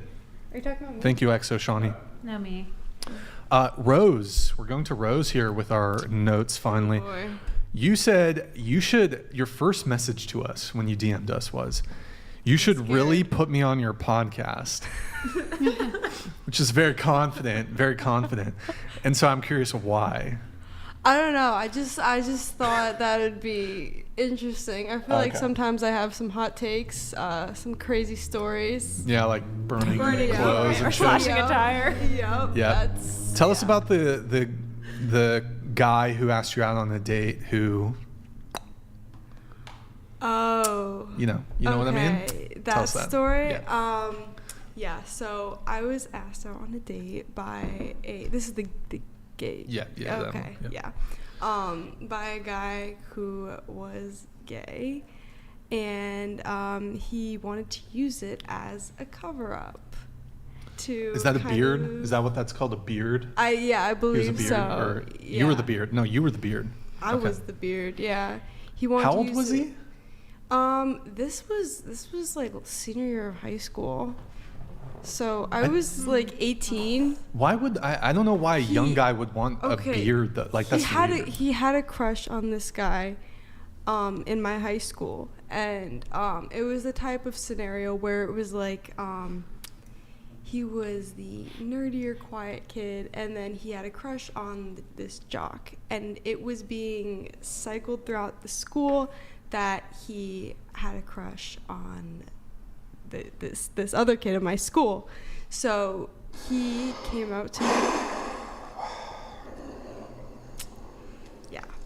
So he came out to me that day, literally just vented everything and explained the whole story and admitted that it was true. And I was like, wow, this is a lot of information to trust me with. And then there's something about makeup. And something about makeup. What did I say with that? The dude wore makeup? Yes, he did. He wore makeup. Okay. Yeah, he wore makeup. He was fully like, he painted his nails, like you could tell he was gay. He was like, but I need a girlfriend to prove And so you're that the I'm beard. not. Okay, that's. All right. That's it? Is that the story? Okay. No. So we went on like, it wasn't like a date, but like, I don't know. I consider it like hanging with a friend or whatever. But You had carnal knowledge? I what? Was there carnal knowledge? What does that mean? Like carnal knowledge. Carnal? Carnal knowledge. Like a popcorn? Kernel? What? No, carnal. Was there carnal knowledge? Carnal? Did you have carnal knowledge with this man who's attracted to men? Carnal. Knowledge. Sexual intercourse. With another man? No, did you have sexual intercourse with the dude? No. Oh, okay. But he wanted to. But you said he was gay. That's what I'm saying. But he I was know. trying to But hit. what kind of proof did he Yes. want? trying Did to he hit. want to record it and then like? Excuse me? That's what I'm saying. He was trying to. He was either like, I think he was trying to not be Whoa. gay. Wait, I think he was trying to I have not a be theory. gay. I got a theory. There's like some dudes, it's like the most pathetic game ever, but they'll like pretend to be gay to get pussy. It's the weirdest fucking thing. He was. But we it definitely happens. We were at this like frozen yogurt place, and he asked me. He was like, It's actually kind of predatory because they're like, oh, I can let my guard down around him. we were at this frozen yogurt place, and he was like, so now that like you're my girlfriend, can I kiss you? And I was like, fuck? I was like, Yo, what? I was like, but like you're gay. Why would you want to do that? And he was like, just so I could like have the experience of kissing a girl. Because So he just wanted the experience. so I don't know if that means he just wanted to like I don't know what his goals were here, you know what I'm saying? But so technically, yeah, I want, but the whole time his nails were painted and he had makeup on, and I was like, what the fuck? Yeah, literally. I was like, dude. And then he just fully asked to kiss me, and then I was like, no, and I got up and I left. You also said that there was a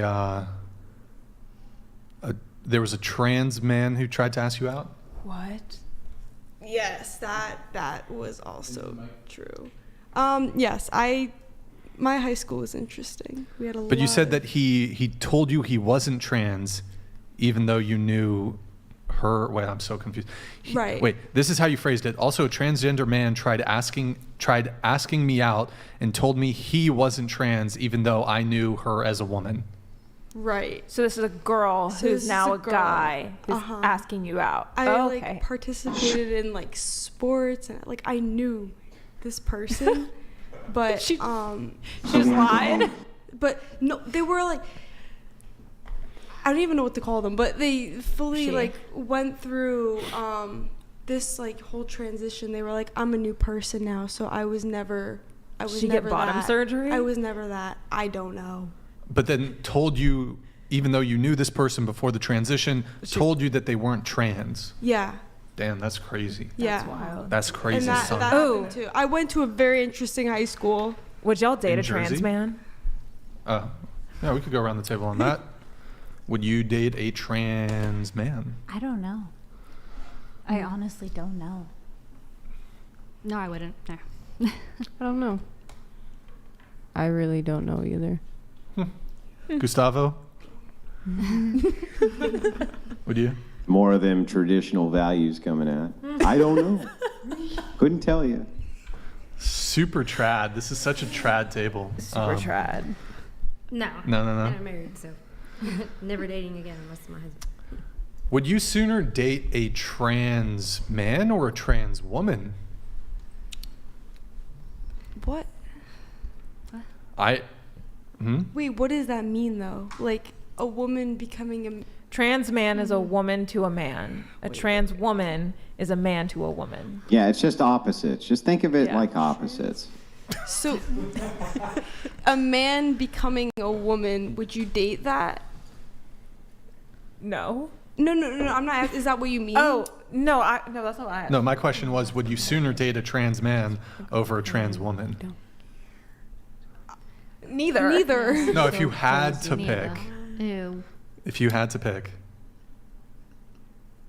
Actually, yeah, because that's a biological man. Yeah. So yeah, I would date a trans woman over a trans man, because a trans woman would be a biological male. So You're confused? there you go. And But then tired, that's yeah. like- Become a nun. Confused and tired. because, but neither.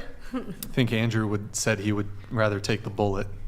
Is that right, Andrew? That's correct. Okay. Let's see. We have, okay, moving on. Identity and honest. Okay, you said you're Christian and faithful to your religion.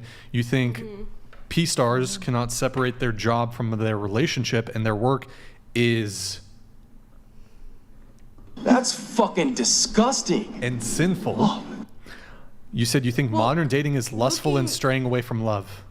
I think from a biblical perspective that it does, like, that line of work does stray away and caters towards the lustful. Like, it's an industry looking to make money through lust. Okay. And so from a Christian perspective, then I would say that that whole industry in general Yeah. implores, like, lust. Well, you said, I think porn P-stars cannot separate their job from their relationship, and their work is disgusting and sinful. We have two girls that are really close to you when we're in proximity. I'm not, like... Do you want to just say it right to their face? I'm not Just shaming do I it. mean, you can't judge. I'm not You can't judge, though, right? I'm not shaming them for it. I'm not shaming them for it. No, you I just think it's disgusting. No, it was sinful. It was Other sinful. sinners sinning sinners for Sinful. sinning differently, huh? Yeah, it's... Yeah. There are different... Lexi levels. throws down, by the way, so just say it right to her face. No. No, because it's funny, like, there is different things other of sin. sinners- I sin in different yeah. ways. Like, Oh, yeah, girl. How do you sin? all Tell us your sinners. sins. My sins? Yeah. Burning people's burning shit. motherfucking Yeah, clothes. see, there we go. I sin too. I'm not saying, like, one sin is worse than than another, but I'm saying according to, like, a religious... Wait, I have a question. I'm said I'm Lexi totally throws interrupting this. down. But Gustavo, do you watch Dave Chappelle? Have you seen the Chappelle Show? You know that, like, robot dance? You know do you know how to do it? Can you just do it for, like, the rest of the show? In the corner over there? How much longer is that? I don't know, just do it. You down to do it? Wait, okay. Wait, so how do you sin? How do I sin? Sorry, derailed. Of course, everybody's a sinner. Burning shirts. I burn shirts. Okay, all right. We all sin, but we also Christians. She just called you guys disgusting, and you're not going to say anything? I said Because that's her opinion. Like, do you, boo-boo? The industry is... I'm not Think saying, less and live more. No. Is that what the tattoos on your palm say? Yeah, Think less, do more? I agree think with less, the live think more. less part.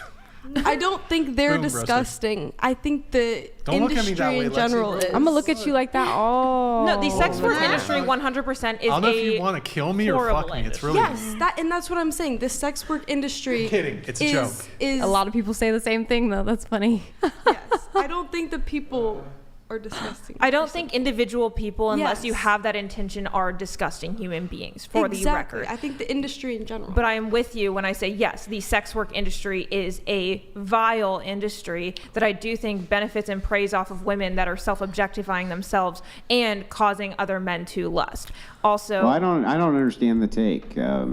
Why aren't individual women who are engaged in pornography not disgusting individuals?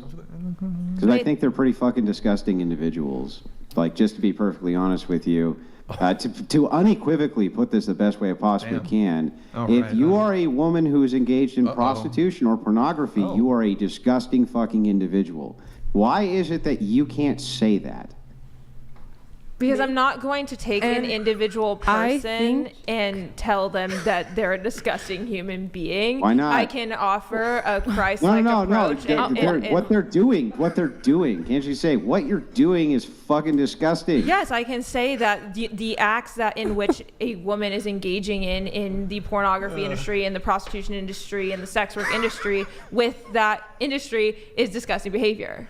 Great. Then look over at him and point at him and say, what you're doing It's is okay to be fucking narrow. disgusting. It's okay to be narrow-minded. It doesn't. That's not narrow-minded. You're really narrow-minded. But I would rather- we're not this shit humans all the time. either. It doesn't make the thing them is, My disgusting. side super drives me narrow-minded. bonkers. I'm like, look, It's my bed. just tell them what's true. Just tell them what's true.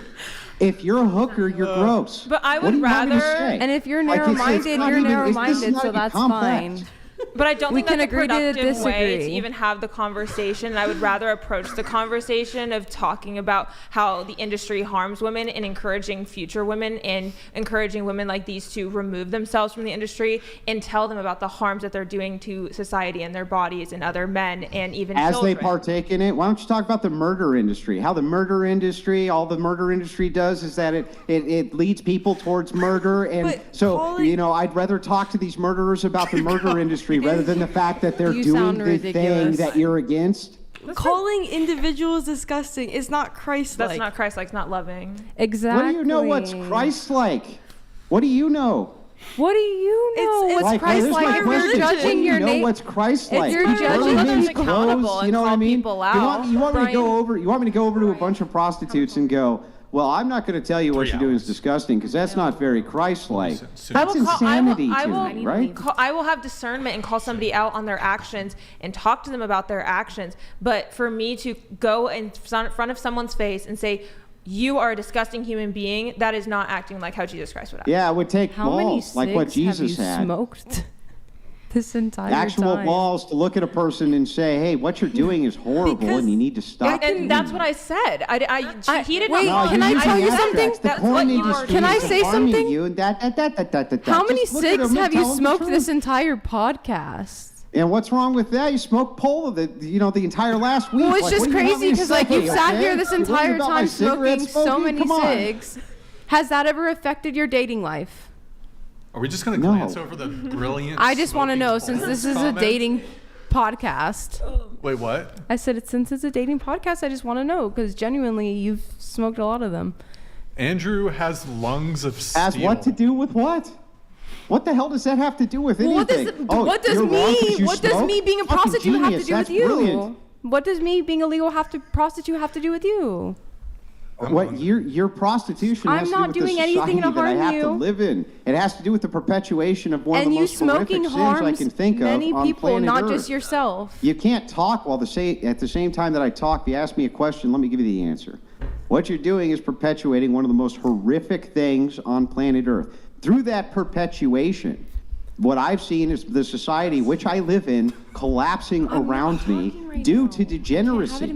Literally due to degeneracy, which you are perpetuating. And instead of us saying, this is what you people are doing, we go, well, abstractly, the porn industry is actually very harmful. What do you It's mean, like, you look, people? What you mean, you people? I just it's said just what crazy. they're Like, doing is do you harming think they're so stupid we themselves. don't know that they're taught? Wait,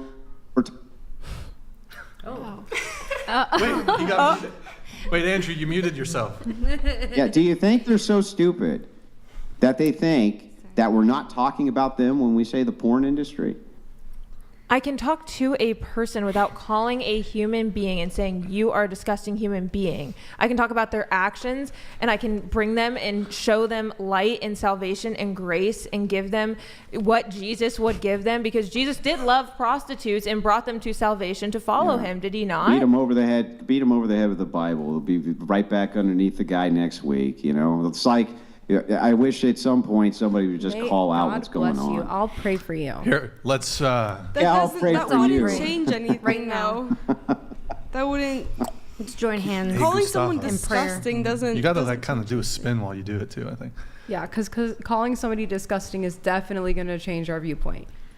Also, all you are decent doing man. is He's a polarizing pioneer. everybody. By this kind of behavior, by this kind of Good. talk, You are look like an polarizing. Polarizing, Andrew. Good. It You're needs to be polarizing. polarized. A polarizing issue. It's the same reason that you see TPUSA hand over fist support homosexuality. It's the same reason they refuse to call When did out I say the that? Whoa, problems. whoa. Refuse.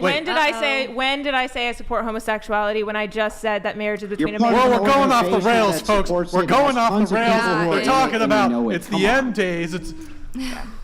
This is Anyways, so Ruby, funny. or sorry, Rose. My bad. Sorry. Ruby? Sorry, I don't know why I keep fucking. Holy moly. The Whatever podcast at the 7th hour is getting fucking heated, boys. Wait, okay. Couple more notes here from everybody. I want to get everybody in. So you said that you considered herself feminist. By the way, the views expressed by the panelists do not necessarily reflect the views of the Whatever podcast.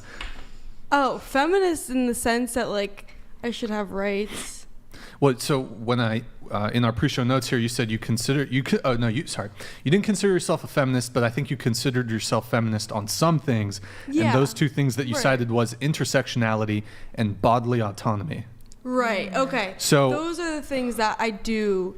And you said, other than that, I'd say my morals are typically faith-based and conservative. Right. By this, I mean with intersectionality.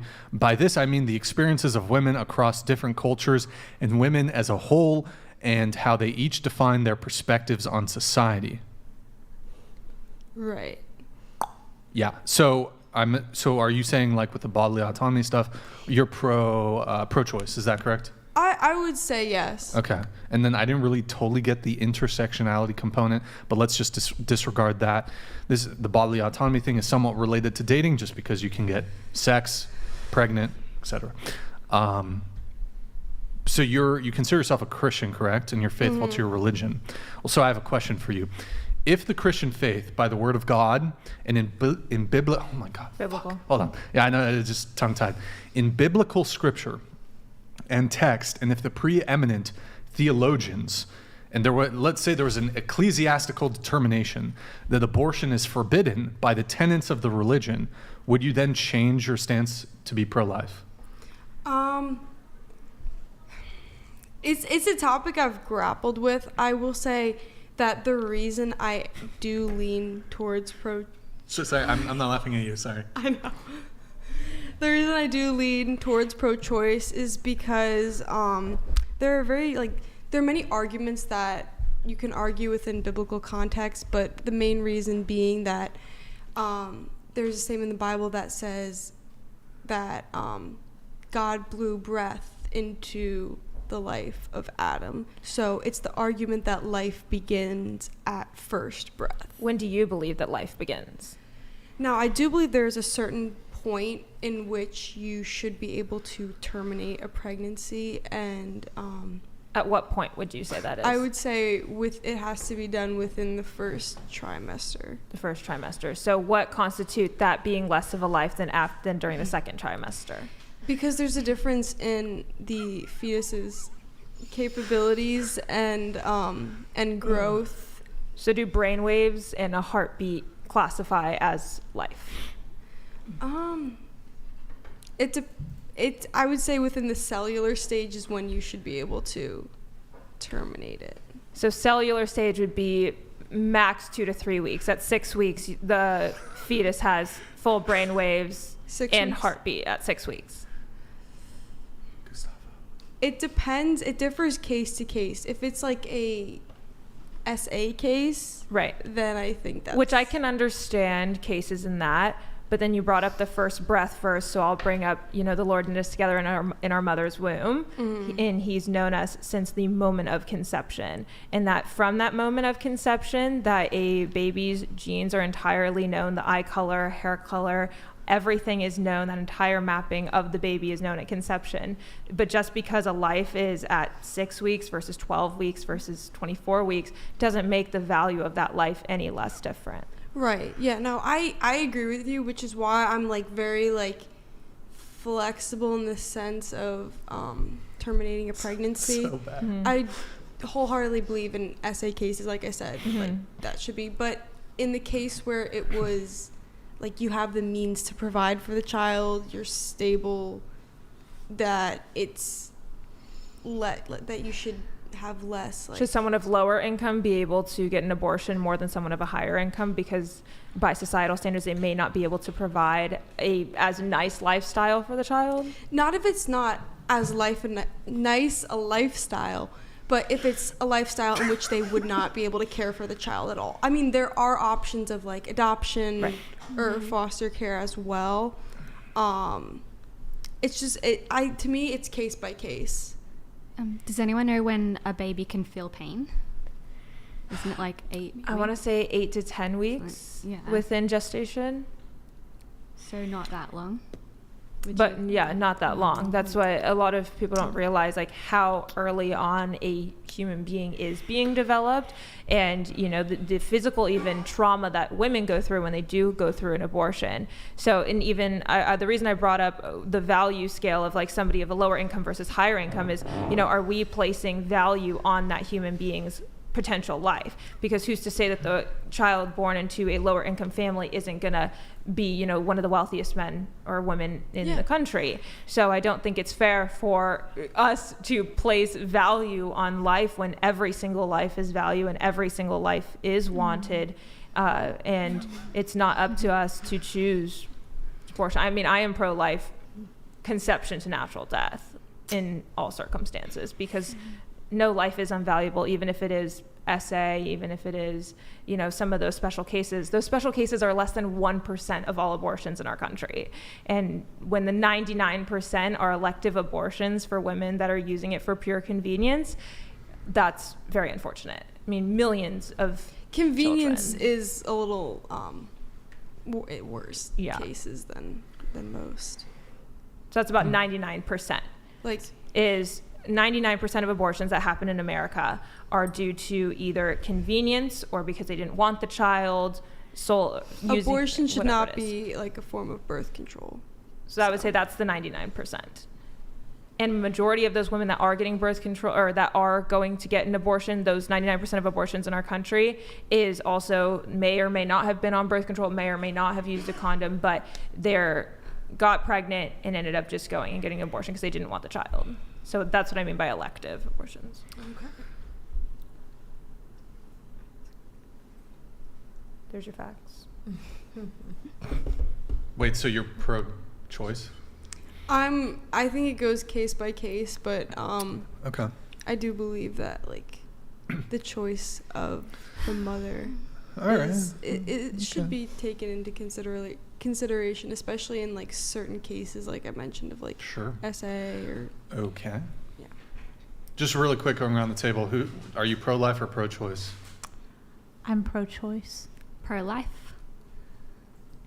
Oh. Pro-life. Pro-life. Pro-life. Andrew? Naturally. Yeah, very much pro-life. Okay. All right, last notes here for Adeline. Adeline? Let's see. You wanted to talk about body positivity. Oh my God. Body positivity. What's that about? No, I think that we should celebrate women's bodies of all sizes and styles, and that's pretty much it. I'm not saying, oh my God. I'm just saying. Should obesity be celebrated? No. At what point do we classify obesity then? Whenever your mobility is limited and you can no longer walk from here to there, that should not be celebrated. So that would be like morbidly obese. Yeah, not 4'11" But like and I'm talking 130. about like a 4X who's just like, I love my body, I'm beautiful, everyone, and leave comments in my comment section. I'm a beautiful woman, and you're gonna tell me that I'm fat and beautiful. I am not going to say that. For me, I encourage fitness, but I also encourage body positivity, and you can have extra weights. You can be a 2X, a 3X, and you can still be active. You can still have a fit lifestyle. That is what I believe in, and that is what does body positivity mean to you? Body positivity means not looking at someone and saying, you are disgusting because you are fat. That is not okay. That's fucking disgusting. What if they are? That's your opinion. Do you think that the body positivity... positivity... but do you think that it would be a shared opinion? How do you mean? By, like, I don't know, most people, if they saw like a, I don't know, 300, 350-pound chick, something like that, you think they might go, oh, that's gross. That is their own inner judgment. That is their own choice to judge. Yeah, but what's wrong with having judgment on something that's clearly gross and not good? Why shouldn't you judge that? If you want to cast judgment on someone that you don't even know or you don't know their circumstances, that's your choice. Yeah, well, here's the thing. Yeah, maybe it is a choice. Maybe it is a choice to use judgment. I assume you use judgment, right? Well, yeah. Yeah. So what's the problem with somebody else using their judgment to say, hey, being 350 pounds, that's pretty disgusting. You should probably do something about that. Would you go up to a person that you saw that was fat and say you are disgusting? Are you the type to comment under people's photos and say you are disgusting? That is what I say when it comes to body positivity. You do not encourage that kind of behavior. Hang on. That's where mine comes into play. I'm trying to answer Everyone has their own question. different stance. You're still now prattling. I'm done. Let me finish. Let me answer the question. Don't prattle. Let me just answer your question directly. Oh, I'm Inside of the comments, no, I wouldn't break the peace by just walking over to somebody and insulting them. That seems absurd. Yeah. But that does not mean that if some big fat chick went on social media and said, hey, look at me, this big used chewed up piece of bubblegum said, look at me, tell me I'm great. Oh my God. Sorry, keep going. I'm not gonna walk over or I'm not gonna be like, oh yes you are. That's insanity. And I'm not encouraging that either. Would you say? Well, then what is body positivity then? Body positivity is whatever it is to you. Like my definition is going to be very different from anyone else's. I'm just saying it's not right to sit here and cast judgment on someone because they do not fit your ideal image of what a woman or man or body type should be.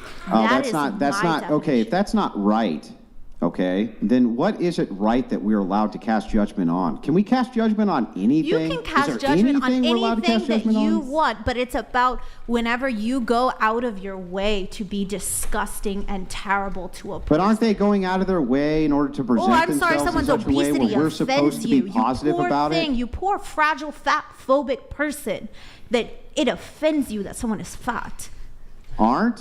Here's the question. Aren't they going out of their way to present themselves up for public scrutiny to say, no, I'm big and bold and beautiful? And if you put yourself out there to make that claim, why shouldn't people have the judgment value to claim otherwise?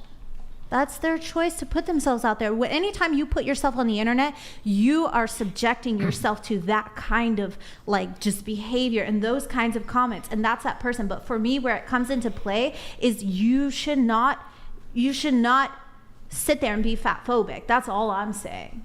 No, that doesn't make any sense. You just got done saying. It doesn't have to make sense to you. You are fat phobic, and it's really translating by your own through. logic, this makes no sense. Let me finish what I'm saying.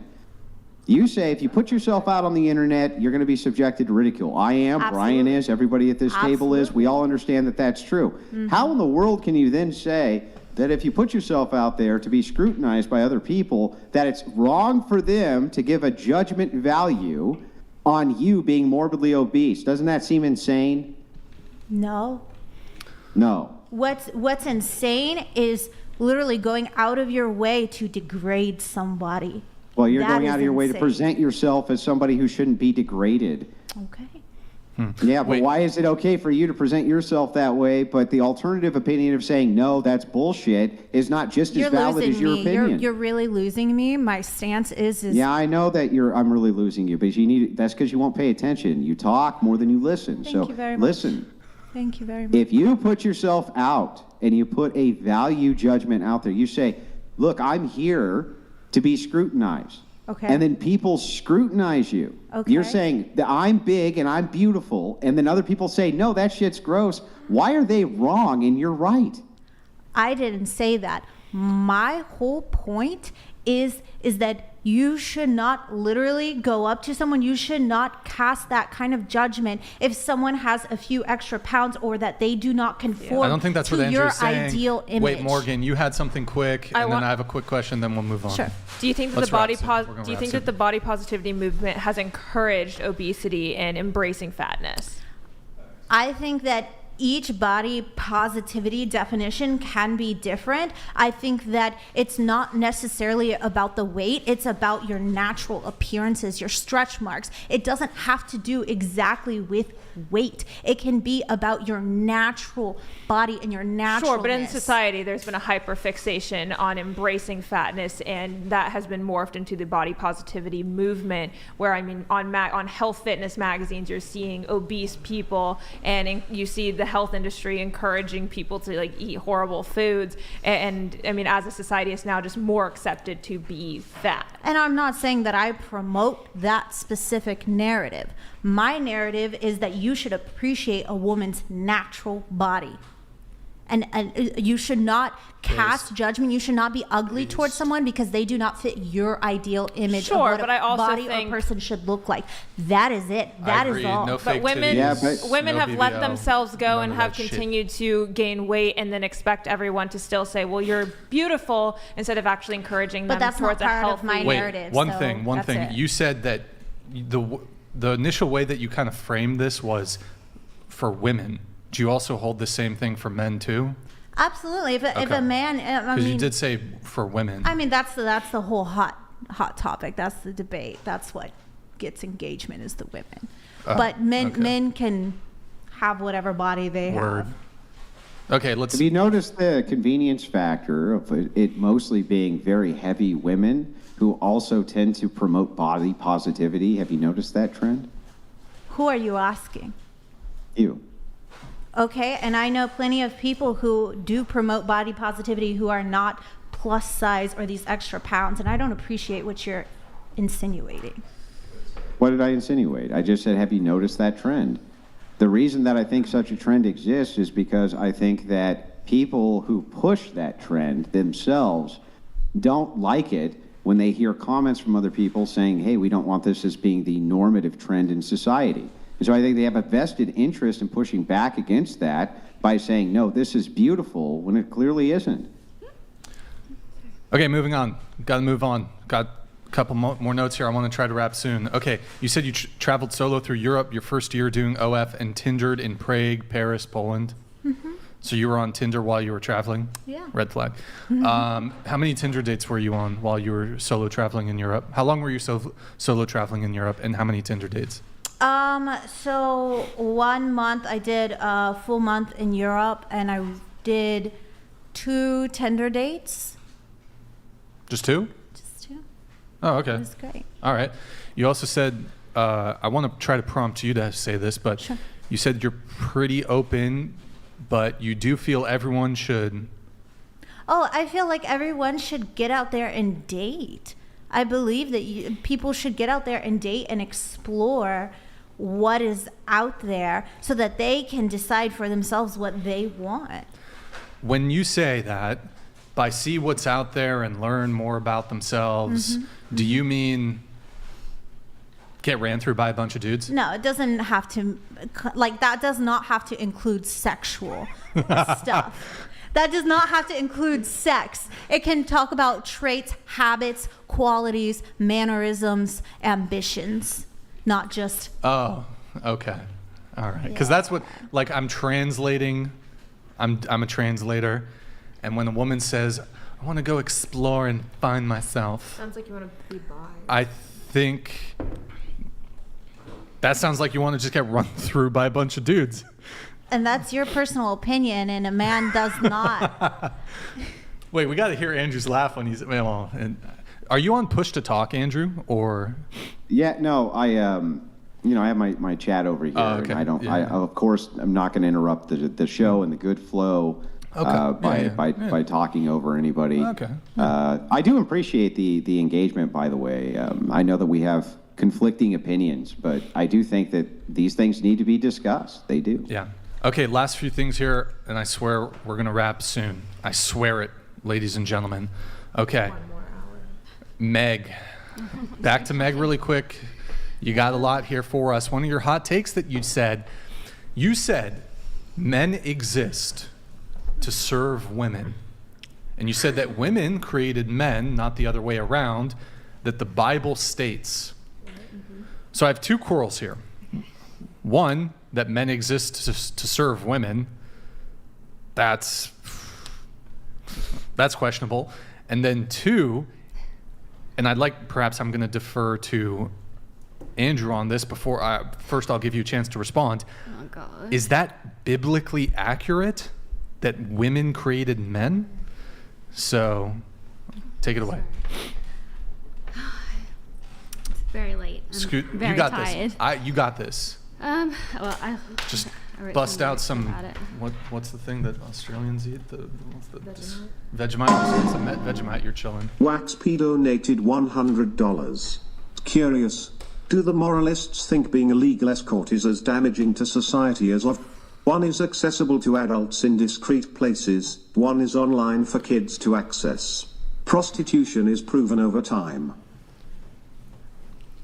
Oh, I would say Sorry, it's proven to get banned in basically every society that it's in the West, specifically because it has so many bad results. And not only does it have bad results on the prostitute themselves, but even on the people who are partaking in the activity. That's why they arrest both. And so, yes, I would say it's proven over time to do what? To degrade society, to make it a little bit worse than it was the day before? Yeah, I would agree with that. I mean, I would agree with Andrew on this. And I would also say in current society standards, I would say OnlyFans is worse due to the sheer amount of views that they're getting in children, etc. I'm just going to read this quick. Nickelodeon, I don't know that life has or will have value as is unfortunately displayed here, but the potential for great life shouldn't be squandered. That's from Nickelodeon. Hey, thank you, man. Appreciate all your patronage. That's a brilliant observation, right? You only get it once. You only get it once, and nobody wants to be on their deathbed saying, I engaged in prostitution. I don't believe that. I just don't believe it. Oh, I don't know if that's in response to that. I think it probably had to do with the pro-life, pro-choice conversation we're having a few minutes Well, I'll just ago. put an extra flavor Yeah, on it. sure. Wait, scoot your mic to the edge of the table. Okay. You got this. I believe in you. Get some Vegemite. So tired. You got this. So I'm basically referring to like natural selection. Wait, just scoot the mic to the very, very edge if you can. Wait, natural selection is an evolutionary I've term. got more to You're say. a Christian. Okay, right? here, I'll repeat it. So, okay. You said men exist to serve women. Let's start there, and then we can address the woman created men, not the other way around, that the Bible states. So men exist to serve women. Yes. Can I read my thing? Sure. Okay. So basically, I'm referring to. Oh my God, I'm so tired. Okay, natural selection. So women only choose men that do what they can't. Put your head on the other side. You're getting blocked. Women only choose men that do what they can't do. Men that can't get disposed of don't get. Don't get to carry on their genes. That being said, women don't select the best men right now. Good men are being disposed of. Women's selection process has been meddled with. Women's ability to bond and choose has been manipulated by TV, movies, celebrities. That's what I have to say. No, but you Gotcha. Can you explain the this idea for the women created men thing? I'm too tired to explain that. No, it's too late. You got it. Where's the energy drink? Get her an energy drink. I have to catch a plane like at this time tomorrow. But you said it's like 4 o'clock in the morning where I'm at. Pretty late though. It's a very complicated.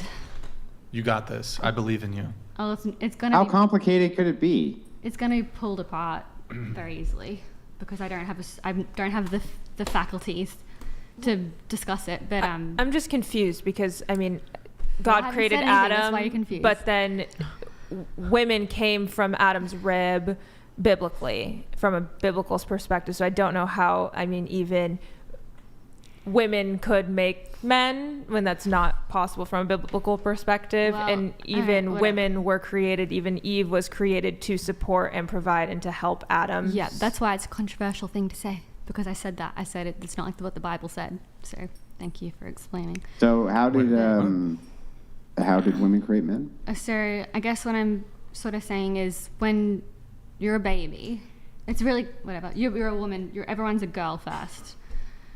Right? In the womb, everyone starts off as a female, and then something. Every baby is a female first, and then something happens with the you'll have to look up science. No, I understand. I understand that point. Okay, so I'm not going to dispute that. I'm just curious. Are you saying that biblically you think that men came from women?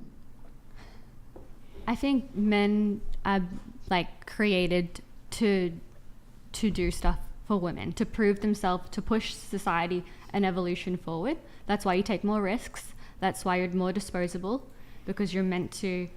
And women are the ones who select. So the men. If you don't mind, I'm really sorry to cut you off. Did God create woman or man first? I think he created women first. Okay, so now we get to the actual heart of it. None of all the bullshit. We finally cut through all the bullshit. What makes you believe that God created women before men?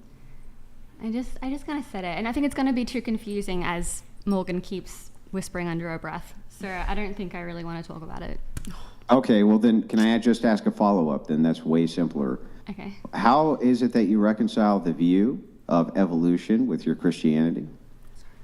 I'd say I believe in God, and I'm Catholic leaning, but I don't go to church.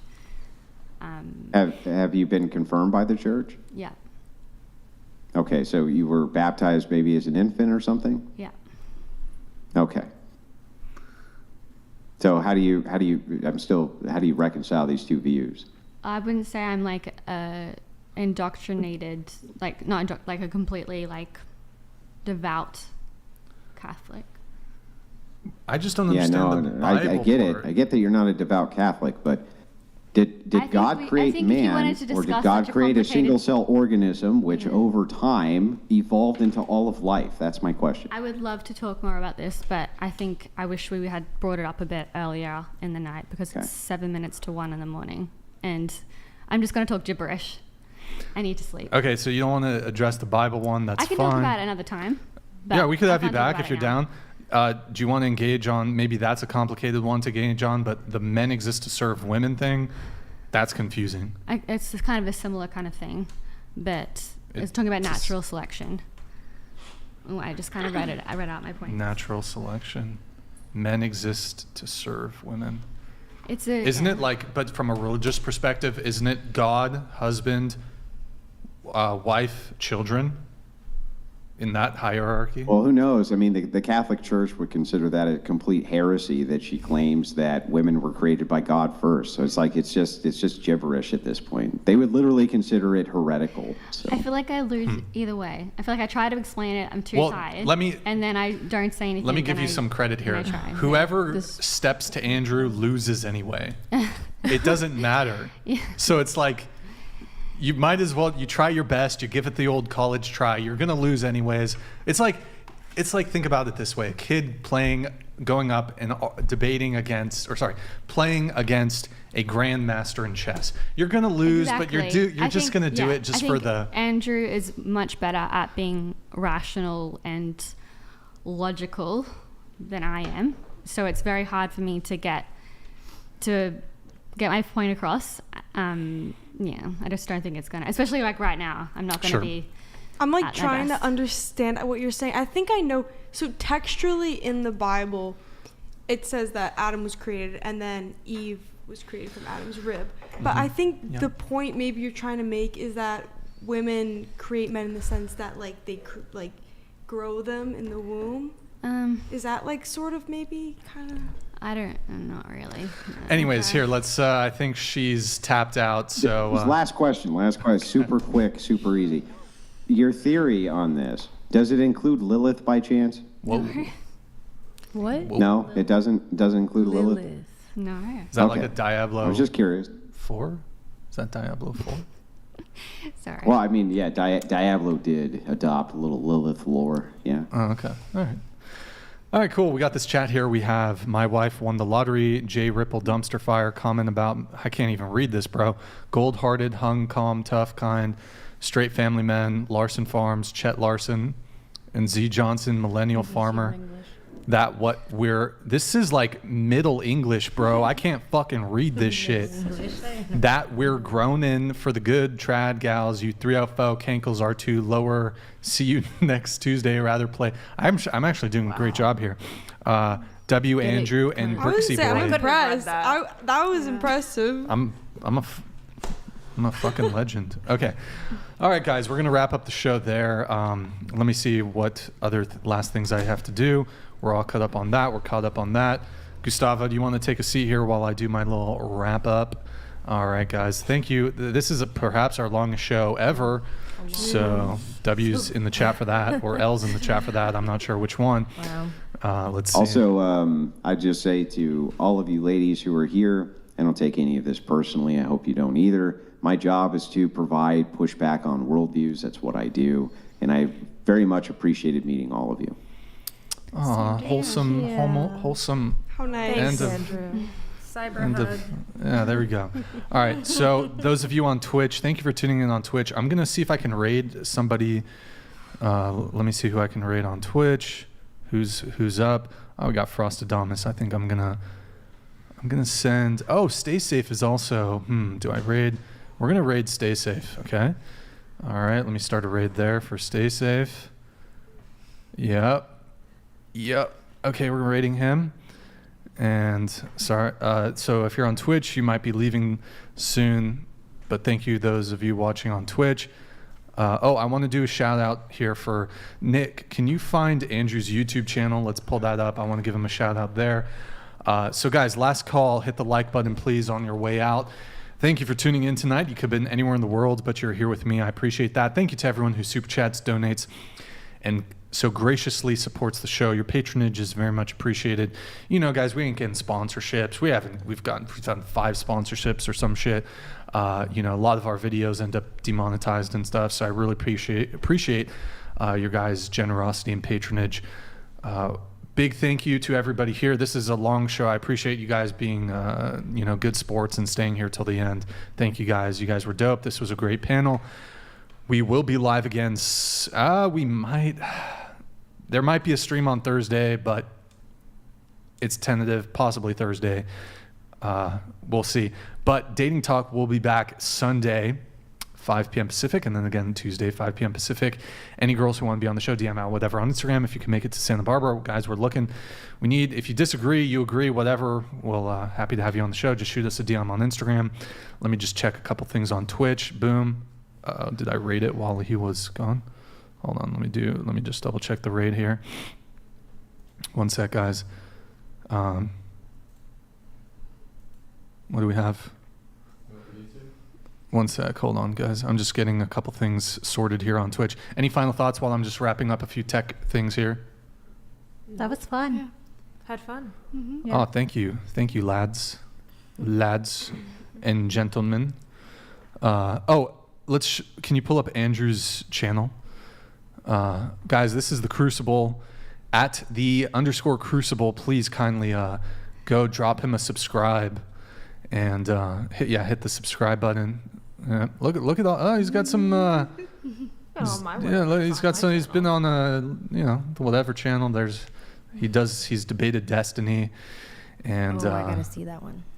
Yeah. So, Andrew, any final? Does he ever win? I don't think this probably. Andrew, any final thoughts? No, I just really appreciate it. Again, to the Whatever Podcast, thanks for hosting me. I know you were feeling under the weather, and I appreciate everybody for showing up. Yeah. Sorry, guys, I'm just finishing up last few things here. One sec, boys. One sec. And okay, that's good. Okay, last one, boys. Hold on. And then anybody, Morgan, you want to shout out any TP USA stuff? Any? Shout out Turning Point USA for allowing me to do this awesome job. Love Turning Point, and go sub to me on YouTube and Instagram. Okay. Yep, her IG and her YouTube are linked below. And can we talk about politics? Anybody wants to subscribe to Gustavo's OnlyFans, that's onlyfans.com/whatever. So just throwing it out there, right? Cool. Sweet. Hey, Gustavo, have a good night too, brother. Yeah, all right. I think we got all the Twitch stuff out of the way. I'm just want to double check. Did we forget anything? Okay, we're good. Okay. All right, guys. Thank you so much for tuning in to the show, guys. Thank you once again. Thank you to the wonderful panel. 07's in the chat. Good night, guys. We'll see you next time.